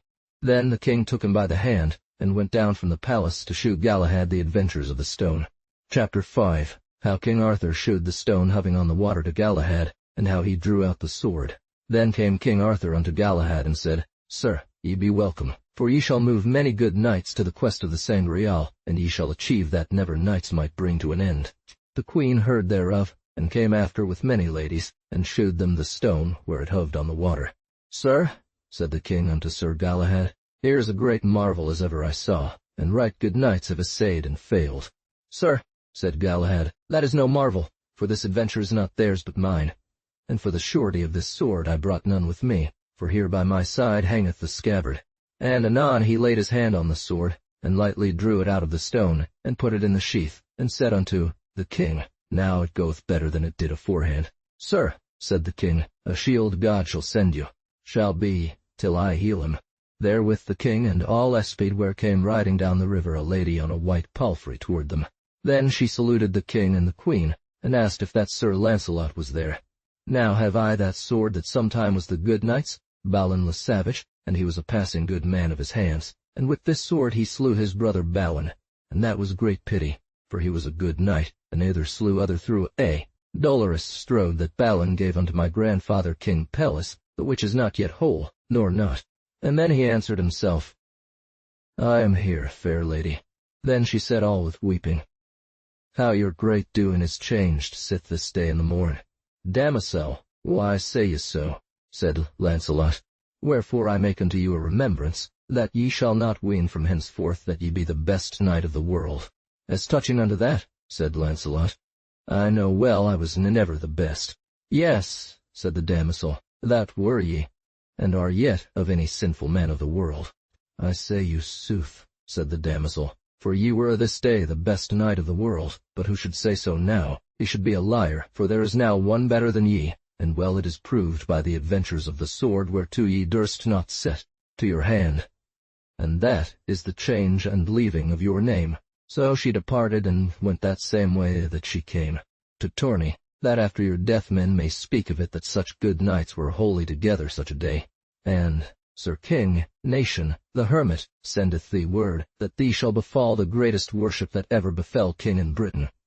And I say you wherefore, for this day the Sangreal appeared in thy house, and fed thee and all thy fellowship of thee. Round Table. Chapter 6. How King Arthur had all the knights together for to joust in the meadow beside Camelot, or they departed now. Said the king, I am sure at this quest of the Sangreal shall all ye of the Table Round depart, and never shall I see you again, whole together. Therefore I will see you all whole together in the meadow of Camelot to joust, and as unto that counsel and at the king's request they accorded all, and took on their harness that longed unto jousting. So were they assembled in the meadow both more and less. But all this moving of the king was for this intent, for to see Galahad proved, for the king deemed he should not lightly come again unto the court after his departing. And then Sir Gawaine and other knights prayed him to take a spear. Then Sir Galahad, by the prayer of the king and the queen, did upon him a noble jesseraunt, and also he did on his helm, but shield would he take none for no prayer of the king. Right so he did, and the queen was in a tower with all her ladies, for behold that tournament. Then Sir Galahad addressed him in midst of the meadow, and began to break spears marvellously, that all men had wonder of him, for he there surmounted all other knights, for within a while he had defouled many good knights of the Table Round, save twain. That was Sir Launcelot and Sir Percival. The thing, at the queen's request, made him to alight and to unlace his helm, that the queen might see him in the visage. Chapter 7. How the queen desired to see Galahad, and how after all the knights were replenished with the holy Sangreal, and how they avowed the enquest of the same. When she beheld him, she said, soothly, I dare well say that Sir Launcelot begat him, for never two men resembled more in likeness. Therefore it is no marvel, though he be of great prowess. So a lady that stood by the queen said, Madam, for God's sake ought he of right to be so good a knight? And then the king and all estates went home unto Camelot, and so went to evensong to the great minster, and so after upon that to supper, and every knight sat in his own place, as they were two forehand. Yea, forsooth, said the queen, for he is of all parties come of the best knights of the world, and of the highest lineage. For Sir Launcelot is come but of the 8th degree from our Lord Jesu Christ, and Sir Galahad is of the 9th degree from our Lord Jesu Christ. Therefore I dare say they be the greatest gentlemen of the world. Then, anon, they heard cracking and crying of thunder, that them thought the place should all to drive. In the midst of this blast entered a sunbeam more clearer by 7 times than ever they saw day, and all they were alighted of the grace of the Holy Ghost. Then began every knight to behold other, and either saw other, by their seeming, fairer than ever they saw afore. Not for then there was no knight might speak one word a great while, and so they looked every man on other as they had been dumb. Then there entered into the hall the Holy Grail covered with white samite, but there was none might see it, nor who bare it. And there was all the hall fulfilled with good odors, and every knight had such meats and drinks as he best loved in this world. And when the Holy Grail had been borne through the hall, then the holy vessel departed suddenly, that they wist not where it became. Then had they all breath to speak. And then the king yielded thankings to God, of his good grace that he had sent them. Certes, said the king, we ought to thank our Lord Jesu greatly for that he hath shewed us this day, at the reverence of this high feast of Pentecost. Now, said Sir Gawaine, we have been served this day of what meats and drinks we thought on, but one thing beguiled us, we might not see the Holy Grail, it was so preciously covered. Not be against the will of our Lord Jesu Christ. When they of the Table Round heard Sir Gawaine say so, they arose up the most part and made such avows as Sir Gawaine had made. Wherefore I will make here a vow, that to morn, without longer abiding, I shall labor in the quest of the Sangreal, that I shall hold me out a 12-month and a day, or more if need be, and never shall I return again unto the court till I have seen it, more openly than it hath been seen here. And if I may not speed, I shall return again as he that may. Anon as King Arthur heard this, he was greatly displeased, for he wist well they might not again say their avows. L.D. many in the quest. Alas, said King Arthur unto Sir Gawaine, ye have nigh slain me with the avow and promise that ye have made, for through you ye have bereft me the fairest fellowship and the truest of knighthood that ever were seen together in any realm of the world. For when they depart from hence, I am sure they all shall never meet more in this world, for they shall. And so it forthinketh me a little, for I have loved them as well as my life, wherefore it shall grieve me right sore, the departition of this fellowship, for I have had an old custom to have them in my fellowship. Chapter 8. how great sorrow was made of the king and the queen and ladies for the departing of the knights, and how they departed, and therewith the tears filled in his eyes. And then he said, Gawain, Gawain, ye have set me in great sorrow, for I have great doubt that my true fellowship shall never meet here more again. Ah, said Sir Launcelot, comfort yourself, for it shall be unto us a great honor, and much more than if we died in any other places, for of death we be sickar. When the queen, ladies, and gentlewomen wist these tidings, they had such sorrow and heaviness that there might no tongue tell it, for those knights had held them in honor and charity. But among all other, Queen Guinevere made great sorrow. Ah, Launcelot, said the king, the great love that I have had unto you all the days of my life maketh me to say such doleful words. For never Christian king had never so many worthy men at his table as I have had this day at the Round Table, and that is my great sorrow. I marvel, said she, my lord would suffer them to depart from him. Thus was all the court troubled for the love of the departition of those knights, and for this cause they left these ladies and gentlewomen. Man with him, for it is not to do in so high a service as they labor in. For I warn you plain, he that is not clean of his sins, he shall not see the mysteries of our Lord Jesu Christ. And many of those ladies that loved knights would have gone with their lovers, and so had they done, had not an old knight come among them in religious clothing. And then he spake all on high, and said, Fair lords, which have sworn in the quest of thief, Sangreal, thus sendeth you nation, the hermit, word, that none in this quest lead lady nor gentlewoman. After this the queen came unto Galahad, and asked him of whence he was, and of what country. He told her of whence he was, and son unto Launcelot, she said he was. As to that, he said neither yea or nay. So God me help, said the queen.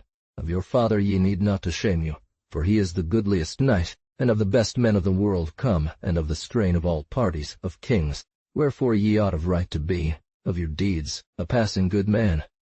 And certainly, she said, ye resemble him much. Then Sir Galahad was a little ashamed, and said, Madam, sith ye know in certain, wherefore do ye ask it me? For he that is my father shall be known openly and all betimes. And then they went to rest them. And in the honor of the highness of Galahad he was led into King Arthur's chamber, and there rested in his own bed. And as soon as it was day the king arose, for he had no rest of all that night for sorrow. Then he went unto Gawaine and to Sir Launcelot that were arisen for to hear mass. And then the king again said, Ah, Gawaine, Gawaine, ye have betrayed me. For never shall my court be amended by you, but ye will never be sorry for me as I am for you. And therewith the tears began to run down by his visage. Sir, said Sir Launcelot, ye saw yesterday so many worthy knights that then were sworn that they may not leave it in no manner of wise. And therewith the king said, Ah, knight Sir Launcelot, I require thee thou counsel me, for I would that this quest were undone and it might be. And then the king and the queen went unto the minster. That wot I well, said the king, but it shall so heavy me at their departing that I wot well, there shall no manner of joy remedy me. So anon Launcelot and Gawaine commanded their men to bring their arms. And when they all were armed, save their shields and their helms, then they came to their fellowship, which were all ready in the same wise, for to go to the minster to hear their service. Then found they by tale 150, and all were knights of the Round Table. Then after the service was done, the king would wit how many had undertaken the quest of the Holy Grail, and to account them he prayed them all. And then they put on their helms, and departed, and recommended them all wholly unto the queen. And there was weeping and great sorrow. Then the queen departed into her chamber, so that no man should apperceive her great sorrows. When Sir Launcelot missed the queen, he went into her chamber, and when she saw him, she cried aloud, O Sir Launcelot, ye have betrayed me and put me to death, for to leave thus my lord. Ah, madam, said Sir Launcelot, I pray you be not displeased, for I shall come as soon as I may with my worship. Alas, said she, that ever I saw you, but he that suffered death upon the cross for all mankind be to you good conduct and safety, and all the whole fellowship.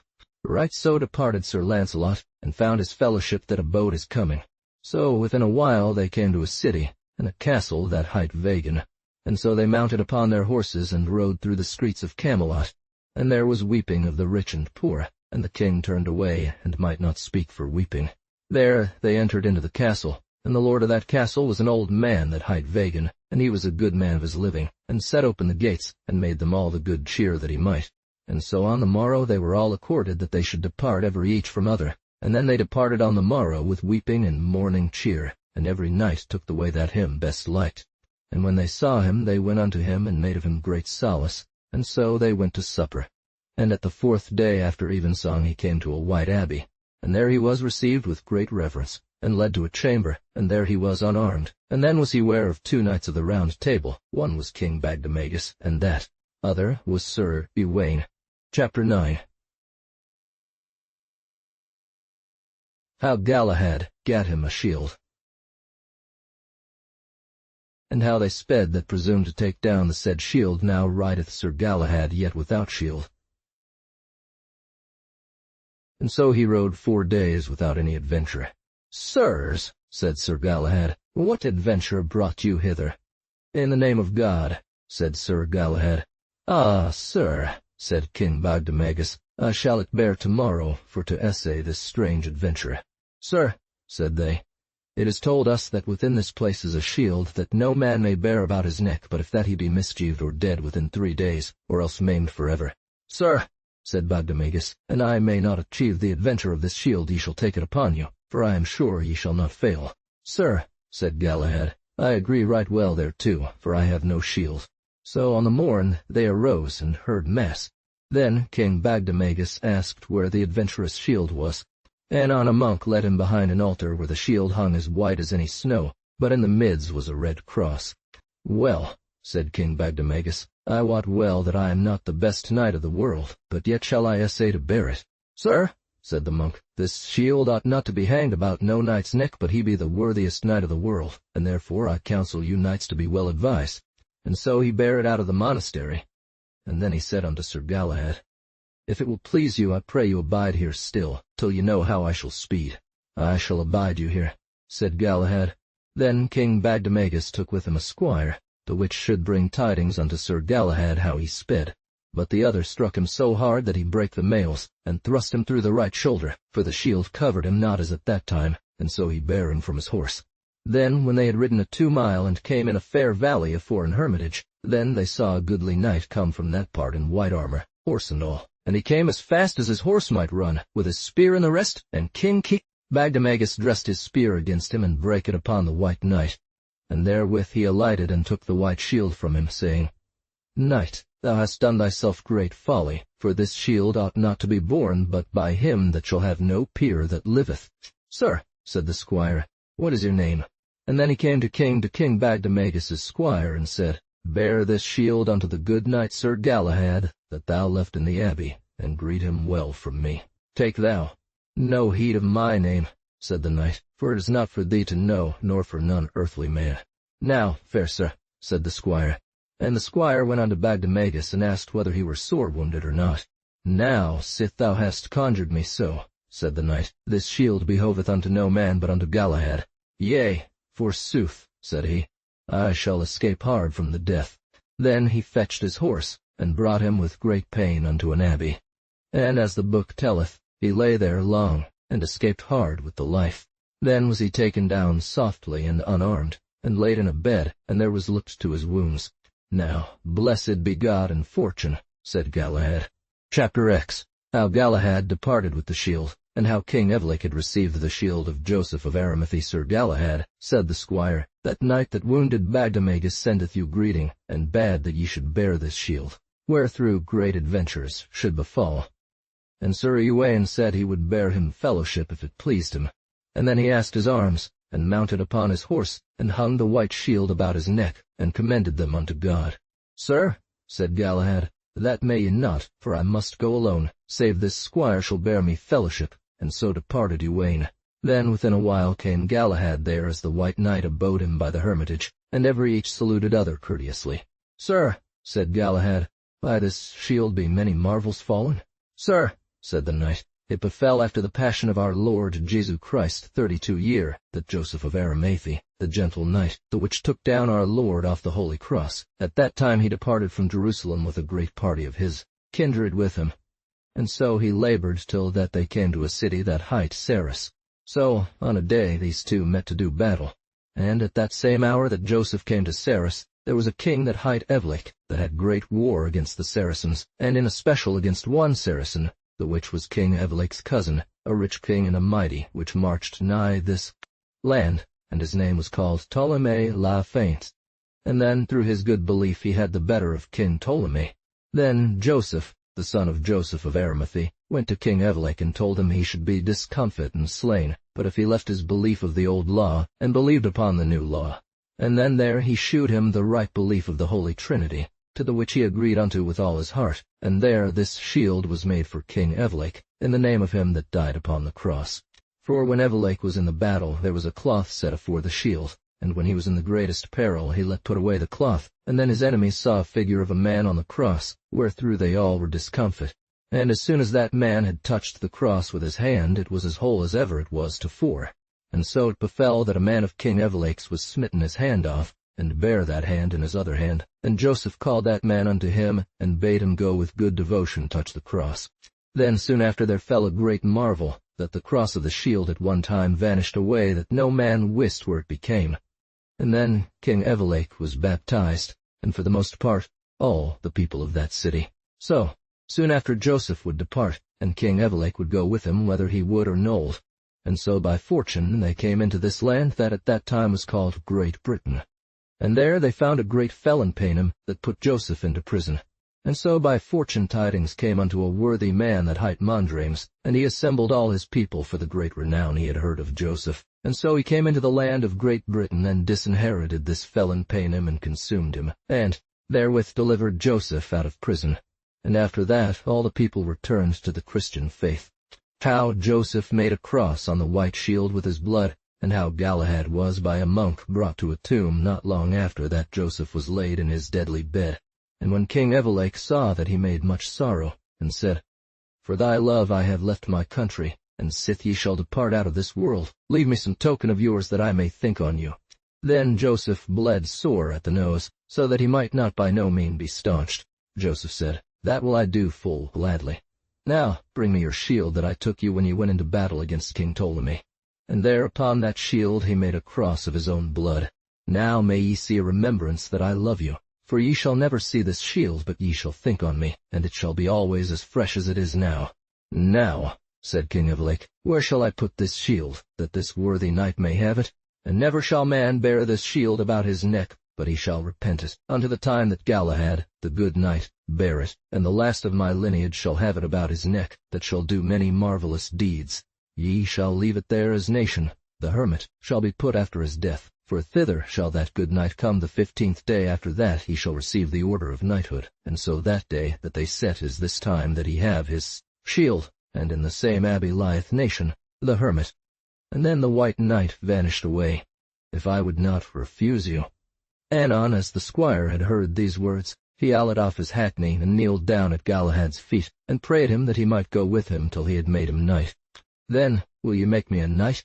Said the squire, and that order, by the grace of God, shall be well set in me. So Sir Galahad granted him, and turned again unto the abbey where they came from, and there men made great joy of Sir Galahad. And anon as he was alit, there was a monk brought him unto a tomb in a churchyard, where there was such a noise that who that heard it should verily nigh be mad or lose his strength. And, sir, they said, we deem it is a fiend. And so they did, all armed save his helm. Chapter 12 of the marvel that Sir Galahad saw and heard in the tomb. And how he made me Elias knight. Now lead me thither, said Galahad. Now, said the good man, go to the tomb and lift it up. Then heard he a voice say, Galahad, I see there environ about thee so many angels that my power may not dare thee. So he did, and heard a great noise, and piteously it said, that all men might hear it. Sir Galahad, the servant of Jesu Christ, come thou not nigh me, for thou shalt make me go again there where I have been so long. But Galahad was nothing afraid, but lifted up the stone, and there came out so foul a smoke, and after he saw the fallest figure leap thereout that ever he saw in the likeness of a man. And then he blessed him, and wist well it was a fiend. Right so, Sir Galahad saw a body all armed lie in that tomb, and beside him a sword. And therewith they all departed, and went to the abbey. Now, fair brother, said Galahad, let us remove this body, for it is not worthy to lie in this churchyard, for he was a false Christian man.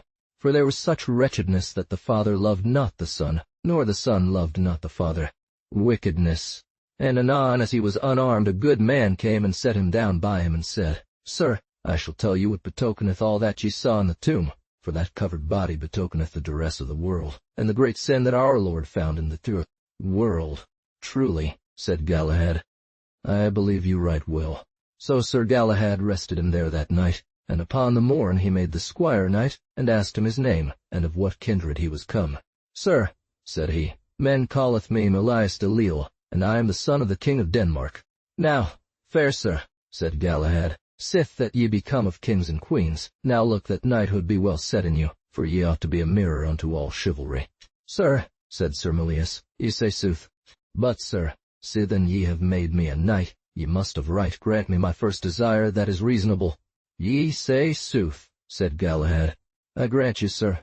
Melias said, then, that ye will suffer me to ride with you in this quest of the Sangreal, till that some adventure depart us. Then men brought Sir Melias his armor, and his spear and his horse, and so Sir Galahad and he rode forth all that week, where they found any adventure. Way again, but if he be a good man and a worthy knight, and if thou go on the left hand, thou shalt not lightly there win prowess, for thou shalt in this way be soon essayed. Sir, said Melias to Galahad, if it like you to suffer me to take the way on the left hand, tell me, for there I shall well prove my strength. And then upon a Monday in the morning, as they were departed from an abbey, they came to a cross which departed two ways, and in that cross were letters written that said thus, Now, ye knights errant, the which goeth to seek knights adventurous, see, here two ways. That one way defendeth thee that thou nay go that way, for he shall not go out of thee. It were better, said Galahad, ye rode not that way, for I deem I should better escape in that way than ye. Nay, my lord, I pray you let me have that adventure. And then he came into a fair meadow, and there was a fair lodge of boughs. Take it in God's name, said Galahad. Chapter 30 of the adventure that Melias had, and how Galahad revenged him, and how Melias was carried into an abbey, and then rode Melias into an old forest, and therein he rode 2 days and more. And then he espied in that lodge a chair, wherein was a crown of gold, subtly wrought.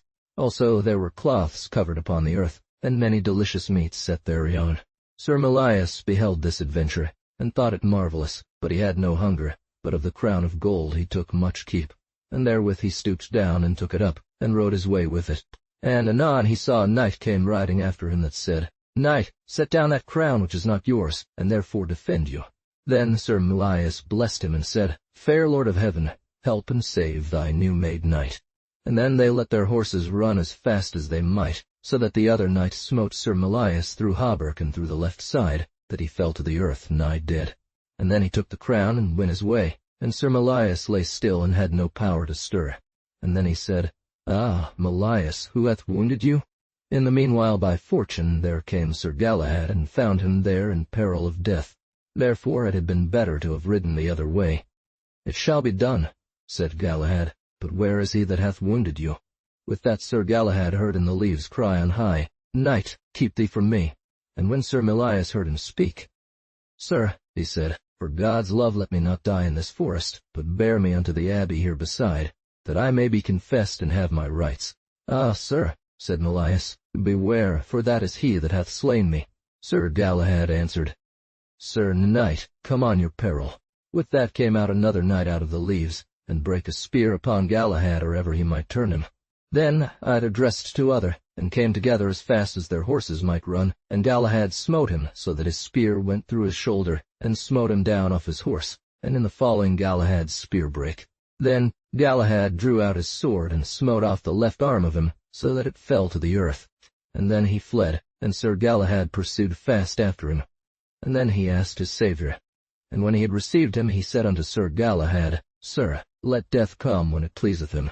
And then he turned again unto Sir Melias, and there he alit and dressed him softly on his horse, to afore him, for the truncheon of his spear was in his body. And Sir Galahad started up behind him, and held him in his arms, and so brought him to the abbey, and there unarmed him, and brought him to his chamber. And therewith he drew out the truncheon of the spear out of his body, and then he swooned. Then came there an old monk which sometime had been a knight, and beheld Sir Melias. And anon he ransacked him, and then he said unto Sir Galahad, I shall heal him of his wound, by the grace of God, within the term of 7 weeks. Then was Sir Galahad glad, and unarmed him, and said he would abide there 3 days. And then he asked Sir Melias how it stood with him. Then he said he was turned unto helping, God be thanked. Chapter 14. How Sir Galahad departed. and how he was commanded to go to the Castle of Maidens to destroy the wicked custom. "Now will I depart," said Galahad, "for I have much on hand, for many good knights be full busy about it, and this night and I were in the same quest of the Sangreal. For the way on the right hand betokeneth the highway of our Lord Jesus Christ, and the way of a good true good liver." "Sir," said the good man, for his sin he was thus wounded. "And I marvel," said the good man, "how you durst take upon you so rich a thing as the high order of knighthood without clean confession, and that was the cause you were bitterly wounded. And the other way betokeneth the way of sinners and of misbelievers. And when the devil saw your pride and presumption, for to take you in the quest of the Sangreal, that made you to be overthrown, for it may not be achieved but by virtuous living, and pride is head of all deadly sins, that caused this knight to depart from Galahad. Also, the writing on the cross was a signification of heavenly deeds, and of knightly deeds in God's works, and no knightly deeds in worldly works. And where thou tookest the crown of gold, thou sinnest in covetise and in theft. All this were no knightly deeds. Now departed Galahad from thence, and betaught them all unto God. Sir Melias said, "My lord Galahad, as soon as I may ride I shall seek you." And this Galahad, the holy knight, the which fought with the 2 knights, the 2 knights signify the 2 deadly sins which were holy in this knight Melias, and they might not withstand you, for ye are without deadly sin. "God send you health," said Galahad, and so took his horse and departed, and rode many journeys forward and backward, as adventure would lead him. And at the last it happened him to depart from a place or a castle the which was named Ablazar. And he had heard no mass, the which he was wont ever to hear, or ever he departed out of any castle or place, and kept that for a custom. So, as he prayed, he heard a voice that said, "Go thou now, thou adventurous knight, to the Castle of Maidens, and there do thou away the wicked customs." Then Sir Galahad came unto a mountain where he found an old chapel, and found there nobody, for all was desolate, and there he kneeled tofore the altar, and besought God of wholesome counsel. "Fair sir," said he, "it is the Castle of Maidens, man of great age," and either saluted other, and Galahad asked him the castle's name. Chapter 15. How Sir Galahad fought with the knights of the castle, and destroyed the wicked custom. When Sir Galahad heard this he thanked God, and took his horse, and he had not ridden but half a mile. He saw in a valley afore him a strong castle with deep ditches, and there ran beside it a fair river that hight Severn, and there he met with "That is a cursed castle," said Galahad, "and all they that be conversant therein, for all pity is out thereof, and all hardiness and mischief is therein. Therefore I counsel you, Sir Knight, to turn again." "Sir," said Galahad, "wit you well I shall not turn again. Sir Knight, ye ride here in a great folly, for ye have the water to pass over." Then looked Sir Galahad on his arms that nothing failed him, and then he put his shield afore him. And anon there met him 7 fair maidens, the which said unto him, Said Galahad, "Why should I not pass the water?" "Fair sir," said Galahad, "I come for to destroy the wicked custom of this castle." "Sir, an ye will abide by that, ye shall have enough to do." So rode he away from them, and met with a squire that said, "Knight, those knights in the castle defy you, and defending you ye go no further till that they wit what ye would." "Go you now," said Galahad, "and haste my needs." Then the squire entered into the castle. And anon after there came out of the castle 7 knights, and all were brethren. "Why," said Galahad, "will ye all have ado with me at once?" And when they saw Galahad they cried, "Knight, keep thee, for we assure thee nothing but death." "Yea," said they, "thereto mayest thou trust." Then Galahad put forth his spear, and smote the foremost to the earth, that near he brake his neck. And therewithal the others smote him on his shield great strokes, so that their spears brake. Then Sir Galahad drew out his sword, and set upon them so hard that it was marvel to see it, and so, through great force, he made them to forsake the field. And Galahad chased them till they entered into the castle, and so passed through the castle Atra, another gate. And there met Sir Galahad an old man clothed in religious clothing, and said, "Sir, have here the keys of this castle." Then came to him a gentlewoman, and said, "These knights be fled, but they will come again this night, and here to begin again their evil custom." Then Sir Galahad opened the gates, and saw so much people in the streets that he might not number them, and all said, "Sir, ye be welcome, for long have we abiden here our deliverance." "What will ye that I shall do?" said Galahad. "Sir," said the gentlewoman, "that ye send after all the knights hither that hold their lands of this castle, and make them to swear for to use the customs that were used heretofore of old time." "I will well," said Galahad. and there she brought him an horn of ivory, bounden with gold richly, and said, Sir, blow this horn, which will be heard 2 mile about this castle. When Sir Galahad had blown the horn, he set him down upon a bed. And then they took the maiden and the treasure of the castle. Then came a priest to Galahad and said, Sir, it is past a 7-year agone that these 7 brethren came into this castle, and harbored with the lord of this castle, that hight the Duke Lionor, and he was lord of all this country. And when they espied the duke's daughter, that was a full fair woman, then by their false coven they made debate betwixt themselves, and the duke of his goodness would have departed them, and there they slew him and his eldest son. And then by great force they held all the knights of this castle against their will under their obeisance, and in great service and truage, robbing and pillaging the poor common people of all that they had. Thus she prophesied 7 years agone, and therefore is it called the Maiden's Castle, for they have devoured many maidens. Well, said the 7 knights, sithen ye say so, there shall never lady nor knight pass this castle, but they shall abide maugre their heads, or die therefore till that night be come by, whom we shall lose this castle. So it happened on a day the duke's daughter said, Ye have done unto me great wrong to slay mine own father, and my brother, and thus to hold our lands. Now for then, she said, ye shall not hold this castle for many years, for by one night ye shall be overcome. Now, said Galahad, is she here for whom this castle was lost? By this were the knights of the country come, and then he made them do homage and fealty to the king's daughter, and set them in great ease of heart. And in the morn there came one to Galahad, and told him how that Gawain, Gareth, and Uwaine had slain the 7 brethren. Nay, sir, said the priest, she was dead within these 3 nights after that she was thus enforced, and sithen have they kept her younger sister, which endureth great pains with more other ladies. I suppose well, said Sir Galahad, and took his armor and his horse, and commended them unto God. Chapter 16. How Sir Gawain came to the abbey for to follow Galahad, and how he was shriven too. A hermit now, saith the tale, after Sir Gawain had departed, he rode many journeys, both toward and froward. And at the last he came to the abbey where Sir Galahad had the white shield, and there Sir Gawain learned the way to sue after Sir Galahad, and so he rode to the abbey where Melias lay sick. And there Sir Melias told Sir Gawain of the marvellous adventures that Sir Galahad did. Certes, said Sir Gawain, I am not happy that I took not the way that he went, for an I may meet with him I will not depart from him lightly, for all marvellous adventures that Sir Galahad achieveth. Sir, said one of the monks, he will not of your fellowship. Why? Said Sir Gawain. Sir, said he, for ye be wicked and sinful, and he is full blessed. Right as they thus stood talking there came in riding Sir Gareth. And then they made joy either of other. And on the morn they heard mass, and so departed. Nor we, said Sir Gawain.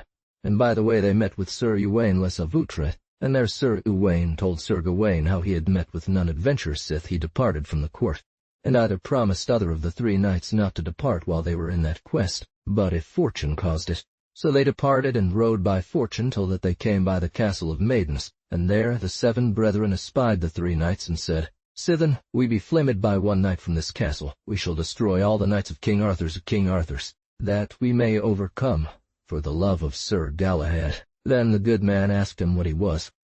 And therewith the 7 knights set upon the 3 knights, and by fortune Sir Gawain slew one of the brethren, and each one of his fellows slew another, and so slew the remnant. And then they took the way under the castle, and there they lost the way that Sir Galahad rode, and there every each of them departed from other, and Sir Gawain rode till he came to an hermitage, and there he found the good man saying his evensong of Our Lady. And there Sir Gawain asked harbour for charity, and the good man granted it him gladly. Sir, he said, I am a knight of King Arthur's that am in the quest of the Sangreal, and my name is Sir Gawain. Sir, said the good man, I would wit how it standeth betwixt God and you. Sir, said Sir Gawain, I will with a good will shew you my life if it please you. And there he told the hermit how a monk of an abbey called me wicked knight. In, nor none in your fellowship, for ye have used the most untruest life that ever I heard knight live. For certes had ye not been so wicked as ye are, never had the 7 brethren been slain by you and your 2 fellows. Ye might well say it, said the hermit, for when you were first made knight you should have taken you to knightly deeds and virtuous living, and ye have done the contrary, for ye have lived mischievously many winters. And Sir Galahad is a maid, and sinner never, and that is the cause he shall achieve where he goeth, that ye nor none such shall not atta. For Sir Galahad himself alone beat them all 7 the day tofore, but his living is such he shall slay no man lightly. Also I may say you the castle of maidens betokeneth the good souls that were in prison afore the incarnation of Jesu Christ. Sir, what penance shall I do? Now, Sir Gawaine, said the good man, thou must do penance for thy sin. And the 7 knights betoken the 7 deadly sins that reigned that time in the world.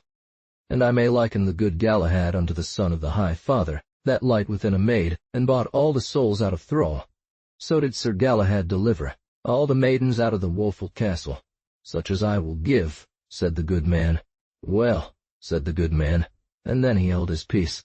Nay, said Sir Gawaine, I may do no penance, for we knights adventurous oft suffer great woe and pain. And on the morn Sir Gawaine departed from the hermit, and betaught him unto God. And by adventure he met with Sir Aglovale and Sir Griflet, 2 knights of the Table Round, and every each held as befell them by adventure. And they 2 rode 4 days without finding of any adventure, and at the 5th day they departed. Here leaveth the tale o Sir Gawaine and his fellows, and speak we of Sir Galahad. Chapter 7. How Sir Galahad met with Sir Launcelot and Sir Percival, and smote them down, and departed from them. So when Sir Galahad was departed from the castle o maidens, he rode till he came to a waste forest, and there he met with Sir Launcelot and Sir Percival, but they knew him not, for he was new disguised. Right so, Sir Launcelot, his father, dressed his spear and brake it upon Sir Galahad, and Galahad smote him so again that he smote down horse and man. And then he drew his sword, and dressed him unto Sir Percival, and smote him so on the helm, that it rove to the coif of steel, and had not the sword swerved Sir Percival had been slain, and with the stroke he fell out of his saddle. This jousts was done tofore the hermitage where a recluse dwelled. And when she saw Sir Galahad ride, she said, God be with thee, best knight of the world. Ah, certes, said she, all allowed that Launcelot and Percival might hear it, and yonder 2 knights had known thee as well as I do, they would not have encountered with thee. When Sir Galahad heard her say so, he was adread to be known. Therewith he smote his horse with his spurs, and rode a great pace froward them. Then perceived they both that he was Galahad, and up they gat on their horses, and rode fast after him, but in a while he was out of their sight. And then they turned again with heavy cheer. Let us spear some tittings, said Percival, at yonder recluse. Do as ye list, said Sir Launcelot. When Sir Percival came to the recluse he knew him well enough, and Sir Launcelot both.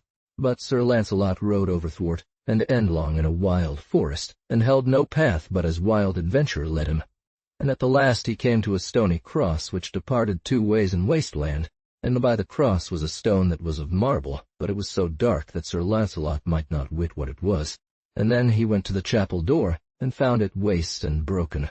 Then Sir Launcelot looked by him, and saw an old chapel, and there he weened to have found people. And Sir Launcelot tied his horse till a tree, and there he did off his shield and hung it upon a tree. And within he found a fair altar, full richly arrayed with cloth of clean silk, and there stood a fair clean candlestick, which bears 6 great candles, and the candlestick was of silver. And when Sir Launcelot saw this light, he had great will for to enter into the chapel, but he could find no place where he might enter. Then was he passing heavy and dismayed, and so he fell on sleep. And half waking and sleeping, he saw come by him 2 palfreys all fair and white, the which bare a litter, therein lying a sick knight. And when he was nigh the cross, then he returned and came to his horse, and did off his saddle and bridle, and let him pasture, and unlaced his helm, and ungirt his sword, and laid him down to sleep upon his shields tofore the cross. Chapter 8. How Sir Launcelot, half sleeping and half waking, saw a sick man borne in a litter, and how he was healed with the sangreal. He there abode still. All this Sir Launcelot saw and beheld, for he slept not verily. And he heard him say, O sweet Lord, when shall this sorrow leave me? And when shall the holy vessel come by me, wherethrough I shall be blessed?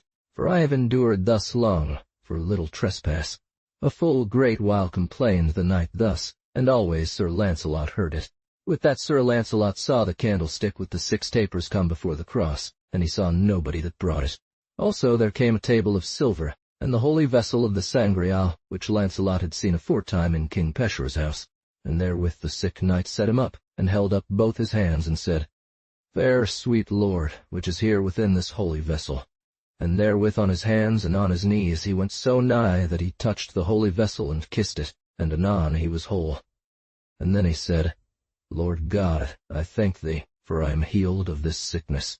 Then the sick knight dressed him up and kissed the cross. Anon his squire brought him his arms, and asked his lord how he did. Certes, said he, I thank God right well, through the holy vessel I am healed. So when the holy vessel had been there a great while, it went unto the chapel with the chandelier and the light, so that Launcelot wist not where it was become, for he was overtaken with sin, that he had no power to rise again the holy vessel. Wherefore after that many men said of him shame, but he took repentance after that. But I have marvel of this sleeping knight that had no power to awake when this holy vessel was brought hither. I dare right well say, said the squire, that he dwelleth in some deadly sin whereof he was never confessed. By my faith, said the knight, whatsoever he be, he is unhappy, for as I deem he is of the fellowship of the Round Table, the which is entered into the quest of the Sangreal. Sir, said the squire, here I have brought you all your arms, save your helm and your sword, and therefore by mine assent now may ye take this knight's helm and his sword. And so he did, whether it were dreams or not. And when he was clean armed, he took Sir Launcelot's horse, for he was better than his, and so departed they from the cross. Chapter 19. How a voice spake to Sir Launcelot, and how he found his horse and his helm borne away. And after went afoot, then anon Sir Launcelot waked, and set him up, and bethought him what he had seen there, and right so heard he a voice that said, Sir Launcelot, more harder than is the stone, and more bitter than is the wood, and more naked and barer than is the leaf of the fig tree. Therefore go thou from hence, and withdraw thee from this holy place. And when Sir Launcelot heard this, he was passing heavy, and wist not what to do, and so departed sore weeping, and cursed the time that he was born. For then he deemed never to have had worship more. For those words went to his heart, till that he knew wherefore. He was called so. Then Sir Launcelot went to the cross, and found his helm, his sword, and his horse taken away. And then he called himself a very wretch, and most unhappy of all knights. And there he said, My sin and my wickedness have brought me unto great dishonor. For when I sought worldly adventures for worldly desires, I ever achieved them, and had the better in every place, and never was I discomfit in no quarrel, were it right or wrong. So thus I sorrowed till it was day, and heard the fowls sing. Then somewhat he was comforted. And now I take upon me the adventures of holy things, and now I see and understand that mine old sin hindereth me and shameth me, so that I had no power to stir nor speak when the holy blood appeared afore me. But when Sir Launcelot missed his horse and his harness, then he wist well God was displeased with him. Then he departed from the cross on foot into a forest, and so by prime he came to an high hill, and found an hermitage and a hermit therein, which was going unto mass. And then Launcelot kneeled down and cried on our Lord mercy for his wicked works. So when mass was done, Launcelot called him, and prayed him for charity for to hear his life. With a good will, said the good man. Sir, said he, be ye of King Arthur's court and of the fellowship of the Round Table? The hermit beheld him, and had marvel how he was so abashed. Yea, forsooth, and my name is Sir Launcelot du Lake, that hath been right well said of, and now my good fortune is changed, for I am the most wretch of the world. Sir, said the hermit, ye ought to thank God more than any knight living, for he hath caused you to have more worldly worship than any knight that now liveth. Sir, said the good man, hide none old sin from me. And for your presumption to take upon you in deadly sin for to be in his presence, where his flesh and his blood was, that caused you ye might not see it with worldly eyes. For he will not appear where such sinners be, but if it be unto their great hurt and unto their great shame. And there is no knight living now that ought to give God so great thank as ye, for he hath given you beauty, seemliness, and great strength above all other knights, and therefore ye are the more beholding unto God than any other man, to love him and dread him, for your strength and manhood will little avail you, and God be against you. Chapter 30. How Sir Launcelot was shriven, and what sorrow he made, and of the good ensamples which were shewed him. Then Sir Launcelot wept with heavy cheer, and said, Now I know well, ye say me sooth. And then he told there that good man all his life, and how he had loved a queen immeasurably and out of measure long. Truly, said Sir Launcelot, that were me full loth to discover. For this 14 year I never discovered one thing that I have used, and that may I now wite my shame and my misadventure. Then Sir Launcelot said, I pray you counsel me. And then Sir Launcelot promised him he knolled, by the faith of his body. I will counsel you, said the hermit. if ye will ensure me that ye will never come in that queen's fellowship as much as ye may forbear. And all my great deeds of arms that I have done, I did for the most part for the queen's sake, and for her sake would I do battle were it right or wrong. And never did I battle all only for God's sake, but for to win worship and to cause me to be the better beloved, and little or not I thanked God of it. Have ye no marvel, said the good man, thereof, for it seemeth well. Look that your heart and your mouth accord, said the good man, and I shall ensure you ye shall have more worship than ever ye had. Holy Father, said Sir Launcelot, I marvel of the voice that said to me marvellous words, as ye have heard toforehand. God loveth you. For men may understand a stone as hard of kind, and namely one more than another, and that is to understand by thee, Sir Launcelot, for thou wilt not leave thy sin for no goodness that God hath sent thee. Therefore thou art more than any stone, and never wouldst thou be made nishi, nor by water nor by fire, and that is the heady of and why the voice called thee bitterer than wood, for where overmuch sin dwelleth, there may be but little sweetness, wherefore thou art likened to an old rotten tree. He hath given thee prowess and hardiness, and given thee to work so largely that thou hast had it all days the better wheresoever thou came, and now our Lord will suffer thee no longer, but that thou shalt know him whether thou wilt or nilt. The Holy Ghost may not enter in thee. Now take heed. In all the world men shall not find one knight to whom our Lord hath given so much of grace as he hath given you. For he hath given you fairness with seemliness, he hath given thee wit, discretion, to know good from evil. Now have I shewed thee why thou art harder than the stone and bitterer than the tree. Now shall I shew thee why thou art more naked and barer than the fig tree. It befell that our Lord on Palm Sunday preached in Jerusalem, and there he found in the people that all hardness was harbored in them, and there he found in all the town not one that would harbor him. And then he went without the town, and found in the midst of the way a fig tree, the which was right fair and well garnished of leaves, but fruit had it none. Then our Lord cursed the tree that bare no fruit, that betokeneth the fig tree unto Jerusalem, that had leaves and no fruit. So thou, Sir Launcelot, when the Holy Grail was brought afore thee, he found in thee no fruit, nor good thought nor good will, and defouled with lechery. Then the good man enjoined Sir Launcelot such penance as he might do, and to pursue knighthood, and so assoiled him, and prayed Sir Launcelot to abide with him all that day. Certes, said Sir Launcelot, all that you have said is true, and from henceforward I cast me, by the grace of God, never to be so wicked as I have been, but as to follow knighthood, and to do feats of arms. I will well, said Sir Launcelot, for I have neither helm, nor horse, nor sword. As for that, said the good man, I shall help you or to morn at even of an horse, and all of that longed unto you. And then Sir Launcelot repented him greatly. Here leaveth of the history of Sir Launcelot ... And here followeth of Sir Percival de Galis, which is the 13th book, the 14th book, chapter 1.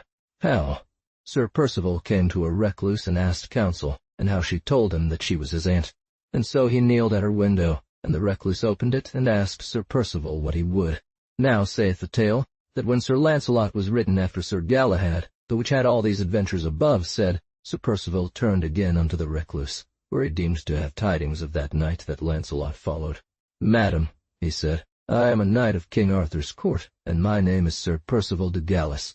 When the recluse heard his name, she had great joy of him, for mickle she had loved him tofore any other knight, for she ought to do so, for she was his aunt. And then she commanded the gates to be opened, and there he had all the cheer that she might make him, and all that was in her power was at his commandment. Sir, said she, why would ye wit? So on the morn Sir Percival went to the recluse and asked her if she knew that knight with the white shield. Truly, madam, said Sir Percival, I shall never be well at ease till that I know of that knight's fellowship, and that I may fight with him, for I may not leave him so lightly, for I have the shame yet. Ah, Percival, said she, would ye fight with him? I see well ye have great will to be slain as your father was through outrageousness.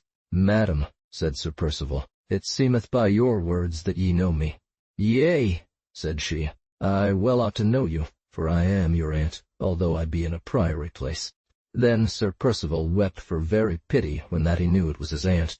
Ah, fair nephew, said she, when heard ye tidings of your mother? For some called me sometime the Queen of the Wastelands, and I was called the Queen of most riches in the world, and it pleased me never my riches so much as doth my poverty. Now, fair aunt, tell me what is the knight. Truly, said he, I heard none of her, but I dream of her much in my sleep, and therefore I wot not whether she be dead or alive. Now, God have mercy on her soul, said Sir Percival. It sore forthinketh me, but all we must change the life. Certes, fair nephew, said she, your mother is dead, for after your departing from her she took such a sorrow that anon, after she was confessed, she died. I deem it be he that bare the red arms on Whitsunday. Wit you well, said she, that this is he, for otherwise ought he not to do, but to go in red arms, and that same knight hath no peer, for he worketh all by miracle, and he shall never be overcome of none earthly man's hand. He, chosen to be of the fellowship of the Round Table, they think them more blessed and more in worship than if they had gotten half the world. And ye have seen that they have lost their fathers and their mothers and all their kin, and their wives and their children, for to be of your fellowship. Chapter 2. How Merlin likened the Round Table to the world, and how the knights that should achieve the Sangreal should be known also. Merlin made the Round Table in tokening of roundness of the world. For by the Round Table is the world signified by right, for all the world, Christian and heathen, repair unto the Round Table. And when they it is well seen by you, for since ye have departed from your mother ye would never see her. Ye found such fellowship at the Round Table. When Merlin had ordained the Round Table, he said, by them which should be fellows of the Round Table the truth of the Sangreal should be well known. And men asked him how men might know them that should best do, and to achieve the Sangreal. Then he said there should be 3 white bulls that should achieve it, and the 2 should be maidens, and the 3rd should be chaste, and that one of the 3 should pass his father as much as the lion passeth the leopard, both of strength and hardiness. They that heard Merlin say so said thus unto Merlin, Sithen there shall be such a knight, thou shouldest ordain by thy crafts a siege, that no man should sit in it, but he all only that shall pass all other knights. Then Merlin answered that he would do so. And then he made the siege perilous, in the which Galahad sat in at his meat on Whitsunday last past. For much would I love the fellowship of him. Now, madam, said Sir Percival, so much have I heard of you that by my good will I will never have ado with Sir Galahad but by way of kindness. And for God's love, fair aunt, can ye teach me some way where I may find him? Fair nephew, said she, ye must ride unto a castle the which is called Guth, where he hath a cousin germain, and there may ye be lodged this night. And as he teacheth you, pursue after as fast as ye can, and if he can tell you no tidings of him, ride straight unto the castle of Carbonek, where the maimed king is there lying, for there shall ye hear true tidings of him. And so he rode till evensong time. Chapter 3. How Sir Percival came into a monastery, where he found King Evelake, which was an old man. Then departed Sir Percival from his aunt, either making great sorrow. And then he heard a clock smite, and then he was ware of an house closed well with walls and deep ditches, and there he knocked at the gate and was let in, and he alit, and was led unto a chamber, and soon he was unarmed. And there he had right good cheer all that night. And on the morn he heard his mass, and in the monastery he found a priest ready at the altar. And on the right side he saw a pew closed with iron, and behind the altar he saw a rich bed and a fair, as of cloth of silk and gold. Then Sir Percival espied that therein was a man or a woman, for the visage was covered. Then he left off his looking and heard his service. And when it came to the sacring, he that lay within that percluse dressed him up, and uncovered his head, and then him beseemed a passing old man, and he had a crown of gold upon his head, and his shoulders were naked and unhilled unto his navel. And then Sir Percival espied his body was full of great wounds, both on the shoulders, arms, and visage. And ever he held up his hands against our Lord's body, and cried, Fair sweet Father Jesu Christ, forget not me. And so he lay down, but always he was in his prayers and orisons, and him seemed to be of the age of 300 winter. And when the mass was done, the priest took our Lord's body and bare it to the sick king. And when he had used it, he did off his crown, and commanded the crown to be set on the altar. Then Sir Percival asked one of the brethren what he was. Sir, said the good man, ye have heard much of Joseph of Arimathea, how he was sent by Jesu Christ into this land for to teach and preach the holy Christian faith. And therefore he suffered many persecutions, the which the enemies of Christ did unto him. And in the city of Sarras he converted a king whose name was Evelake. And so this king came with Joseph into this land, and ever he was busy to be there as the Sangreal was. And on a time be nighed it so nigh that our Lord was displeased with him.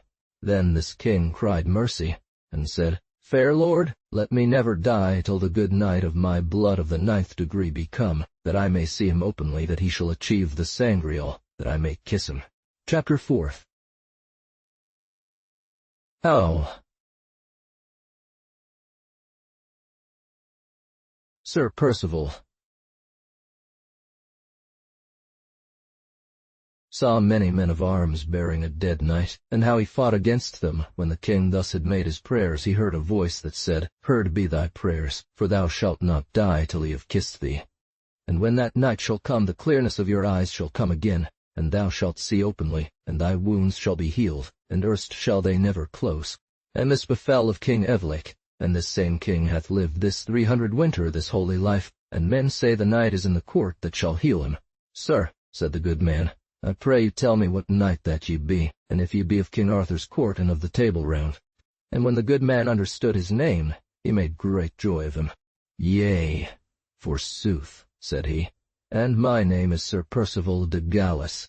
And then Sir Percival departed and rode till the hour of noon, and he met in a valley about 20 men of arms, which bare in a bier a knight deadly slain.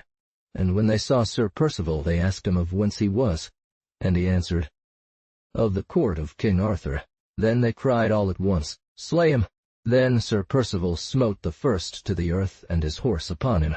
And when he saw all those knights upon one knight, he cried, Save me that knight's life. And then 7 of the knights smote upon his shield all at once, and the remnant slew his horse, so that he fell to the earth. So had they slain him, or taken him, had not the good knight, Sir Galahad, with the red arms, come there by adventure into those parts. And then he dressed him toward the 20 men of arms as fast as his horse might drive, with his spear and the rest, and smote the foremost horse and man to the earth. And then he wist well it was Sir Galahad. And when Sir Percival saw him chase them so, he made great sorrow that his horse was away. And when his spear was broken, he set his hand to his sword, and smote on the right hand and on the left hand, that it was marvel to see. And at every stroke he smote one down or put him to a rebuke, so that they would fight no more, but fled to a thick forest. And Sir Galahad followed them. And then he cried aloud, Ah, fair knight, abide and suffer me to do thankings unto thee, for much have ye done for me. But ever Sir Galahad rode so fast that at the last he passed out of his sight. And as fast as Sir Percivale might, he went after him on foot. And then he met with a yeoman riding upon an hackney, the which led in his hand a great steed blacker than any bear. Sir knight, said the yeoman, I pray you hold me excused of that, for that I may not do. Ah, fair friend, said Sir Percival, as ever I may do for you, and to be your true knight in the first place ye will require me, that ye will lend me that black steed, that I might overtake a knight the which rideth afore me. For which ye well, the horse is such a man's horse, that an I lent it you or any man, that he would slay me. Alas, said Sir Percival, I had never so great sorrow as I have had for losing of yonder knight. That will I not do, said Sir Percival. And so they departed. And Sir Percival set him down under a tree, and made sorrow out of measure. Sir, said the yeoman, I am right heavy for you, for a good horse would beseem you well. But I dare not deliver you this horse, but if you would take him from me. And as he was there came a knight riding on the horse that the yeoman led, and he was clean armed. Chapter 5. How? Yea, sir, forsooth, said he. Why, sir, ask ye me that? A yeoman desired him to get again an horse, and how Sir Percival's hackney was slain, and how he gat an horse, and anon the yeoman came pricking after as fast as ever he might, and asked Sir Percivale if he saw any knight riding on his black steed. Ah, sir, that steed he hath benome me with strength. Wherefore my lord will slay me in what place he findeth me. Well, said Sir Percival, what wouldst thou that I did? Thou seest well that I am on foot, but an I had a good horse I should bring him soon again. Sir, said the yeoman, take mine hackney and do the best ye can, and I shall serve you on foot to wit how that ye shall speed. Then Sir Percivale alit upon that hackney, and rode as fast as he might, and at the last he saw that knight. And then he cried, Knight, turn again! And he turned and set his spear again Sir Percival, and he smote the hackney in the midst of the breast, that he fell down dead to the earth, and there he had a great fall, and the other rode his way. And then Sir Percival was woodworth, and cried, Abide, wicked knight, coward and false-hearted knight, turn again and fight with me on foot. But he answered not, but passed on his way. When Sir Percival saw he would not turn, he cast away his helm and sword, and said, Now am I a very wretch, cursed and most unhappy above all other knights. He answered, I do neither good nor great ill. So in this sorrow he abode all that day till it was night. And then he was faint, and laid him down and slept till it was midnight. And then he awakened, and saw afore him a woman which said unto him right fiercely, "Sir Percival, what dost thou here?" "If thou wilt ensure me," said she, "that thou wilt fulfill my will when I summon thee, I shall lend thee mine own horse, which shall bear thee whither thou wilt." Sir Percival was glad of her proffer, and ensured her to fulfill all her desire. "Then abide me here, and I shall go and fetch you an horse." And so she came soon again, and brought an horse with her that was inly black. When Percival beheld that horse, he marvelled that it was so great and so well apparelled, and now for then he was so hardy, and he leapt upon him, and took none heed of himself. And so anon as he was upon him, he thrust to him with his spurs, and so he rode by a forest, and the moon shone clear. And within an hour and less he bare him 4 days' journey thence, until he came to a rough water the which roared, and his horse would have borne him into it.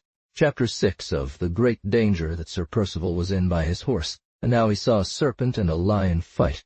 And when Sir Percival came nigh the brim, and saw the water so boistous, he doubted to overpass it.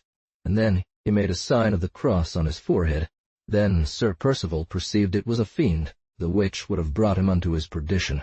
When the fiend felt him so charged, he shook off Sir Percival, and he went into the water crying and roaring, making great sorrow, and it seemed unto him that the water brent. And then he went into a valley, and there he saw a young serpent bring a young lion by the neck, and so he came by Sir Percival.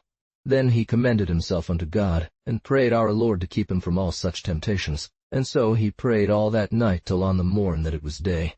Then he saw that he was in a wild mountain, the which was closed with the sea nigh all about, that he might see no land about him which might relieve him, but wild beasts. With that came a great lion crying and roaring after the serpent. And as fast as Sir Percival saw this, he marvelled, and hied him thither. But anon the lion had overtaken the serpent, and began battle with him. And then Sir Percival thought to help the lion, for he was the more natural beast of the two. And therewith he drew his sword, and set his shield afore him, and there he gave the serpent such a buffet that he had a deadly wound. When the lion saw that, he made no resemblance to fight with him, but made him all the cheer that a beast might make a man.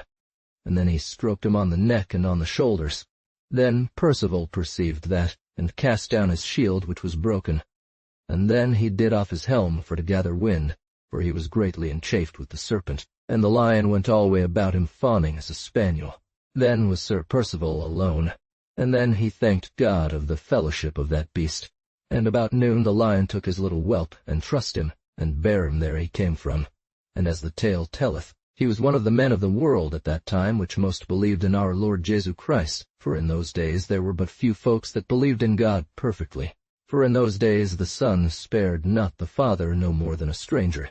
Thus when Sir Percival had prayed, he saw the lion come toward him, and then he couched down at his feet. And so Sir Percival comforted himself in our Lord Jesu, and besought God no temptation should bring him out of God's service, but to endure as his true champion.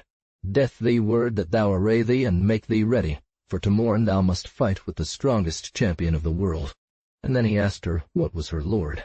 And if thou be overcome, thou shalt not be quit for losing of any of thy members, but thou shalt be shamed forever to the world's end. And so all that night the lion and he slept together.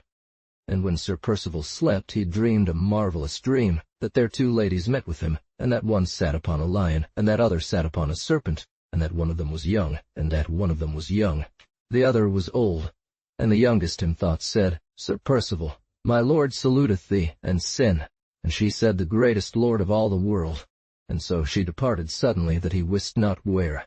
Certes, madam, he said, unto you nor no, lady, I never offended. Yes, said she, I shall tell you why. Chapter 7 of the vision that Sir Percival saw, and how his vision was expounded, and of his lion. Then came forth the other lady that rode upon the serpent, and she said, Sir Percival, I complain me of you that ye have done unto me, and have not offended unto you. I have nourished in this place a great while a serpent, which served me a great while, and yesterday ye slew him as he gat his prey. Say me for what cause ye slew him, for the lion was not yours. Madam, said he, what would ye that I did? Madam, said Sir Percival, I know well the lion was not mine, but I did it for the lion is of more gentler nature than the serpent, and therefore I slew him. Meseemeth I did not amiss against you. And then he answered, That will I not grant you. I would, said she, for the amends of my beast that ye become my man.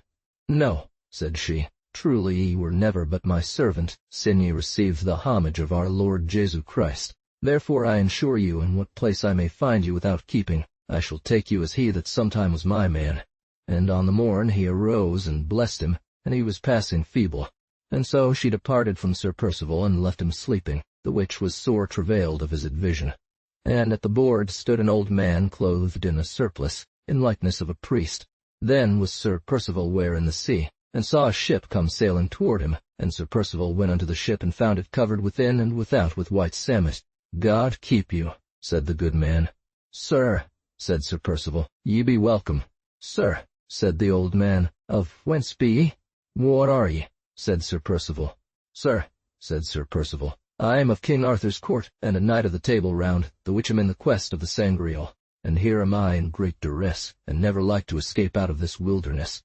Doubt not, said the good man, an ye be so true a knight as the order of chivalry requireth, and of heart as ye ought to be, ye should not doubt that none enemy should slay you. Sir, said the old man, I am of a strange country, and hither I come to comfort you. Sir, said Sir Percival, what signifieth my dream that I dreamed this night? For she seemed younger than the other, it is great reason, for she was born in the resurrection and the passion of our Lord Jesu Christ. And there he told him altogether. She which rode upon the lion betokeneth the new law of Holy Church, that is to understand, faith, good hope, belief, and baptism. And for great love she came to thee to warn thee of thy great battle that shall befall thee. With whom, said Sir Percival, shall I fight? And she that rode on the serpent signifieth the old law, and that serpent betokeneth a fiend. With the most champion of the world, said the old man. For as the lady said, but if thou quit thee well, thou shalt not be quit by losing of one member, but thou shalt be shamed to the world's end. And why she blamed thee that thou slewest her servant, it betokeneth nothing. The serpent that thou slewest betokeneth the devil that thou roddest upon to the rock. And when thou madest a sign of the cross, there thou slewest him, and put away his power. And when she asked thee amends and to become her man, and thou saidst thou wouldst not, that was to make thee to believe on her and believe thy baptism. So he commanded Sir Percival to depart, and so he leapt over the board in the ship, and all went away he wist not whither. Then he went up unto the rock, and found the lion which always kept him fellowship, and he stroked him upon the back, and had great joy of him. Chapter 8. How Sir Percival saw a ship coming to him ward, and how the lady of the ship told him of her disheritance. And so it drove under that rock. By that Sir Percival had abiden there till midday. He saw a ship came rowing in the sea, as all the wind of the world had driven it. And when she saw Sir Percival, she said, Who brought you in this wilderness, where ye be never like to pass hence? For ye shall die here for hunger and mischief. And when Sir Percival saw this, he hied him thither, and found the ship covered with silk more blacker than any bear, and therein was a gentlewoman of great beauty, and she was clothed richly, that none might be better. But then she said, Sir Percival, wot ye what I am?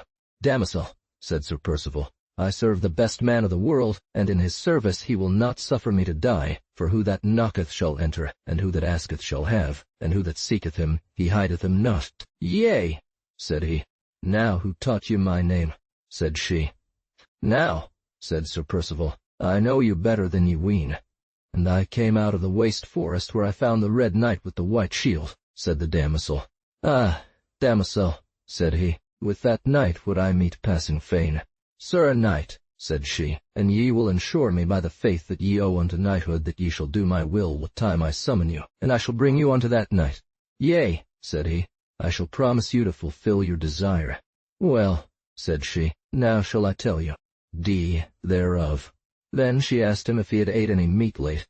I saw him in the forest chasing 2 knights unto a water, the which is called Mortes, and they drove him into that water for dread of death. And the 2 knights passed over, and the Red Knight passed after, and there his horse was drenched, and he, through great strength, escaped unto the land. Thus she told him, and Sir Percival was passing glass. Nay, madam, truly I ate no meat nigh this 3 days, but late here I spake with a good man that fed me with his good words and holy, and refreshed me greatly. Ah, Sir Knight, said she, that same man is an enchanter and a multiplier of words. What are ye, said Sir Percival, that proffered me thus great kindness? For an ye believe him, ye shall plainly be shamed, and die in this rock for pure hunger, and be eaten with wild beasts, and ye be a young man and a goodly knight, and I shall help you an ye will. I am, said she, a gentlewoman that am disherited, which was sometime the richest woman of the world, for I have great pity of you. Damosel, said Sir Percival, who hath disherited you? Also I said a word that pleased him not. "Sir," said she, "I dwelled with the greatest man of the world, and he made me so fair and clear that there was none like me. And of that great beauty I had a little pride, more than I ought to have had. And sithen, Sir Knight, it hath befallen me so, and through me and mine I have benome him many of his men, and made them to become my men. And then he would not suffer me to be any longer in his company, and so drove me from mine heritage, and so disherited me, and he had never pity of me, nor of none of my council, nor of my court, for they ask never nothing of me, but I give it them, that and much more. Thus I and all my servants were against him night and day. Therefore I know now no good knight, nor no good man, but I get them on my side, and I may." Chapter 9. How Sir Percival promised her help, and how he required her of love, and how he was saved from the fiend. "And for that I know that thou art a good knight, I beseech you to help me, and for ye be a fellow of the Round Table, wherefore ye ought not to fail no gentlewoman which is disherited." And she besought you of help. Then Sir Percival promised her all the help that he might, and then she thanked him. And at that time the weather was hot. "Sir," said she, "now may ye rest you in this heat of the day." Then she called unto her a gentlewoman, and bade her bring forth a pavilion, and so she did, and pied it upon the gravel.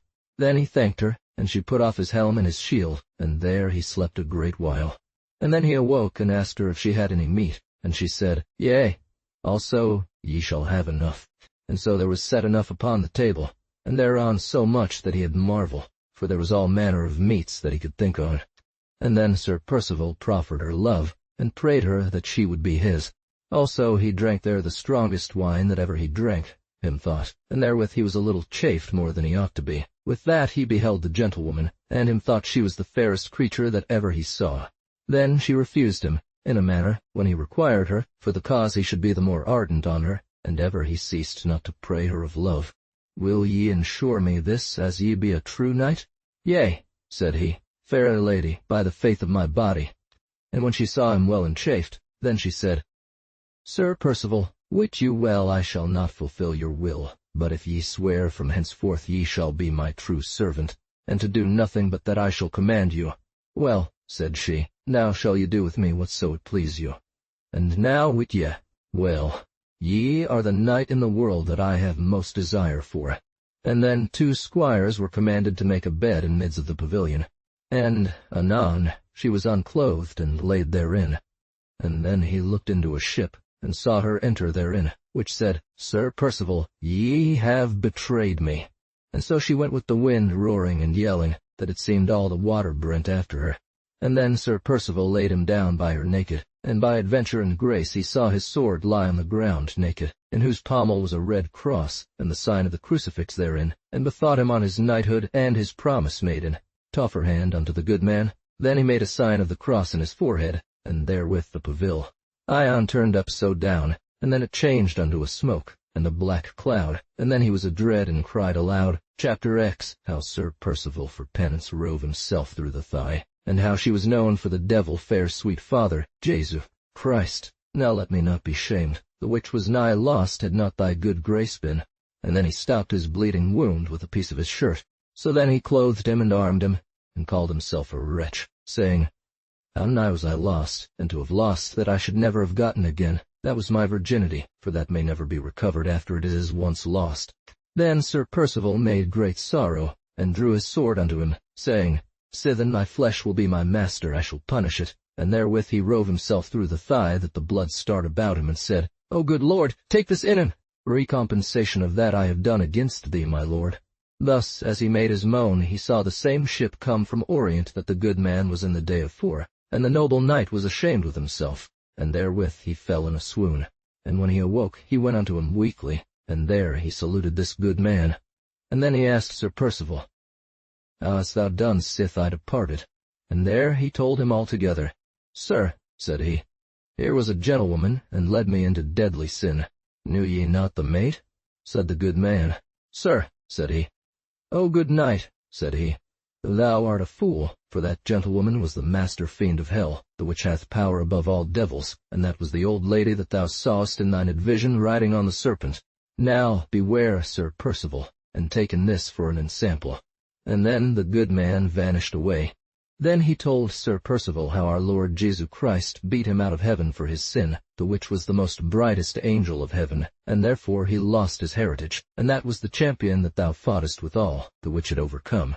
Thee had not the grace of God been. Then Sir Percival took his arms, and entered into the ship, and so departed from thence. Here endeth the 14th book, which is of Sir Percival. And here followeth of Sire Launcelot, which is the 15th book. The 15th book, chapter I.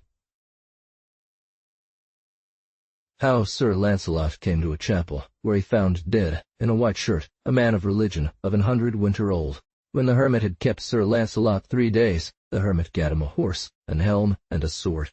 And then he departed about the hour of noon. And then he saw a little house. God keep you, said the good man, and make you a good knight. And when he came near, he saw a chapel, and there beside he saw an old man that was clothed all in white, full richly. And then Sir Launcelot said, God save you. Then Sir Launcelot alit, and entered into the chapel, and there he saw an old man dead, in a white shirt of passing fine cloth. Sir, said the good man, this man that is dead ought not to be in such clothing as ye see him in, for in that he brake the oath of his order, for he hath been more than 100 winter a man of a religion. Then said the fiend, Thou hast travailed me greatly. Now tell me what thou wilt with me. I will, said the good man, that thou tell me how my fellow became dead, and whether he be saved or damned. And then the good man and Sir Launcelot went into the chapel, and the good man took a stole about his neck and a book, and then he conjured on that book. And with that they saw an hideous figure and horrible, that there was no man so hard-hearted, nor so hard but he should have been afeard. Then he said with an horrible voice, He is not lost, but saved. How may that be? Not so, said the fiend. This man that lieth here dead was come of a great lineage. Said the good man, It seemed to me that he lived not well, for he brake his order for to wear a shirt where he ought to wear none, and who that trespasseth against our order doth not well. And so this Aguaris saw the earl was bigger than he. And there was a lord that hight the Earl de Valle, that held great war against this man's nephew, the which hight Aguaris. Then he went for to take counsel of his uncle, the which lieth here dead as ye may see. Chapter 2, of a dead man. And then he asked leave, and went out of his hermitage for to maintain his nephew against the mighty earl. And so it happed that this man that lieth here dead did so much by his wisdom and hardiness that the earl was taken, and 3 of his lords, force of this dead man. How men would have hewn him, and it would not be, and how Sir Launcelot took the hair of the dead man, then was there peace betwixt the earl and this Aguaris, and great surety that the earl should never war against him. Then this dead man that here lieth came to this hermitage again, and then the earl made 2 of his nephews for to be avenged upon this man. So they came on a day, and found this dead man at the sacring of his mass, and they abode him till he had said mass. Then made they a great fire, and did off all his clothes, and the hair off his back. And then they set upon him, and drew out swords to have slain him. But there would no sword bite on him more than upon a gad of steel, for the high lord which he served, he him preserved. And then this dead man hermit said unto them, Ween you to burn me? No, said one of them, it shall be assayed. It shall not lie in your power, nor to perish me as much as a thread, and there were any on my body. And now may ye suffer me to go my way, for I have said you the sooth. And then he departed with a great tempest. Then was the good man and Sir Launcelot more gladder than they were tofore. And then they despoiled him, and put upon him this shirt, and cast him in a fire, and there he lay all that night till it was day in that fire, and was not dead. And so in the morn I came and found him dead, but I found neither thread nor skin tammied, and so took him out of the fire with great fear, and led him here as ye may see. And then Sir Launcelot dwelled with that good man that night. Sir, said the good man, be ye not Sir Launcelot du Lake? Yea, sir, said he. What seek ye in this country? Sir, said Sir Launcelot, I go to seek the adventures of the Sangreal. And then Sir Launcelot began to weep. Then said the good man, Were ye confessed, sith ye entered into the quest of the Sangreal? Well, said he, seek it ye may well, but though it were here ye shall have no power to see it no more than a blind man should see a bright sword, and that is long on your sin, and else ye were more abler than any man living. Yea, sir, said Sir Launcelot. Then upon the morn, when the good man had sung his mass, then they buried the dead man. Then Sir Launcelot said, "Father, what shall I do?" "Sir, and I will do it," said Sir Launcelot. "Now," said the good man, "I require you take this hair that was this holy man's, and put it next thy skin, and it shall prevail thee greatly." So he took the hair and put it upon him, and so departed at evensong time. "Also I charge you that ye eat no flesh, as long as ye be in the quest of the Sangreal, nor ye shall drink no wine, and that ye hear mass daily, and ye may do it." "Certes, damosel," said Launcelot, "I wot not whither I ride." And so rode he into a forest, and there he met with a gentlewoman riding upon a white palfrey, and then she asked him, "Sir knight? But as fortune leadeth me." Then Sir Launcelot asked her where he might be harbored that night. "Ah, Sir Launcelot," said she, "I wot what adventure ye seek, for ye were aforetime nearer than ye be now, and yet shall ye see it more openly than ever ye did, and that shall ye understand in short time. Ye shall not find this day nor night, but to morn ye shall find harbour good, and ease of that ye be in doubt of." And then he commended her unto God. Then he rode till that he came to a cross, and took that for his host, as for that night. Chapter 3 of a vision that Sir Launcelot had, and how he told it to an hermit, and desired counsel of him. And so he put his horse to pasture, and did off his helm and his shield, and made his prayers unto the cross that he never fall in deadly sin again. And so he laid him down to sleep. And all these worshipped the cross, kneeling upon their knees, holding up their hands toward the heaven. And anon, as he was on sleep, it befell him there in a vision, that there came a man for him all by compass of stars, and that man had a crown of gold on his head, and that man led in his fellowship 7 kings and 2 knights. And all they said, "Fair sweet Father of heaven, come and visit us, and yield unto us every each as we have deserved." Then looked Launcelot up to the heaven, and him seemed the clouds did open, and an old man came down, with a company of angels, and a lid among them, and gave unto every each his blessing, and called them his servants, and good them his servants, and good and true knights. All this at vision saw Sir Launcelot at the cross, and on the morn he took his horse and rode till midday. And there by adventure he met with the same knight that took his horse, helm, and his sword, when he slept when the Sangreal appeared afore the cross. And when this old man had said thus, he came to one of those knights, and said, "I have lost all that I have set in thee, for thou hast ruled thee against me as a warrior, and used wrong wars with vain glory, more for the pleasure of the world than to please me. Therefore thou shalt be confounded without thou yield me my treasure." When Sir Launcelot saw him, he saluted him not fair, but cried on high, "Knight, keep thee, for thou hast done to me great unkindness." And then they put afore them their spears, and Sir Launcelot came so fiercely upon him that he smote him and his horse down to the earth, that he had nigh broken his neck. Then said the good man unto Launcelot, Then Sir Launcelot took the knight's horse that was his own aforehand, and descended from the horse he sat upon, and mounted upon his own horse, and tied the knight's own horse to a tree, that he might find that horse when that he was arisen. Then Sir Launcelot rode till night, and by adventure he met an hermit, and each of them saluted other. And there he rested with that good man all night, and gave his horse such as he might get. "Of whence be ye?" And so he told him all. "Sir," said he, "I am of Arthur's court, and my name is Sir Launcelot du Lake, that am in the quest of the Sangreal, and therefore I pray you to counsel me of a vision the which I had at the cross. After the passion of Jesu Christ 40 year, Joseph of Arimathea preached the victory of King Evelake, that he had in the battles the better of his enemies. Chapter 4. How the hermit expounded to Sir Launcelot his vision, and told him that Sir Galahad was his son. Lo, Sir Launcelot, said the good man, there thou mightest understand the high lineage that thou art come of, and thine vision betokeneth. Took there the daughter of Manuel, whereby he had the land of Gaul, and he came to dwell in this country. And of the 7 kings and the 2 knights, the first of them is called Napus, an holy man, and the second hight nation, in remembrance of his grandsire, and in him dwelled our Lord Jesu Christ. And the third was called Elias le Gros, and Thyr. Fourth hight Lysay.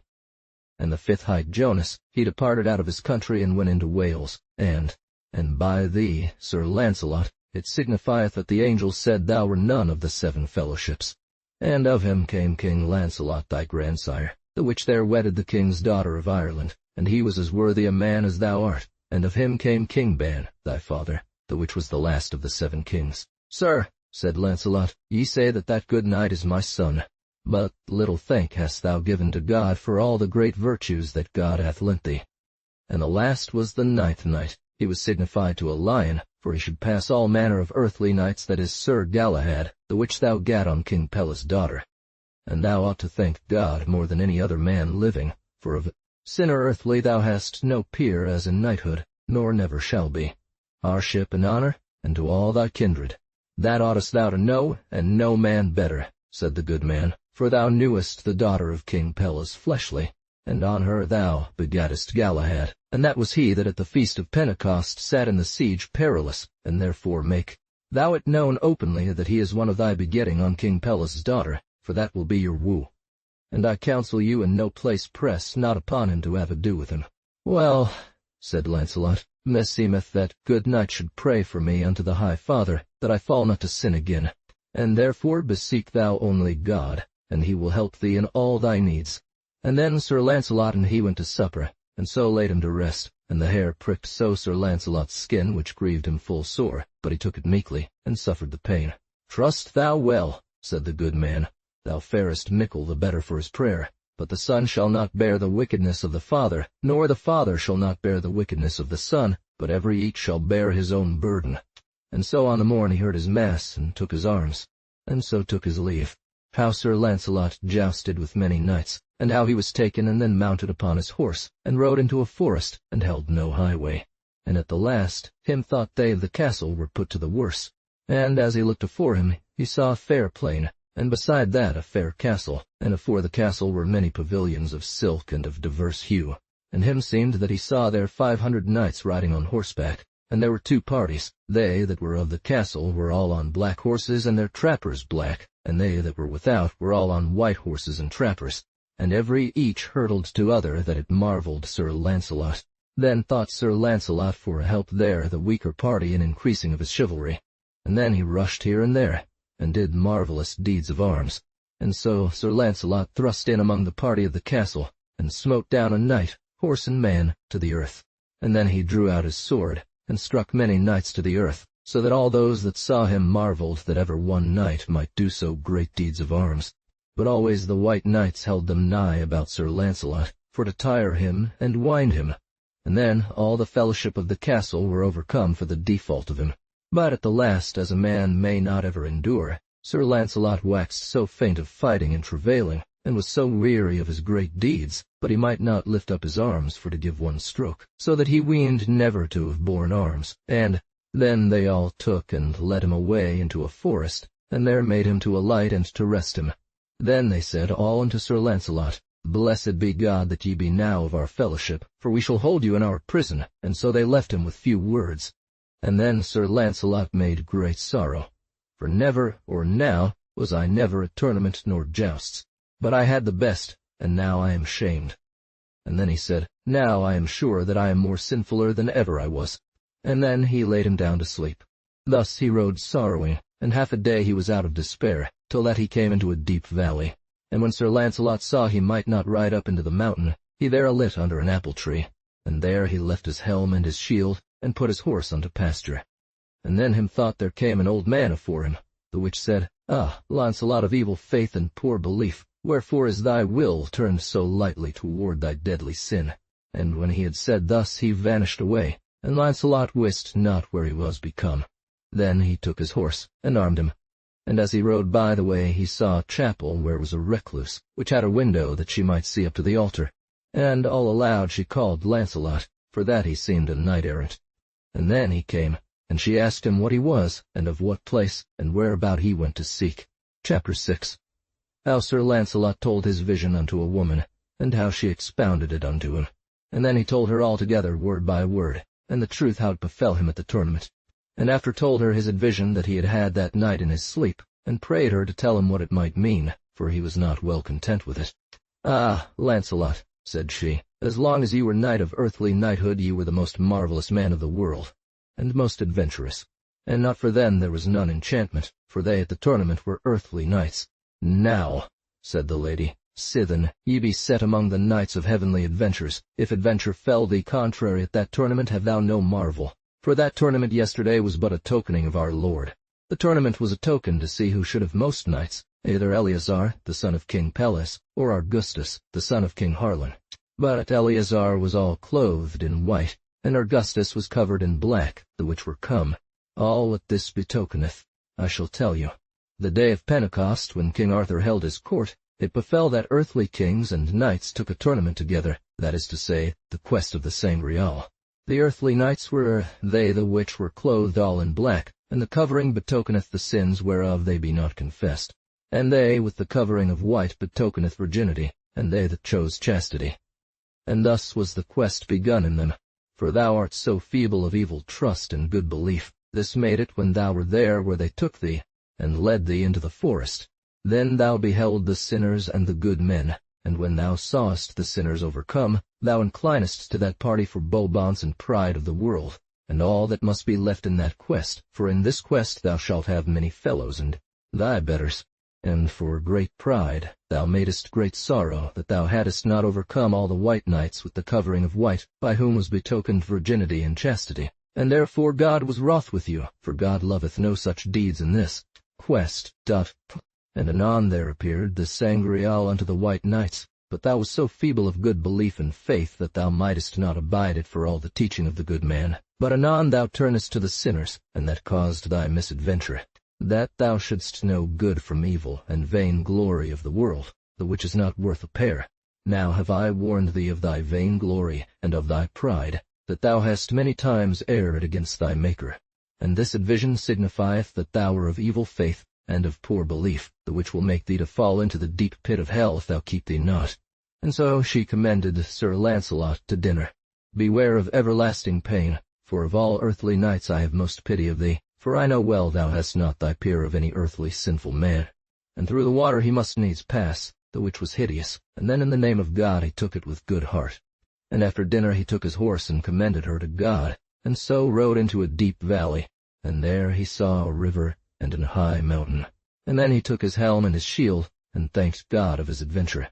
And when he came over he saw an armed knight, horse and man, black as any bear. Without any word he smote Sir Launcelot's horse to the earth, and so he passed on, he wist not where he was become. Here leveth of the story of Sir Launcelot. And speak we of Sir Gawain, the which is the Sixth Book. The 16th Book, Chapter 1. How Sir Gawain was nigh weary of the quest of the Sangreal, and of his marvellous dream. When Sir Gawain was departed from his fellowship he rode long without any adventure, for he found not the 10th part of adventure as he was wont to do. For Sir Gawain rode from Whitsuntide until Michaelmas, and found none adventure that pleased him. So on a day it befell Gawain met with Sir Ector de Maris, and either made great joy of other that it were marvel to tell. And so they told every each other, and complained them greatly that they could find none adventure. Truly, said Sir Gawain unto Sir Ector, I am nigh weary of this quest, and loth I am to follow further in strange countries.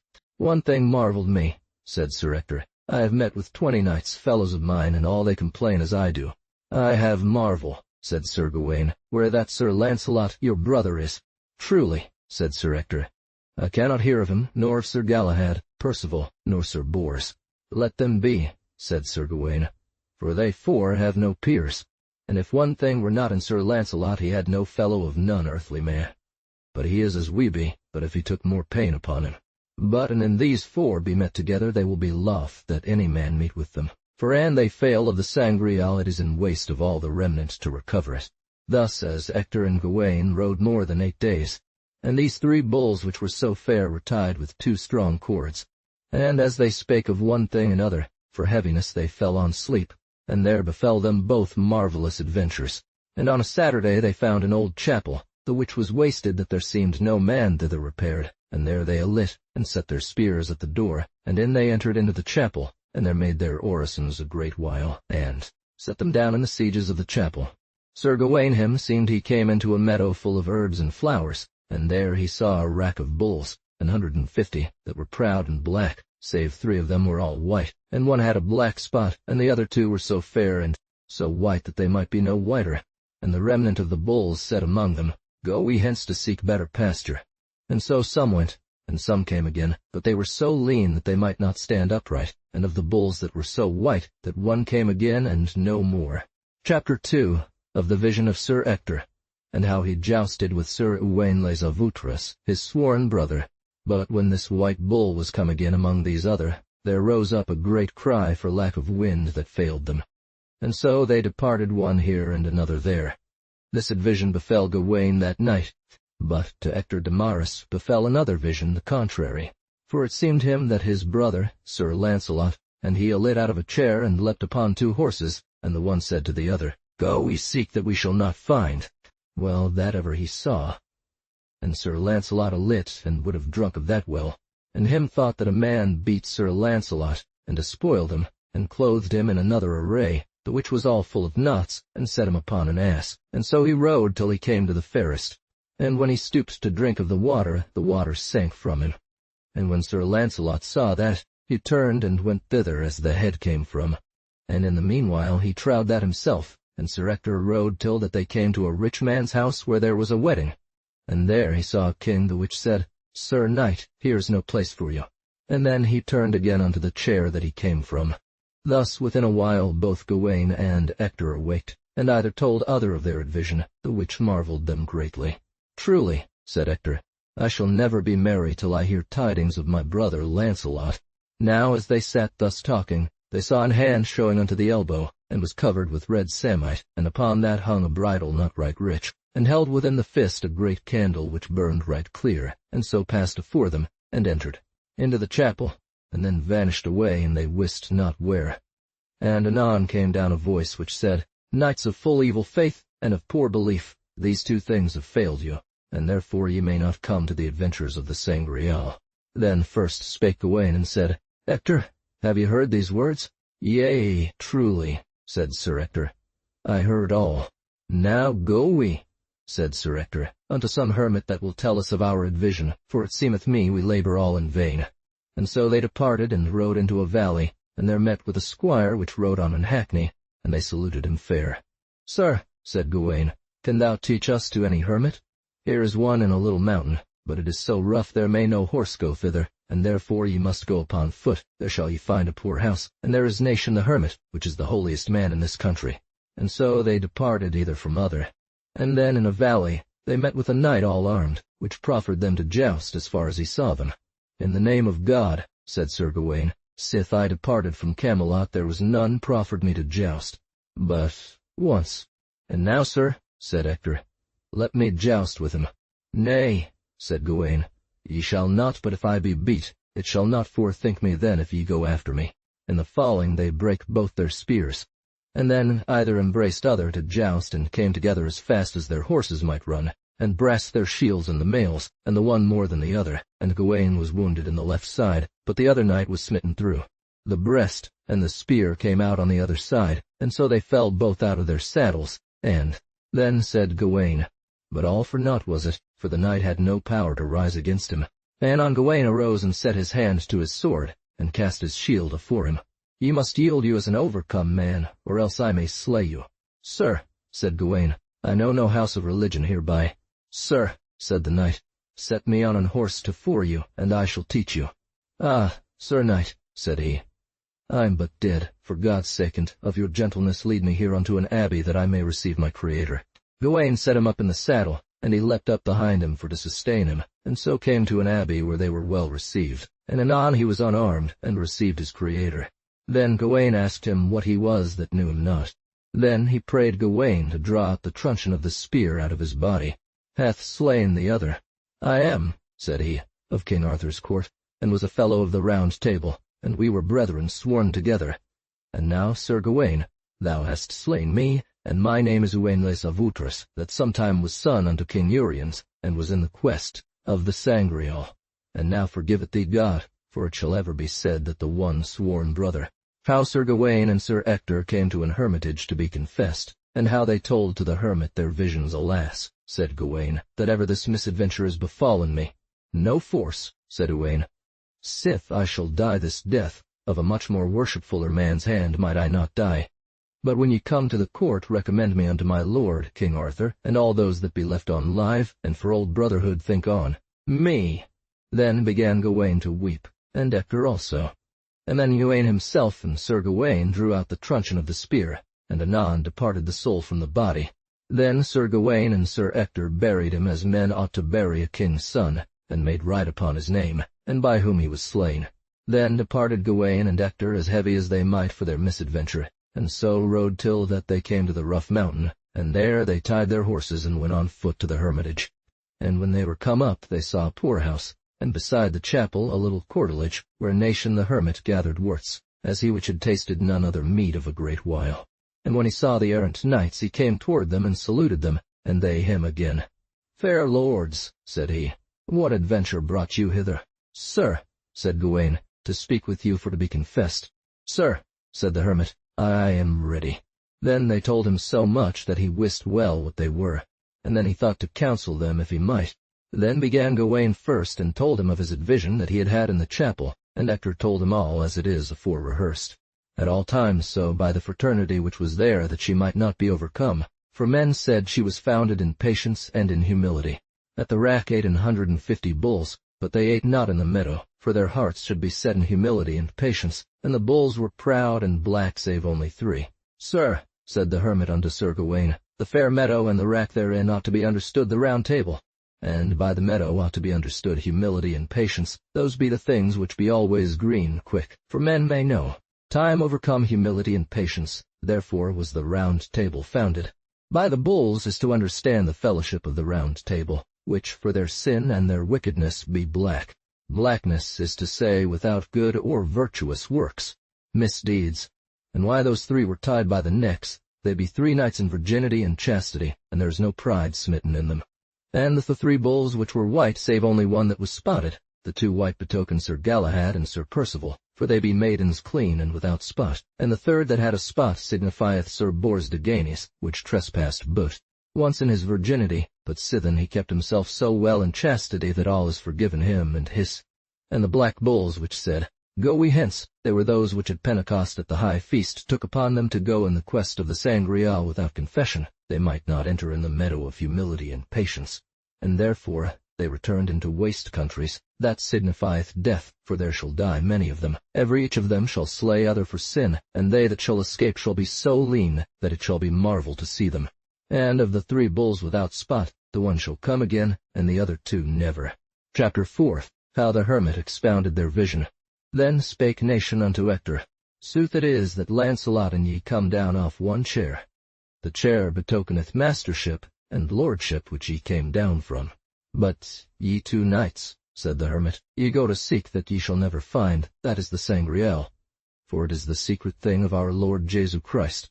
What is to mean that Sir Launcelot fell down off his horse? He hath left pride and taken him to humility, for he had cried mercy loud for his sin, and sore repented him. And our Lord hath clothed him in his clothing, which is full of knots, that is, the hair that he weareth daily. And the ass that he rode upon is a beast of humility, for God would not ride upon no steed, nor upon no palfrey. So an ensample that an ass betokeneth meekness, that thou sawest Sir Launcelot ride on in thy sleep. And the well whereas the water sank from him when he should have taken thereof, and when he saw he might not have it, he returned thither from whence he came, for the well betokeneth the high grace of God. The more men desire it to take it, the more men desire it to take it, shall be their desire. And then soon after he shall return unto Camelot out of this country, and he shall say a part of such things as he hath found. So when he came nigh the Sangreal, he meet him that he held him not a man worthy to be so nigh the holy vessel, for he had been so befouled in deadly sin by the space of many years. Yet when he kneeled to drink of the well, there he saw great providence, the Sangreal, ... And for he had served so long the devil, he shall have vengeance 24 days long, for that he hath been the devil's servant 24 years. Now will I tell you what betokeneth the hand with the candle and the bridle. That is to understand the Holy Ghost where charity is ever, and the bridle signifieth abstinence, and the candle which sheweth clearness and sight signifieth the right way of Jesu Christ. For when she is bridled in Christian man's heart, she holdeth him so short that he falleth not in deadly sin. And when he went and said, Knights of poor faith and of wicked belief, these 3 things failed, charity, abstinence, and truth. Therefore ye may not attain that high adventure of the Sangreal. Chapter 5. Of the good counsel that the hermit gave to him certes, said Gawaine, Soothly have ye said, that I see it openly. Now, I pray you, good man and holy father, tell me why we met not with so many adventures as we were wont to do, and commonly have the better. Wherefore marvel not though ye fail thereof, and many other. I shall tell you gladly, said the good man. the adventure of the Sangreal, which ye and many other have undertaken the quest of it, and find it not. The cause is for it appeareth not to sinners. For ye be an untrue knight, and a great murderer, and to good men signifieth other things than murder. And ne'er that he nighs not stable, but by his thought he is likely to turn again, he should be next to achieve it, save Galahad, his son. For I dare say as sinful as Sir Launcelot hath been, sith that he went into the quest of the Sangreal he slew never man, nor not shall, till that he come unto Camelot again, for he hath taken upon him for to forsake sin. But God knoweth his thought and his unstableness, and yet shall he die right and holy man, and no doubt he hath no fellow of no earthly sinful man. Sir, said Gawaine, it seemeth me by your words that for our sins it will not avail us to travel in this quest. Truly, said the good man, there be 100 such as ye be that never shall prevail, but to have shame. And when they had heard these voices, they commended him unto God. Sir, said Gawaine, an I had leisure I would speak with you, but my fellow here, Sir Ector, is gone, and abideth me yonder beneath the hill. Well, said the good man, thou were better to be counselled. Then the good man called Gawaine, and said, It is long time past sith that you were made knight, and never sithen thou servedst thy Maker, and now thou art so old a tree that in thee is neither life nor fruit. Wherefore bethink thee that thou yield to our Lord the bare rind, sith the fiend hath the leaves and the fruit. Then departed Gawaine and came to Ector, and so took their horses and rode till they came to a forester's house, which harboured them right well. And on the morn they departed from their host, and rode long, or they could find any adventure. Anon the good man knew him that he was one of the knights errant that was in the quest of the Sangreal. Where are ye? Said the good man. Chapter 6. How Sir Bors met with an hermit, and how he was confessed to him, and of his penance enjoined to him. When Bors was departed from Camelot, he met with a religious man riding on an ass, and Sir Bors saluted him. Sir, said he, I am a knight that fain would be counselled in the quest of the Sangreal, for he shall have much earthly worship that may bring it to an end. But, wit you well there shall none attain it but by cleanness, that is pure confession.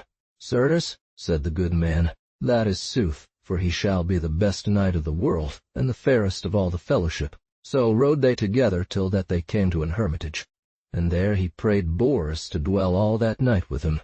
Sir, said he, I agree me thereto, but how wit ye that I shall sit there?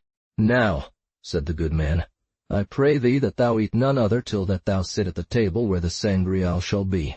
And so he alit and put away his armor, and prayed him that he might be confessed. And so they went into the chapel, and there he was clean confessed, and they ate bread and drank water together.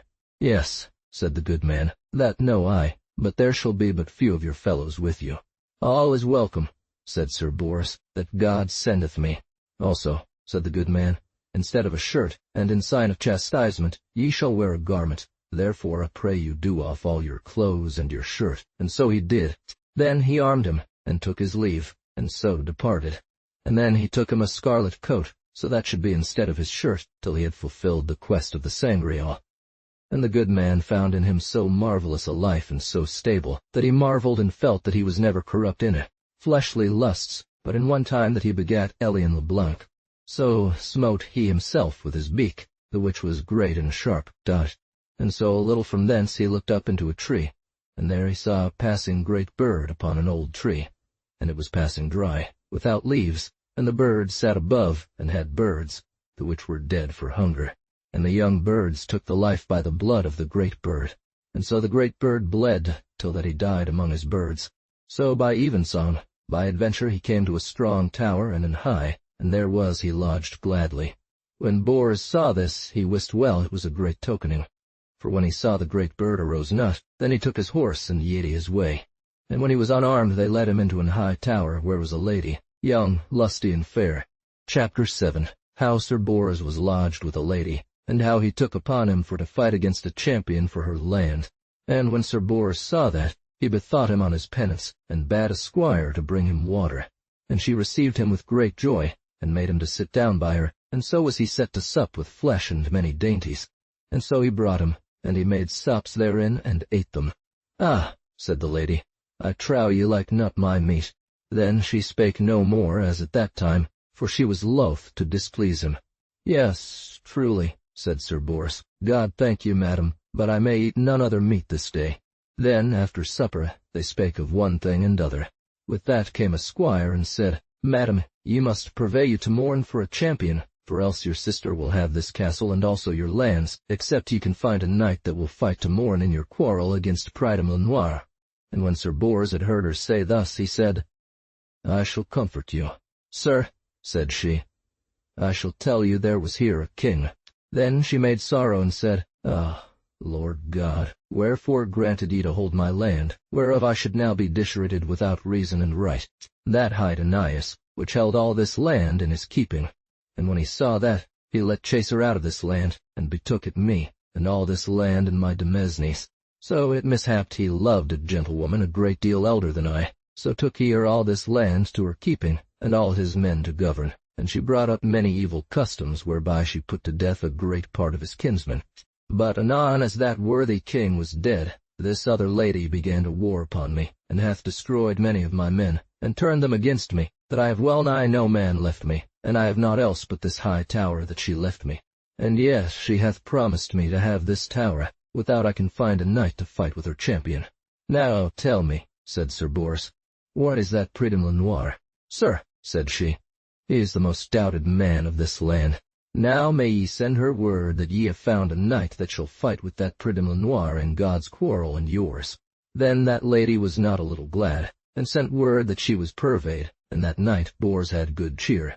But in no bed he would come, but laid him on the floor, nor never would do otherwise till that he had met with the quest of the Sangreal. Then the white bird came to him, and said, An thou wouldst give me meat and serve me, I should give thee all the riches of the world, and I shall make thee as fair and as white as I am. Chapter 8. Of a vision which Sir Bors had that night, and how he fought and overcame his adversary, and anon as he was asleep. Him befell a vision, that there came to him two birds, the one as white as a swan, and the other was marvelous black. It was not so great as the other, but in the likeness of a raven. So the white bird departed, and there came the black bird to him, and said, And thou wilt serve me tomorrow, and have me in know, despite though I be black, for wit thou well that more availeth my blackness than the other's whiteness. And then he departed, and he had another vision, and thought that he came to a great place which seemed a chapel, and there he found a chair set on the left side, which was worm-eaten and feeble. And on the right hand were two flowers like a lily, and the one would have beknown the other's whiteness, but a good man departed them, that the one touched not the other. And then, out of every flower, came out many flowers, and fruit great plenty. Sir, said he, it seemeth me that this wood might not avail. Then him thought the good man said, Should not he do great folly that would let these two flowers perish for to succor the rotten tree, that it fell not to the earth? Now keep thee, said the good man, that thou never see such adventure befall thee. Then he awaked, and made a sign of the cross in midst of the forehead, and so rose and clothed him. And there came the lady of the place, and she saluted him, and he her again, and so went to a chapel and heard their service. And there came a company of knights, that the lady had sent for, to lead Sir Bors unto battle.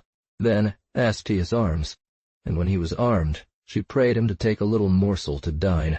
And so he leapt upon his horse, and departed all the knights and men with him. Nay, madam, said he, that shall I not do till I have done my battle, by the grace of God. And as soon as these two ladies met together, she which Bors should fight for complained her, and said, Madam, ye have done me wrong to bereave me of my lands that King Aeneas gave me, and full loth I am there should be any battle. Ye shall not choose, said the other lady, or else your knight withdraw him. Now departed the one knight here, and the other there. Then there was the cry made, which party had the better of the two knights, that his lady should rejoice all the land. Then they came together with such a rondin that they pierced their shields and their hauberks, and the spears flew in pieces, and they wounded either other sore. For there found Sir Bors greater defence in that night more than he weened. For that Pridam was a passing good knight, and he wounded Sir Bors full evil, and he him again. But ever this Pridam held the store in like hard. Then hurtled they together, so that they fell both to the earth, and their horses betwixt their legs. And anon they arose, and set hands to their swords, and smote each one other upon the heads, that they made great wounds and deep, when out of their bodies. That perceived Sir Bors, and suffered him till he was nigh attaint. And then he ran upon him more and more, and the other went back for dread of death.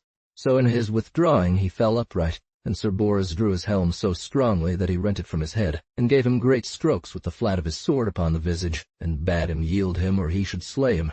Then he cried him mercy, and said, Fair knight, for God's love slay me not, and I shall ensure thee never to war against thy lady, but be alway toward her.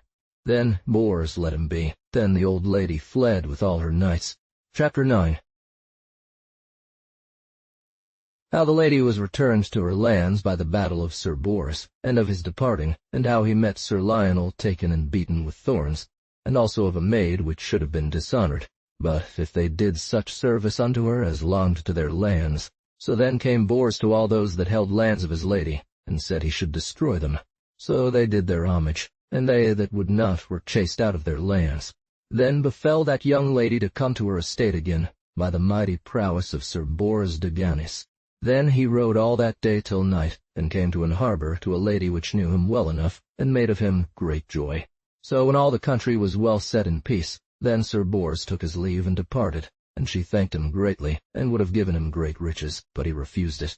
Upon the morn, as soon as the day appeared, Bors departed from thence, and so rode into a forest unto the hour of midday, and there befell him a marvellous adventure. And every each of them held in his hands thorns wherewith. So he met at the departing of the two ways 2 knights that led Lionel, his brother, all naked, bounden upon a strong hackney, and his hands bounden to fore his breast. They went beating him so sore that the blood trailed down more than in 100 places of his body, so that he was all blood to fore and behind, but he said never a word. As he which was great of heart, he suffered all that ever they did to him, Asoth, though he had felt none anguish. Saint Mary, succor your maid. Anon Sir Bors dressed him to rescue him, that was his brother, and so he looked upon the other side of him, and saw a knight which brought a fair gentlewoman, and would have set her in the thickest place of the forest, for to have been the more surer, out of the way from them that sought him. And she, which was nothing assured, cried with an high voice. And anon she espied where Sir Bors came riding. That thou help me, and suffer me not to be shamed of this knight. When Bors heard her say thus, he had so much sorrow there he nist not what to do. For if I let my brother be in adventure, he must be slain, and that would I not for all the earth. And when she came nigh him, she deemed him a knight of the Round Table, whereof she hoped to have some comfort. And then she conjured him, by the faith that he ought unto him in whose service thou art entered in, and for the faith ye owe unto the high order of knighthood, and for the noble King Arthur's sake, that I suppose that made thee knight, that, and if I help not the maid, she is shamed forever, and also she shall lose her virginity, the which she shall never get again. Then lift he up his eyes and said weeping, Fair sweet Lord Jesu Christ, whose liegeman I am, keep Lionel, my brother, that these knights slay him not, and for pity of you, and for Mary's sake, I shall succor this maid. Sir knight, let your hand off that maiden, or ye be but dead. Chapter X. How Sir Bors left to rescue his brother, and rescued the damosel, and how it was told him that Lionel was dead. Then dressed he him unto the knight, the which had the gentlewoman, and then he cried, and then he set down the maiden, and was armed at all pieces, save he lacked his spear. Then he dressed his shield, and drew out his sword, and Bors smote him so hard that it went through his shield and habergeon on the left shoulder. And through great strength he beat him down to the earth, and at the pulling out of Bors's spear, there he swooned. Then came Bors to the maid, and said, How seemeth it you? Of this night ye be delivered at this time. Now, sir, said she, I pray you lead me there as this knight had me. So shall I do gladly. And took the horse of the wounded knight, and set the gentlewoman upon him, and so brought her as she desired. What knight was he that had you in the forest? Sir knight, said she, ye have better sped than ye weened, for an I had lost my maidenhead, 500 men should have died for it.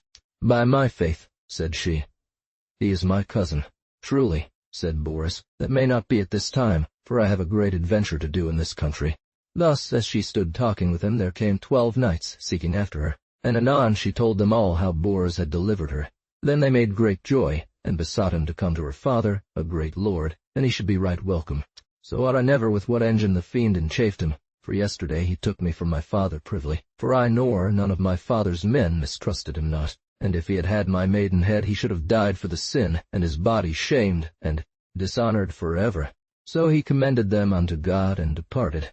Then Sir Bors rode after Lionel, his brother, by the trace of their horses. Thus he rode seeking a great while. Sir, said he, I seek my brother that I saw within a while beaten with 2 knights. Then he overtook a man clothed in a religious clothing, and rode on a strong black horse blacker than a bear, and said, Sir knight, what seek you?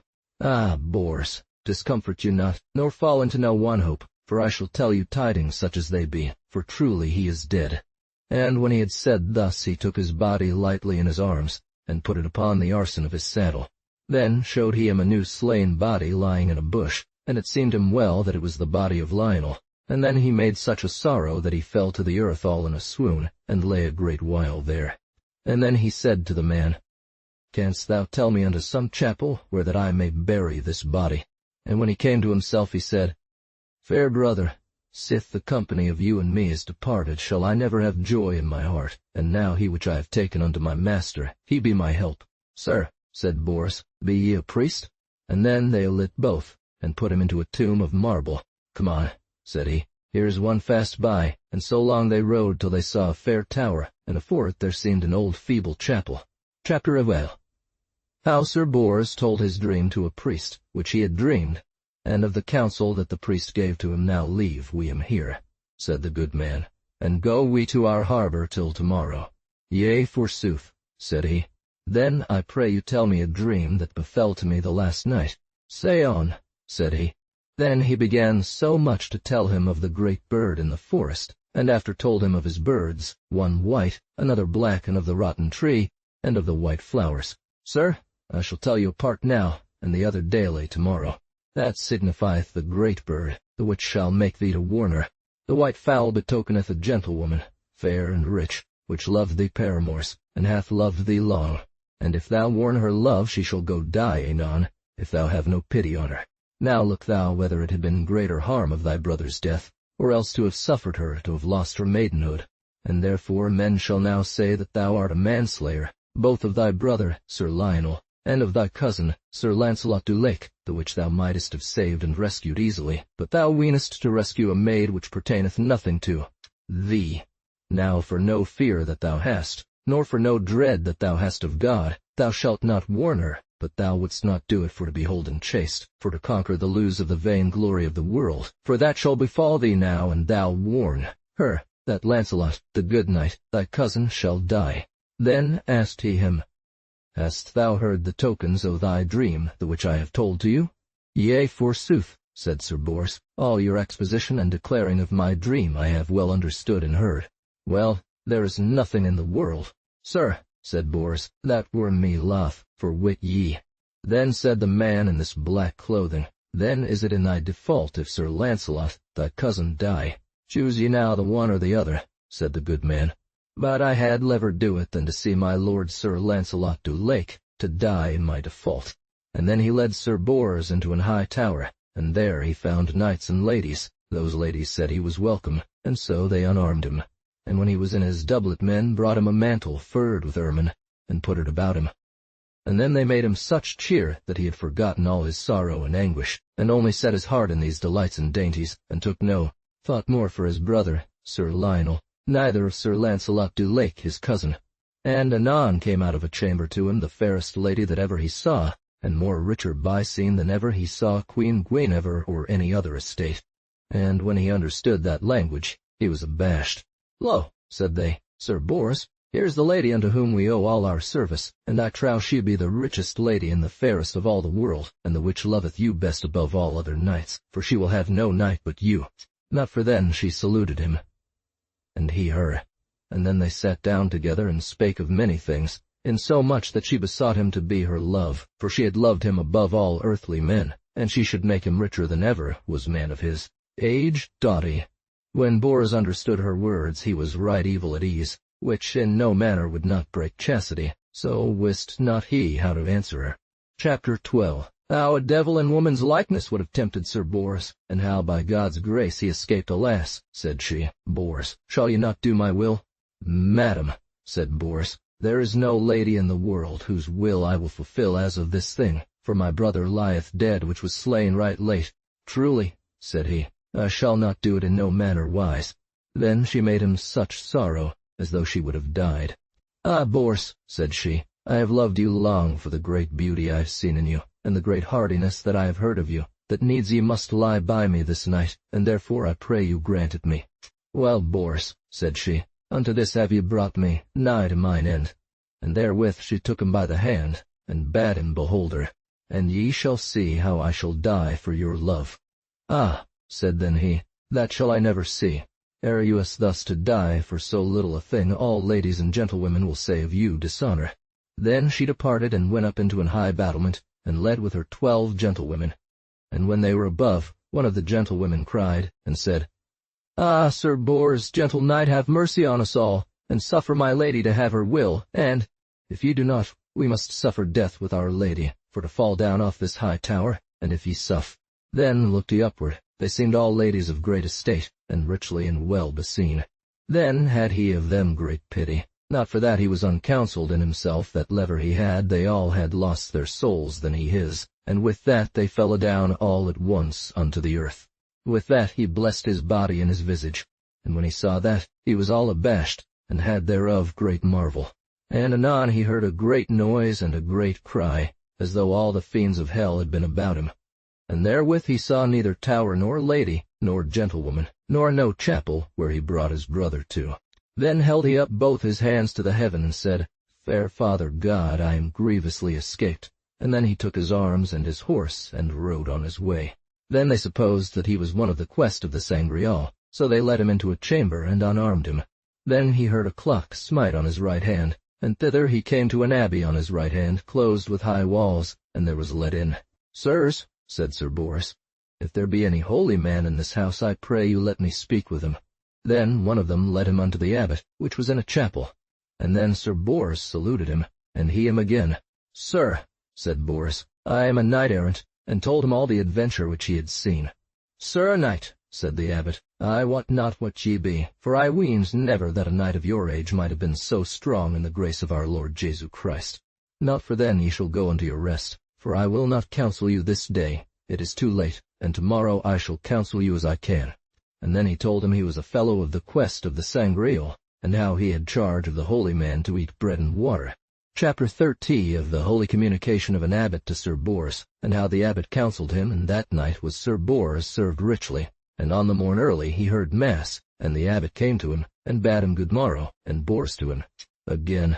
Then said the abbot, And by the bare tree is betokened the world which is naked and without fruit, but if it come to our Lord Jesus Christ showed him unto you in the likeness of a soul that suffered great anguish for us, sign he was put upon the cross, and bled his heart blood for mankind. There was the token and the likeness of the Sangreal that appeared afore you.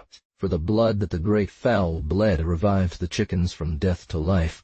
Also the lady for whom ye fought for, and King Ananias, which was Lord theretofore, betokeneth Jesu Christ, which is the King of the world. For ye be Jesu Christ's knights, therefore ye ought to be defenders of Holy Church. And that ye fought with the champion for the lady, this it betokeneth. For when ye took the battle for the lady, by her shall ye understand the new law of Jesu Christ and Holy Church, and by the other lady ye shall understand the old law, and the fiend, which all day warreth against Holy Church, therefore ye did your battle with right. And by the blackbird might ye understand Holy Church, which saith I am black, but he is fair. And by the white bird might men understand the fiend, and I shall tell you how the swan is white without forth, and black within. It is hypocrisy which is without yellow or pale, and seemeth without forth the servants of Jesu Christ, but they be within so horrible of filth and sin, and beguile the world evil. Ought to find the blessed adventure of the Sangreal. And the third fowl betokeneth the strong battle against the fair ladies which were all devils. Also when the fiend appeared to thee in likeness of a man of religion, and blamed thee that thou left thy brother for a lady, so led thee where thou seemed thy brother was slain, but he is yet on live, and all was for to put thee in error, and bring thee unto wanhope and lechery, for he knew thou wert tender-hearted, and all was for thou shouldest in. Also the dry tree and the white lily. The dry tree betokeneth thy brother Lionel, which is dry without virtue, and therefore many men ought to call him the rotten tree, and the worm-eaten tree, for he is a murderer, and doth contrary to the order of knighthood. And the two white flowers signify two maidens. The one is a knight which was wounded the other day, and the other is the gentlewoman which ye rescued. And why the other flower drew nigh the other, that was the knight which would have befouled her and himself both. And Sir Bors, ye had been a great fool and in great peril for to have seen those two flowers perish for to succor the rotten tree. For, and they had sinned together, they had been damned, and for that ye rescued them both. Men might call you a very knight and servant of Jesu Christ. Chapter 14. How Sir Bors met with his brother Sir Lionel, and how Sir Lionel would have slain Sir Bors. Then went Sir Bors from thence, and commended the abbot unto God. And then he rode all that day, and harboured with an old lady. Say me, said Sir Bors, canst thou tell me of any adventure? And on the morn he rode to a castle in a valley, and there he met with a yeoman going a great pace toward a forest. Sir, said he, here shall be under this castle a great and a marvellous tournament. Of what folks shall it be? Said Sir Bors. The Earl of Plains shall be in the one party, and the lady's nephew of Hervin on the other party. And then he turned to an hermitage that was in the entry of the forest. Then Bors thought to be there if he might meet with his brother Sir Lionel, or any other of his fellowship, which were in the quest of the Sangreal. And when Sir Bors saw him, he had great joy of him, that it were marvel to tell of his joy. And when he was come thither, he found there Sir Lionel, his brother, which sat all armed at the entry of the chapel door for to abide their harbour till on the morn that the tournament shall be. And then he lit off his horse, and said, Fair sweet brother, when came ye hither? And on as Lionel saw him, he said, Ah, Bors, ye may not make none avaunt, but as for you, I might have been slain. When ye saw 2 knights leading me away, beating me, ye left me for to succour a gentlewoman, and suffered me in peril of death, for nevered me in peril of death, for never. Erst me did no brother to another so great an untruth, and for that misdeed now I ensure you but death, for well have ye deserved it. Therefore keep thee from henceforward, and that shall ye find as soon as I am armed. When Sir Bors understood his brother's wrath, he kneeled down to the earth and cried him mercy, holding up both his hands, and prayed him to forgive him his evil will. Nay, said Lionel, that shall never be, and I may have the higher hand, that I make mine a vow to God. Thou shalt have death for it were pity ye lived any longer. Ye be most at your advantage. And but if ye will, I will run upon you there as ye stand upon foot, and so the shame shall be mine and the harm yours, but of that shame ne reck I not.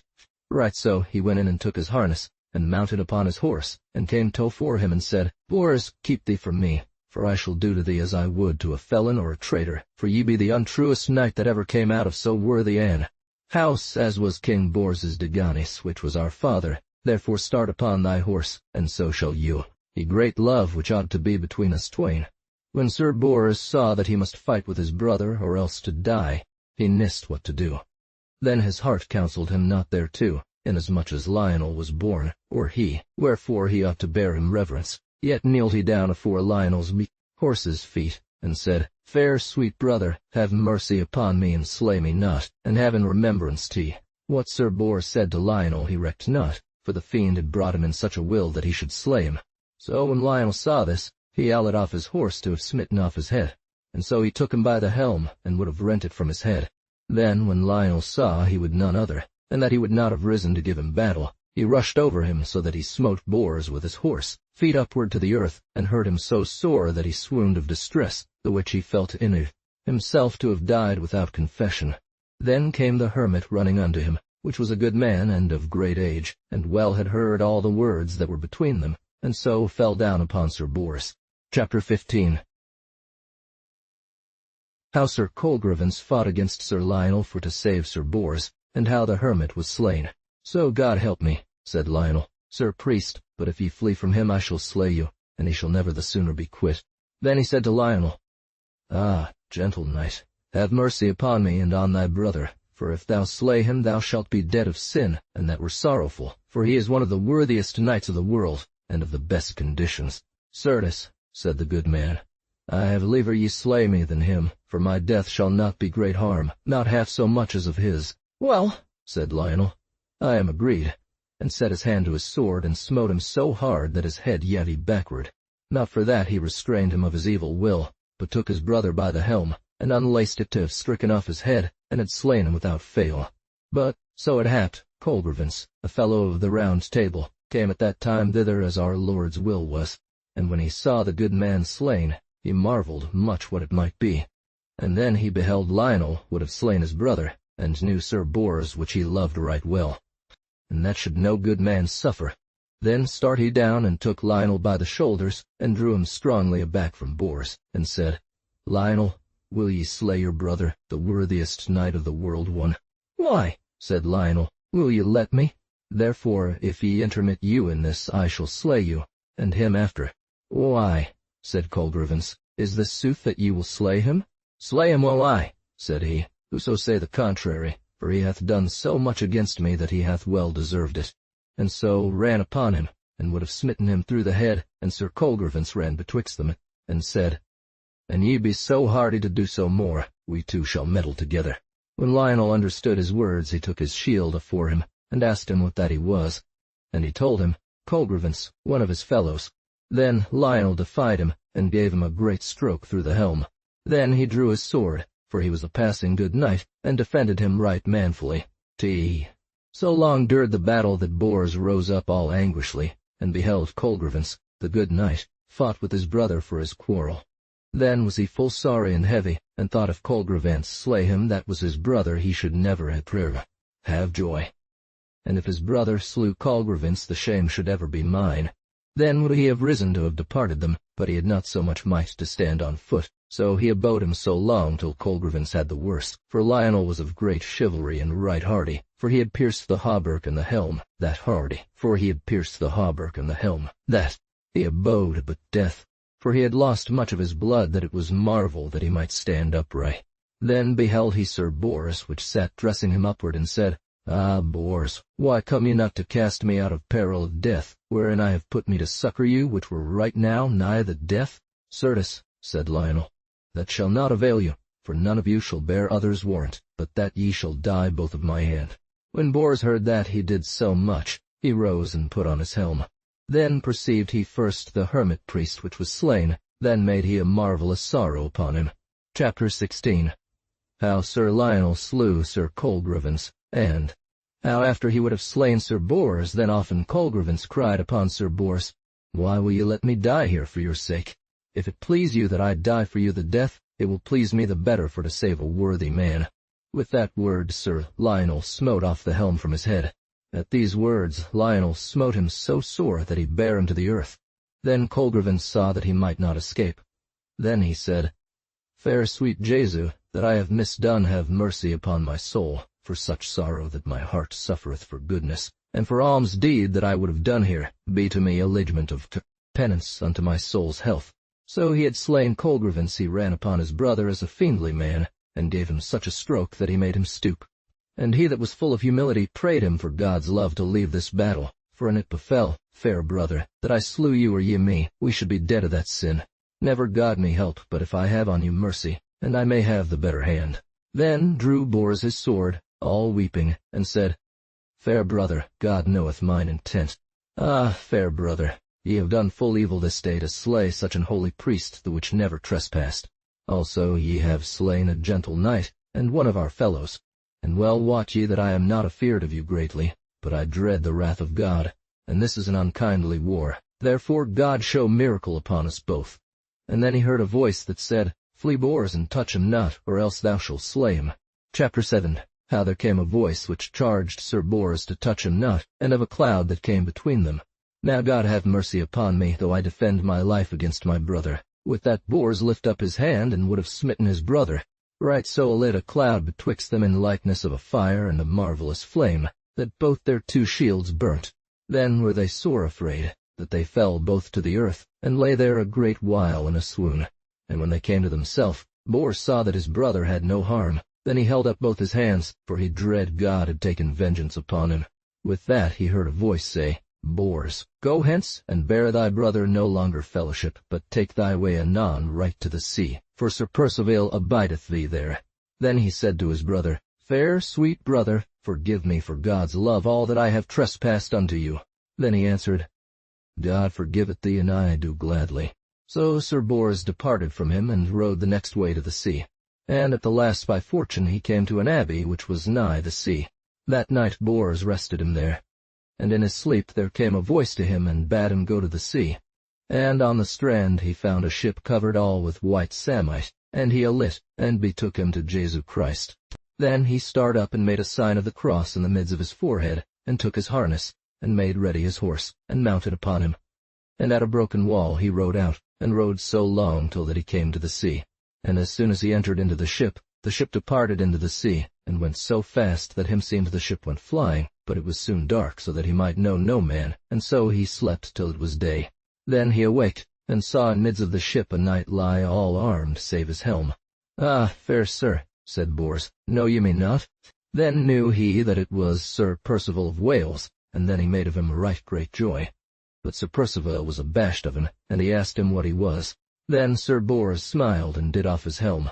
"Certes," said he, "I marvel how ye came hither, but if our Lord brought ye hither himself." Then Percival knew him, and either made great joy of other, that it was marvel to hear. Then Bors told him how he came into the ship, and by whose admonishment, and neither told other of their temptations, as ye have heard beforehand. Then said Sir Percival, "We lack nothing but Galahad, the good knight." So went they downward in the sea, one while backward, another while forward, and ever each comforted other, and oft were in their prayers. And thus endeth the 16th book, which is of Sire Gawaine, Ector de Maris, and Sire Bors de Ganis, and Sir Percival. And here followeth the 17th book, which is of the noble knighty Sire Galahad. A.F. the story maketh here no mention. The 17th book, wherein he rode many journeys, and he found many adventures the which he brought to an end. Then it happed that Gawaine and Sir Ector de Maris were with the knights without. Then he drew his sword and smote there as they were thickest, and so he did wonderful deeds of arms that all they marvelled. Then he took his way to the sea on a day, and it befell as he passed by a castle where was a wonder tournament, but they without had done so much that they within were put to the worse, yet were they within good knights enough. When Galahad saw that those within were at so great a mischief that men slew them at the entry of the castle, then he thought to help them, and put a spear forth and smote the first that he fell to the earth, and the spear brake to pieces. When Ector saw Gawaine down he drew him aside, and thought it no wisdom for to abide him, and also for natural love, that he was his uncle. Thus through his great hardiness he beat aback all the knights without. But when they espied the white shield with the red cross, the one said to the other, "Yonder is the good knight Sir Galahad, the hot prince. Now he should be a great fool which should meet with him to fight." So by adventure he came by Sir Gawaine, and he smote him so hard that he clave his helm and the coif of iron unto his head, so that Gawaine fell to the earth. But the stroke was so great that it slanted down to the earth and carved the horse's shoulder in two. And then they within came out and chased them all about. But when Galahad saw there would none turn again, he stole away privily, so that none wist where he was become. "Sir," said Ector, "meseemeth your quest is done." "Now by my head," said Gawaine to Ector, "now are the wonders true that were said of Launcelot du Lake, that the sword which stuck in the stone should give me such a buffet that I would not have it for the best castle in this world. And soothly now it is proved true, for never ere had I such a stroke of man's hand. And yours is not done," said Gawaine, "but mine is done. I shall seek no further." Then Gawaine was borne into a castle and unarmed him, and laid him in a rich bed, and the leech found that he might live, and to be whole within a month. Thus Gawaine and Ector abode together, for Sir Ector would not away till Gawaine were whole. So the good man was fain when he saw he was a knight-errant. And the good knight, Galahad, rode so long till he came that night to the castle of Carbonek. And it befell him thus that he was benighted in an hermitage. Then she called the hermit, "Sir Ulfin, I am a gentlewoman that would speak with the knight which is with you." Then when they were at rest there came a gentlewoman knocking at the door, and called Galahad, and so the good man came to the door to wit what she would. Then Galahad went to her and asked her what she would. Then the good man awaked Galahad, and bade him, "Arise, and speak with a gentlewoman that seemeth hath great need of you." And on Galahad armed him, and took his horse, and commended him to God, and bade the gentlewoman go, and he would follow there as she liked. "Galahad," said she, "I will that ye arm you, and mount upon your horse, and follow me, for I shall show you within these 3 days the highest adventure that ever any knight saw." Chapter 2. How Sir Galahad rode with the damosel, and came to the ship, whereas Sir Bors and Sir Percival were in, so she rode as fast as her palfrey might bear her, till that she came to the sea, the which was called Colibe. So when he was unarmed, then said the damosel, "Madam, shall we abide here all this day?" "Nay," said she, "but till he hath dined, and till he hath slept a little." And at the night they came unto a castle in a valley, closed with a running water, and with strong walls and high. And so she entered into the castle with Galahad, and there had he great cheer, for the lady of that castle was the damosel's lady. So he ate and slept a while, till that the maid called him, and armed him by torchlight. And when he heard them, he asked them what they were. "Sir," said she, "leave your horse here, and I shall leave mine," and took their saddles and their bridles with them, and made a cross on them, and so entered into the ship. And when the maid was horsed any both, the lady took Galahad a fair child and rich, and so they departed from the castle till they came to the seaside, and there they found the ship where Bors and Percival were in, the which cried on the ships aboard, Sir Galahad, ye be welcome, we have abiden you long. And the two knights received them both with great joy, and every each knew other, and so the wind arose, and drove them through the sea in a marvellous place. And within a while it dawned. Then did Galahad off his helm and his sword, and asked of his fellows from whence came that fair ship. Truly, said they, ye wot as well as we, but of God's grace. And then they told every each to other of all their hard adventures, and of their great temptations. Truly, said Galahad, ye are much bounden to God, for ye have escaped great adventures. And had not the gentlewoman been, I had not come here, for as for you, I weened never to have found you in these strange countries. Ah, Galahad, said Bors, if Launcelot your father were here then, were we well at ease, for then meseemed we failed nothing. That may not be, said Galahad, but if it pleased our Lord. Go we thither, said the gentlewoman, and there shall we see adventures, for so is our Lord's will. And when they came thither, they found the ship rich enough, but they found neither man nor woman therein. By then the ship went from the land of Logris, and by adventure it arrived up betwixt two rocks passing great and marvellous. But there they might not land, for there was a swallow of the sea, save there was another ship, and upon it they might go, without danger. Wit ye well, certes, said he, nay, to my wedding. Then said the gentlewoman, Percival, wot ye what I am? But they found in the end of the ship two fair letters written, which said a dreadful word, and a marvellous. Thou man, which shall enter into this ship, beware thou be in steadfast belief, for I am faith, and therefore beware how thou enterest, for, an thou fail I shall not help thee.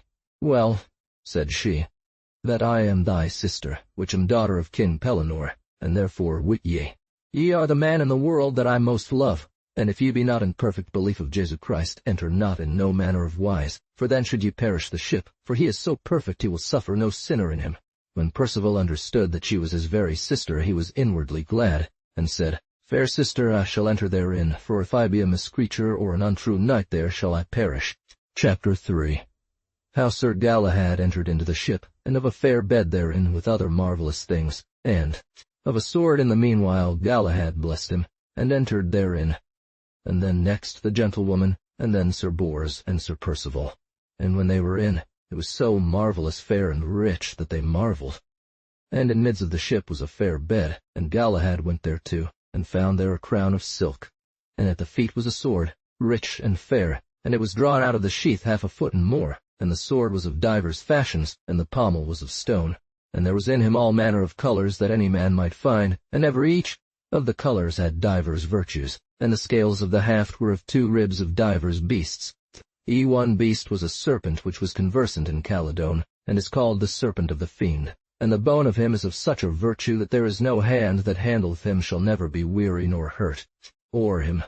And the other beast is a fish which is not right great, and haunteth the flood of Euphrates, and that fish is called Artanax, and his bones be of such a manner of kind that who that handleth them shall have so much will that he shall never be weary, and he shall not think on joy nor sorrow that he hath had, but only that thing that he beholdeth befeth. And as for this sword, there shall never man begrip him at the handles but one, but he shall pass all other. In the name of God, said Percival, I shall essay to handle it. So he set his hand to the sword, but he might not begrip it. By my faith, said he, now have I failed. Bors set his hand thereto and failed. Ye well, he shall never fail of shame of his body, or to be wounded to the death. Then Galahad beheld the sword, and saw letters like blood that said, Let's see who shall essay to draw me out of my sheath, but if he be more hardier than any other, and who that draweth me, wit. By my faith, said Galahad, I would draw this sword out of the sheath, but the offending is so great that I shall not set my hand thereto. Now, sirs, said the gentlewoman, wit ye well that the drawing of this sword is warned to all men save all only to you. Also this ship arrived in the realm of Logris, and that time was deadly war between King Labor, which was father unto the maimed king, and King Hurlame, which was a Saracen. But then was he newly christened, so that men held him afterward one of the wittiest men of the world, in whom was then the greatest faith. And it was in the realm of Logris, and so befell great pestilence and great harm to both realms. And when King Hurlame saw King Labor, he dressed this sword, and smote him upon the helm so hard that he clave him and his horse to the earth with the first stroke of his sword. And so upon a day it befell that King Labor and King Hurlame had assembled their folk upon the sea where this ship was arrived. And there King Hurlame was discomfit, and his men slain. And he was afeared to be dead, and fled to his ship. And there found this sword and drew it, and came out and found King Labor, the man in the world of all Christendom. For sithen increased neither corn, nor grass, nor well nigh no fruit, nor in the water was no fish, wherefore men call it the lands of the two marches, the waste land, for that dolorous stroke.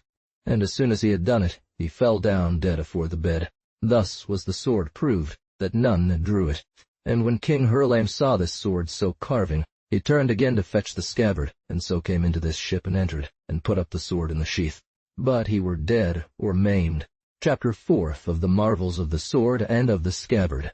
And then beheld they the scabbard. It seemed to be of a serpent's skin, and thereon were letters of gold and silver. So lay he there till a maiden came into the ship and cast him out, for there was no man so hardy of the world to enter into that ship for the defense. And the girdle was but poorly to come to, and not able to sustain such a rich sword. And the letters said, He which shall wield me ought to be more harder than any other, if he bear me as truly as me ought to be born. And if she break her virginity, she shall die the most villainous death that ever died any woman. Sir, said Percival, turn this sword that we may see what is on the other side. For the body of him which I ought to hang by, he shall not be shamed in no place while he is girt with this girdle, nor never none be so hardy to do away this girdle. For it ought not to be done away but by the hands of a maid, and that she be a king's daughter and queen's, and she must be a maid all the days of her life, both in will and in deed. And it was red as blood, with black letters as any coal, which said, He that shall praise me most, most shall he find me to blame at a great need, and to whom I should be most debonair shall I be most felon, and that shall be at one time. So befell it that he found this ship at the entry of a rock, and he found the bed and this sword as we have heard now.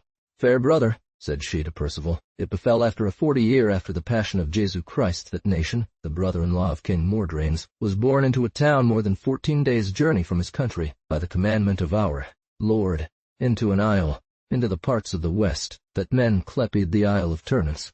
Not for then he had not so much hardiness to draw it, and there he dwelled in 8 days, and at the 9th day there fell a great wind which departed him out of the isle, and brought him to another isle by a rock, and there he found the greatest giant that ever man might see. Therewith came that horrible giant to slay him. And then he looked about him and might not flee, and he had nothing to defend him with. So he ran to his sword, and when he saw it naked he praised it much, and then he shook it, and therewith he brake it in the midst. Ah, said Nation, the thing that I most praised ought I now most to blame, and therewith he threw the pieces of his sword over his bed, and after he leapt over the board to fight with the giant, and slew him. And when that one saw the other, they made great joy of other, and either told other of their adventure, and how the sword failed him at his most need. And anon he entered into the ship again, and the wind arose, and drove him through the sea, that by adventure he came to another ship where King Mordrains was, which had been tempted full evil with a fiend in the port of Perilous Rock. When Mordrains saw the sword he praised it much, but the breaking was not to do but by wickedness of thyself, ward, for thou art in some sin. And there he took the sword, and set the pieces together, and they soldered as fair as ever they were tofore, and there put he the sword in the sheath, and laid it down on the bed. And as Nation went over the board he was smitten with a sword on the right foot, that he fell down noseling to the ship's board, and therewith he said, O God, how am I hurt? Then heard they a voice that said, Go out of this ship a little while, and enter into the other, for dread ye fall in deadly sin, and ye be found in deadly sin, ye may not escape but perish. And so they went into the other ship. In the name of God, said Galahad, ye are right wise of these works. And then there came a voice and said, Take thou that for thy forfeit that thou didst in drawing of this sword, therefore thou receivest a wound, for thou were never worthy to handle it, as the writing maketh mention. And while he might ride he supported much Christendom and Holy Church. Chapter 5. How King Pelles was smitten through both thighs because he drew the sword. And other marvelous histories. Sir, said she, there was a king that hight Pelles, the maimed king. And when he saw the letters and understood them, yet he entered, for he was right perfect of his life. But his knight had none hardiness to enter, and there found he this sword, and he drew it out as much as ye may see. So upon a day he hunted in a wood of his which lasted unto the sea. And at the last he lost his hounds and his knights save only one, and there he and his knight went till that they came toward Ireland, and there he found the ship. Thus, said she, was not King Pelles, your grandsire, maimed for his hardiness, so therewith entered a spear wherewith he was smitten him through both the thighs, and never sith might he be healed, nor not shall tofore we come to him. In the name of God, damosel, said Galahad. So they went toward the bed to behold all about it, and above the head there hung 2 swords. Then perceived she that the branch was fair and green, and she remembered her the loss which came from the tree. Then she thought to keep the branch as long as she might. These spindles, said the damosel, were when sinful Eve came to gather fruit, for which Adam and she were put out of paradise. She took with her the bough on which the apple hung on. Also there were 2 spindles which were as white as any snow, and other that were as red as blood, and other above green as any emerald. Of these 3 colors were the spindles, and of natural color within and without any painting. And for she had no coffer to keep it in, she put it in the earth.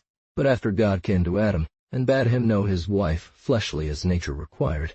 So by the will of our Lord the branch grew to a great tree within a little while, and was as white as any snow, branches, boughs, and leaves. That was a token a maiden planted it. So lay Adam with his wife under the same tree. And anon the tree which was white was full green as any grass, and all that came out of it. And in the same time that they meddled together there was Abel begotten. Thus was the tree long of green color. And so it befell many days after, under the same tree Cain slew Abel, whereof befell great marvel. For anon as Abel had received the death under the green tree, it lost the green color, and became red, and that was in tokening of the blood. So long dured the tree till that Solomon, King David's son, reigned, and held the land after his father. And anon all the plants died thereof, but the tree grew and waxed marvelously fair, and it was the fairest tree and the most delectable that any man might behold and see. And so died the plants that grew out of it tofore that Abel was slain under. This Solomon was wise, and knew all the virtues of stones and trees, and so he knew the course of the stars, and many other divers things. This Solomon had an evil wife, wherethrough he weened that there had been no good women, and so he despised them in his books.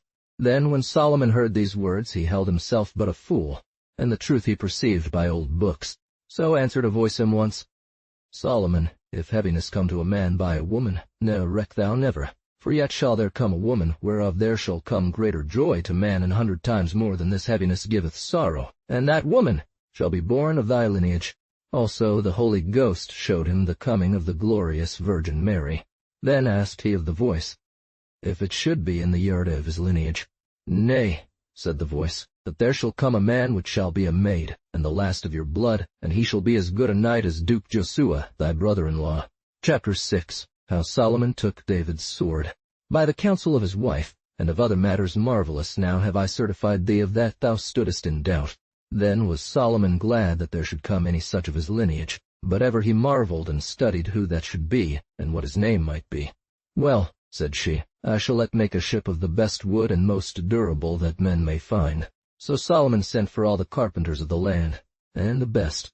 His wife perceived that he studied, and thought she would know it at some season, and so she waited her time, and asked of him the cause of his studying, and there he told her altogether how the voice told him. And when they had made the ship the lady said to Solomon, Sir, said she, sign it is so that this night ought to pass all knights of chivalry which have been tofore him, and shall come after him. Moreover I shall tell you, said she, our Lord's temple, where is King David's sword, your father, the which is the marvellous and the sharpest that ever was taken in any knight's hand. And when ye have made all this, I shall let make a girdle thereto, such as shall please me. Therefore take that, and take off the pommel, and thereto make ye a pommel of precious stones, that it be so subtly made that no man perceive it, but that they be all one. And after make there an hilt so marvellously and wonderly, that no man may know it. And after make a marvellous sheath. All this King Solomon did let make as she devised, both the ship and all the remnant. And when the ship was ready in the sea to sail, the lady let make a great bed and marvellous rich, and set her upon the bed's head, covered with silk, and laid the sword at the feet, and the girdles were of hemp, and therewith the king was angry. Sir, wit ye well, said she, that I have none so high a thing which were worthy to sustain so high a sword, and a maid shall bring other knights thereto, but I wot not when it shall be, nor what time. And there she let make a covering to the ship, of cloth of silk that should never rot for no manner of weather. Yet went that lady and made a carpenter to come to the tree which Abel was slain under. Now, said she, carve me out of this tree as much wood as will make me a spindle. Ah, madam, said he, this is the tree the which our first mother planted. Do it, said she, or else I shall destroy thee. And when these 3 spindles were shapen, she made them to be fastened upon the ciller of the bed. And on as he began to work there came out drops of blood, and then would he have left, but she would not suffer him, and so he took away as much wood as might make a spindle. And so she made him to take as much of the green tree and of the white tree. When Solomon saw this, he said to his wife, Ye have done marvelously. For though all the world were here right now, he could not devise wherefore all this was made, but our Lord himself. And thou that hast done it wottest not what it shall betoken. Now let it be, said she, for ye shall hear tidings sooner than ye ween. Now shall ye hear a wonderful tale of King Solomon and his wife. Chapter 7. A wonderful tale of King Solomon and his wife. That night lay Solomon before the ship with little fellowship. And when he was on sleep, and thought there come from heaven a great company of angels, and owled into the ship, and took water which was brought by an angel, in a vessel of silver, and sprent all the ship. And after he came to the sword, and drew letters on the hilt. And after went to the ship's board, and wrote there other letters which said, Thou man that wilt enter within me, beware that thou be full within the faith, for I nay am but faith and belief. When Solomon espied these letters he was abashed, so that he durst not enter, and so drew him aback. And the ship was anon shoven in the sea, and he went so fast that he lost sight of him within a little while. And then a little voice said, Solomon, the last night of thy lineage shall rest in this bed. Then went Solomon and awaked his wife, and told her of the adventures of the ship. Now saith the history that a great while the 3 fellows beheld the bed and the 3 spindles. Then they were at certain that they were of natural colors without painting. Then they lift up a cloth which was above the ground, and there found a rich purse by seeming. And Percival took it, and found therein a writ, and so he read it, and devised the manner of the spindles and of the ship, whence it came, and by whom it was made. Now, said Galahad, where shall we find the gentlewoman that shall make new girdles to the sword? Fair sir, said Percival's sister, dismay you not, for by the leave of God I shall let make a girdle to the sword, such one as shall long thereto. Lo, lords, said she, here is a girdle that ought to be set about the sword. And then she opened a box, and took out girdles which were seemly wrought with golden threads, and upon that were set full precious stones, and a rich buckle of gold. And wit ye well the greatest part of this girdle was made of my hair, which I loved well while that I was a woman of the world. But as soon as I wist that this adventure was ordained me, I clipped off my hair, and made this girdle in the name of God. Then went the gentlewoman and set it on the girdle of the sword. Ye be well found, said Sir Bors, for certes ye have put us out of great pain, wherein we should have entered ne had your tidings been. Now, said the fellowship, what is the name of the sword, and what shall we call it? Truly, said she, the name of the sword is the sword with the strange girdles, and the sheath, mover of blood. For no man that hath blood in him they shall never see the one part of the sheath which was made of the tree of life. Well, then they said to Galahad, In the name of Jesu Christ, and pray you that ye gird you with this sword which hath been desired so much in the realm of Logris. Now let me begin, said Galahad, to grip this sword for to give you courage, but wit ye, it longeth no more to me than it doth to you. And then he gripped about it with his fingers a great deal, and then she girt him about the middle with the sword. Damosel, said Galahad, ye have done so much that I shall be your knight all the days of my life. Now reck I not though I die, for now I hold me one of the blessed maidens of the world, which hath made the worthiest knight of the world. Then they went from that ship, and went to the other.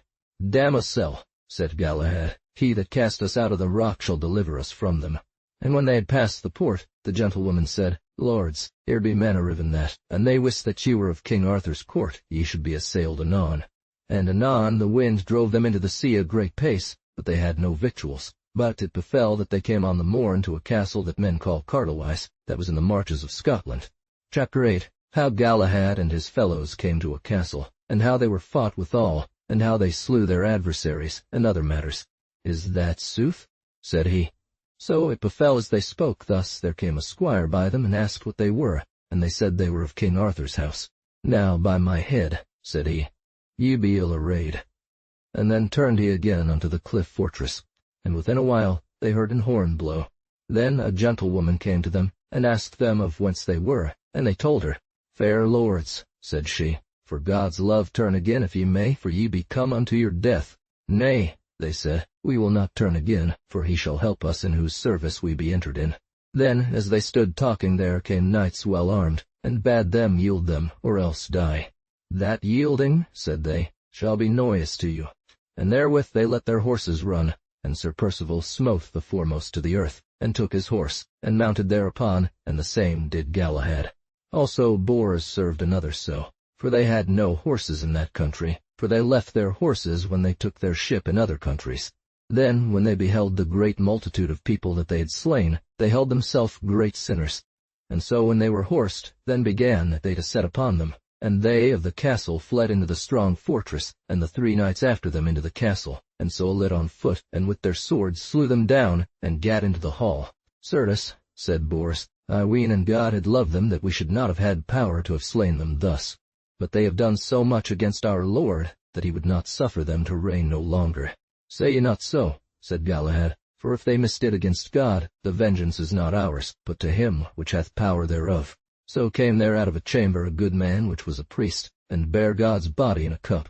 And when he saw them which lay dead in the hall, he was all abashed. And Galahad did off his helm and kneeled down, and so did his 2 fellows. Sir, said they, have ye no dread of us, for we be of King Arthur's court. Then asked the good man how they were slain so suddenly, and they told it him. Truly, said the good man, and ye might live as long as the world might endure, now might ye have done so great an alms-deed at this. Sir, said Galahad, I repent me much, inasmuch as they were christened. Nay, repent you not, said he, for they were not christened, and I shall tell you how that I wot of this castle. Here was Lord Earl Hernox not but 1 year, and he had 3 sons, good knights of arms, and a daughter, the fairest gentlewoman that men knew. So those 3 knights loved their sister so sore that they brent in love, and so they lay by her, maugre her head. And for she cried to her father, they slew her, and took their father and put him in prison, and wounded him nigh to death, but a cousin of hers rescued him. And then did they great untruth. They slew clerks and priests, and made beat down chapels, that our Lord's service might not be served nor said. And by this may ye wit that our Lord is not displeased with your deeds. And this same day her father sent to me for to be confessed and household. But such shame had never man as I had this day with the 3 brethren, but the Earl had me suffer, for he said they should not long endure, for 3 servants of our Lord should destroy them, and now it is brought to an end. Certes, said Galahad, and it had not pleased our Lord, never should we have slain so many men in so little a while. And then they brought the Earl Hernox out of prison into the midst of the hall. That knew Galahad anon, and yet he saw him never afore but by revelation of our Lord. Gladly, said Galahad. And then one said on high, that all heard, Galahad, well hast thou avenged me on God's enemies. Now behoveth thee to go to the maimed king as soon as thou mayest, for he shall receive by thee health which he hath abiden so long. Chapter 9. How the 3 knights, with Percival's sister, came unto the same forest, and of an hart and 4 lions, and other things. Then began he to weep right tenderly, and said, Long have I abiden your coming, but for God's love hold me in your coming, but for God's love hold me in your coming. Arms, that my soul may depart out of my body in so good a man's arms as ye be. And therewith the soul departed from the body, and Galahad made him to be buried as him ought to be. Right so departed the 3 knights, and Percival's sister with them. And so they came into a waste forest, and there they saw for them a white hart which 4 lions led.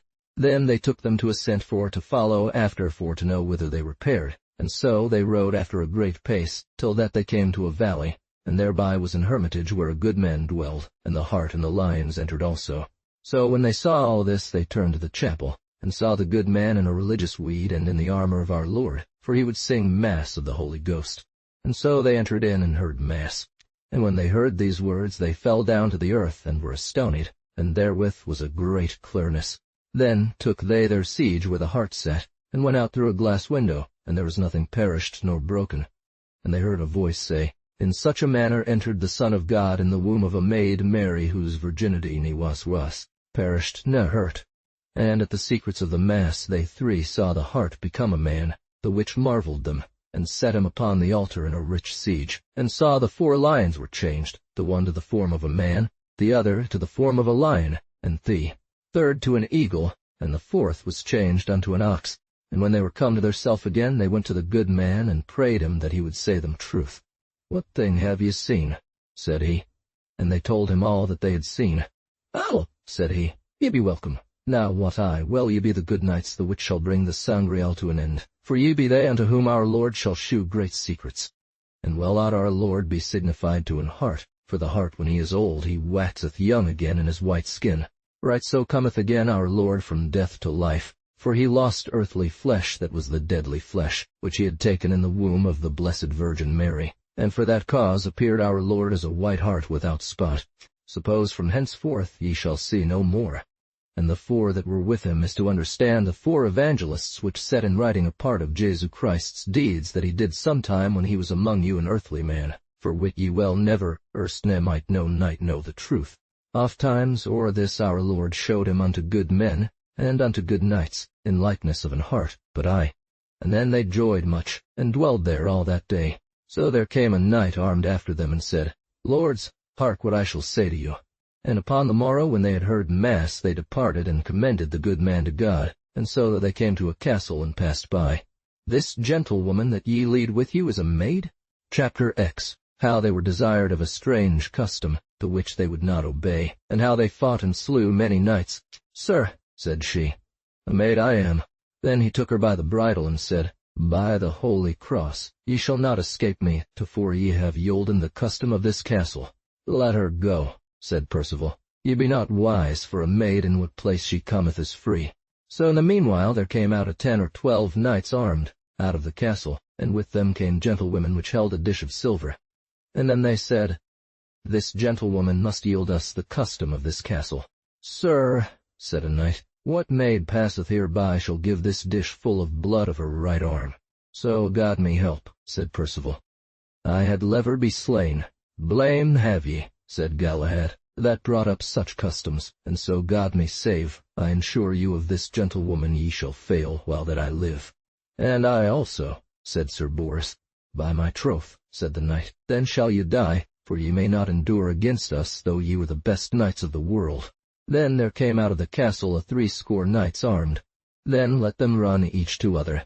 And the 3 fellows beat the 10 knights, and then set their hands to their swords, and beat them down and slew them. Fair lords, said the 3 fellows, have mercy on yourself, and have not ado with us. Nay, fair lords, said the knights of the castle, we counsel you to withdraw you, for ye be the best knights of the world, and therefore do no more, for ye have done enough. We will let you go with this harm, but we must needs have the custom. Well, said they, will ye die? Certes, said Galahad, for naught speak ye. We be not yet come thereto, said Galahad. So came in a good knight, and said to the 3 fellows, and his 2 fellows halp him passing well, and so they held the journey every each in like hard till it was night. Then must they needs depart. Then began they to meddle together, and Galahad, with the strange girdles, drew his sword, and smote on the right hand and on the left hand, and slew what that ever abode him, and did such marvels that there was none that saw him but weened he had been none earthly man, but a monster. And as soon as ye know of the custom, we dare say, ye will accord. If ye will come in tonight and take such harbor as here is, ye shall be right welcome, and we shall ensure you by the faith of our bodies, and as we be true knights, to leave you in such a state tomorrow as we find you, without any falsehood. Therefore, for God's love, said the gentlewoman, go thither and spare not for me. Go we, said Galahad. And so they entered into the chapel, and when they were alit they made great joy of them. What it is, said they, we will say you sooth. So within a while the 3 knights asked the custom of the castle, and wherefore it was. Chapter Weddle. How Sir Percival's sister bled a dish full of blood for to heal a lady, wherefore she died, and how that the body was put in a ship. There is in this castle a gentlewoman which we in this castle is hers, and many other. So it befell many years agone there fell upon her a malady, and when she had lain a great while she fell unto a measle, and of no leech she could have no remedy. But at the last an old man said she might have a dish full of blood of a maid, and a clean virgin in will and in work, and a king's daughter, that blood should be her health, and for to anoint her withal, and for this thing was this custom made. Now, said Percival's sister, fair knights, I see well that this gentlewoman is but dead. Certes, said Galahad, and ye bleed so much ye may die. "Truly," said she, "and I die for to heal her. I shall get me great worship and soul's health, and worship to my lineage, and better is one harm than twain. And therefore there shall be no more battle, but to morn I shall yield you your custom of this castle." And then there was great joy more than there was tofore, for else had there been mortal war upon the morn. Notwithstanding she would none other, whether they would or nold.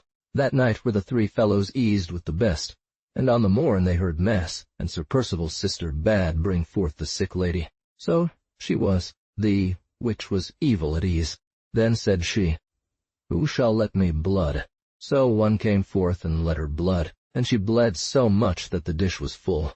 With that she fell in a swoon.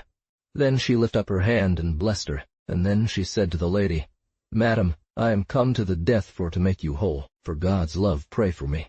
Then Galahad and his two fellows start up to her, and lift her up and staunched her, but she had bled so much that she might not live. Me under a tower arrived, and there bury me in the spiritual place. For I say you so much, there Galahad shall be buried, and ye also in the same place. Then Percivale understood these words, and granted it her weeping. Then she said, when she was awaked, "Fair brother Percival, I die for the healing of this lady. So I require you that ye bury me not in this country, but as soon as I am dead put me in a boat at the next haven, and let me go as adventure will lead me. And as soon as ye three come to the city of Sarras, there to achieve the Holy Grail, ye shall find." And then said a voice, "Lords and fellows, tomorrow at the hour of prime ye three shall depart ever each from other, till the adventure bring you to the maimed king." So the same day was the lady healed, when she was anointed withal. Then asked she her Saviour, and as soon as she had received it the soul departed from the body. Then they drew all to the castle, and so forthwith there fell a sudden tempest and a thunder, lightning, and rain, as all the earth would have broken. Then Sir Percival made a letter of all that she had holpen them as in strange adventures, and put it in her right hand, and so laid her in a barge, and covered it with black silk. And so the wind arose, and drove the barge from the land, and all knights beheld it till it was out of their sight. So half the castle turned up so down. So it passed evensong, or the tempest was ceased. Then they saw afore them a knight, armed and wounded hard in the body and in the head, that said, "O God, succor me, for now it is need." After this knight came another knight and a dwarf, which cried to them afar, "Stand, ye may not escape." Then the wounded knight held up his hands to God that he should not die in such tribulation. "Truly," said Galahad, "I shall succor him for his sake that he calleth upon." "Sir," said he, "I grant." "Sir," said Bors, "I shall do it, for it is not for you, for he is but one knight. Now turn we to the two fellows." So Sir Bors took his horse, and commended him to God, and rode after, to rescue the wounded knight. Chapter 12. Galahad and Percival found in a castle many tombs of maidens that had bled to death. Now saith the story that all night Galahad and Percival were in a chapel in their prayers, for to save Sir Bors. So on the morrow they dressed them in their harness toward the castle, to wit what was fallen of them therein. And when they came there they found neither man nor woman, that he was dead by the vengeance of our Lord. With that they heard a voice that said, "This vengeance is for bloodshedding of maidens." Then they departed and went into a forest. Also they found the names of every each, and of what blood they were come, and all were of king's blood, and 12 of them were king's daughters. Also they found at the end of the chapel a churchyard, and therein might they see 80 fair tombs, and that place was so fair and so delectable that it seemed them there had been none tempest, for there lay the bodies of all the good maidens, which were martyred for the sick lady's sake. "Now," said Percival unto Galahad, "we must depart, so pray we our Lord that we may meet together in short time." Then they did off their helms and kissed together, and wept at their departing. And when he heard these words he started up and saw great clearness about him. So when he was asleep, there came a vision unto him and said, "Launcelot, arise up and take thine armor, and enter into the first ship that thou shalt find." Chapter 13. How Sir Launcelot entered into the ship where Sir Percival's sister lay dead, and how he met with Sir Galahad, his son. Now saith the history, that when Launcelot was come to the water of Morte, as it is rehearsed before, he was in great peril, and so he laid him down and slept, and took the adventure that God would send him. And then he lifted up his hand and blessed him, and so took his arms and made him ready. And so by adventure he came by a strand, and found a ship the which was without sail or oar. And as soon as he was within the ship there, he felt the most sweetness that ever he felt, and he was fulfilled with all thing that he thought on or desired. Then he said, Fair sweet Father, Jesu Christ, I wot not in what joy I am, for this joy passeth all earthly joys that ever I was in. And so in this joy he laid him down to the ship's board, and slept till day. And when he awoke he found there a fair bed, and therein lying a gentlewoman dead, the which was Sir Percival's sister. So with this gentlewoman Sir Launcelot was a month and more. And as Launcelot devised her, he espied in her right hand a writ, the which he read, the which told him all the adventures that ye have heard tofore, and of what lineage she was come. If you would ask how he lived, he that fed the people of Israel with manna in the desert, so was he fed, for every day when he had said his prayers he was sustained with the grace of the Holy Ghost. So on a night he went to play him by the waterside, for he was somewhat weary of the ship. And when he came nigh he seemed a knight. And then he listened and heard an horse come, and one riding upon him. And so he let him pass, and went there as the ship was, and there he alit, and took the saddle and the bridle, and put the horse from him, and went into the ship. And then Launcelot dressed unto him, and said, Ye be welcome. And he answered and saluted him again, and asked him, What is your name? For much my heart giveth unto you. Truly, said he, my name is Launcelot du Lake. Ah, said he, are ye Galahad? Sir, said he, then be ye welcome, for ye were the beginning of me in this world. Yea, forsooth, said he. And so he kneeled down and asked him his blessing, and after took off his helm and kissed him. And there every each told other of their adventures and marvels that were befallen to them in many journeys, sith that they departed from the court. And there was great joy between them, for there is no tongue can tell the joy that they made either of other, and many a friendly word spoken between, as kin would, the which is no need here to be rehearsed. Anon, as Galahad saw the gentlewoman dead in the bed, he knew her well enough, and told great worship of her, that she was the best maid living. And it was great pity of her death. But when Launcelot heard how the marvellous sword was gotten, and who made it, and all the marvels rehearsed afore, then he prayed Galahad, his son, that he would show him the sword, and so he did. And anon he kissed the pommel and the hilt, and thilth, scabbard. Truly, said Launcelot, never erst knew I of so high adventures done, and so marvellous and strange. In the quest of the Sangreal, therefore the tale maketh here no mention thereof, for it would be too long to tell of all those adventures that befell them. Chapter 14. How a knight brought unto Sir Galahad a horse, and bade him come from his father, Sir Launcelot. So dwelt Launcelot and Galahad within that ship half a year, and served God daily and nightly with all their power. And often they arrived in isles far from folk, where there appeared none but wild beasts, and there they found many strange adventures, and perilous, which they brought to an end. But for those adventures were with wild beasts, and no, come out of the ship and start upon this horse, and go where the adventures shall lead thee in the quest of the Sangreal. So after, on a Monday, it befell that they arrived in the edge of a forest tofore across, and then saw they a knight armed all in white, and was richly horsed, and led in his right hand a white horse. And so he came to the ship, and saluted the two ship, and saluted the two knights on the high lord's behalf, and said, Galahad, sir, ye have been long enough with your father. Then he went to his father, and kissed him sweetly, and said, Fair sweet father, I wot not when I shall see you more till I see the body of Jesu Christ. I pray you, said Launcelot, pray ye to the high Father that he hold me in his service. And so he took his horse, and there they heard a voice that said, Think for to do well, for the one shall never see the other before the dreadful day of doom. And therewith Galahad entered into the forest. Sir, said Galahad, no prayer availeth so much as yours.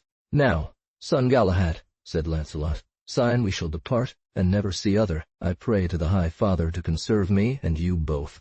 And the wind arose, and drove Launcelot more than a month throughout the sea, where he slept but little, but prayed to God that he might see some tidings of the Sangreal. Then he ran to his arms, and so armed him, and so went to the gate and saw the lions. Anon Sir Launcelot heard a voice that said, Launcelot, go out of this ship and enter into the castle, where thou shalt see a great part of thy desire. So it befell on a night, at midnight, he arrived afore a castle, on the back side, which was rich and fair, and there was a postern opened toward the sea, and was open without any keeping, save 2 lions kept the entry, and the moon shone clear. Then set he hand to his sword, and drew it. Then said Launcelot, Then there came a dwarf suddenly, and smote him on the arm so sore that the sword fell out of his hand. Then heard he a voice say, O man of evil faith and poor belief,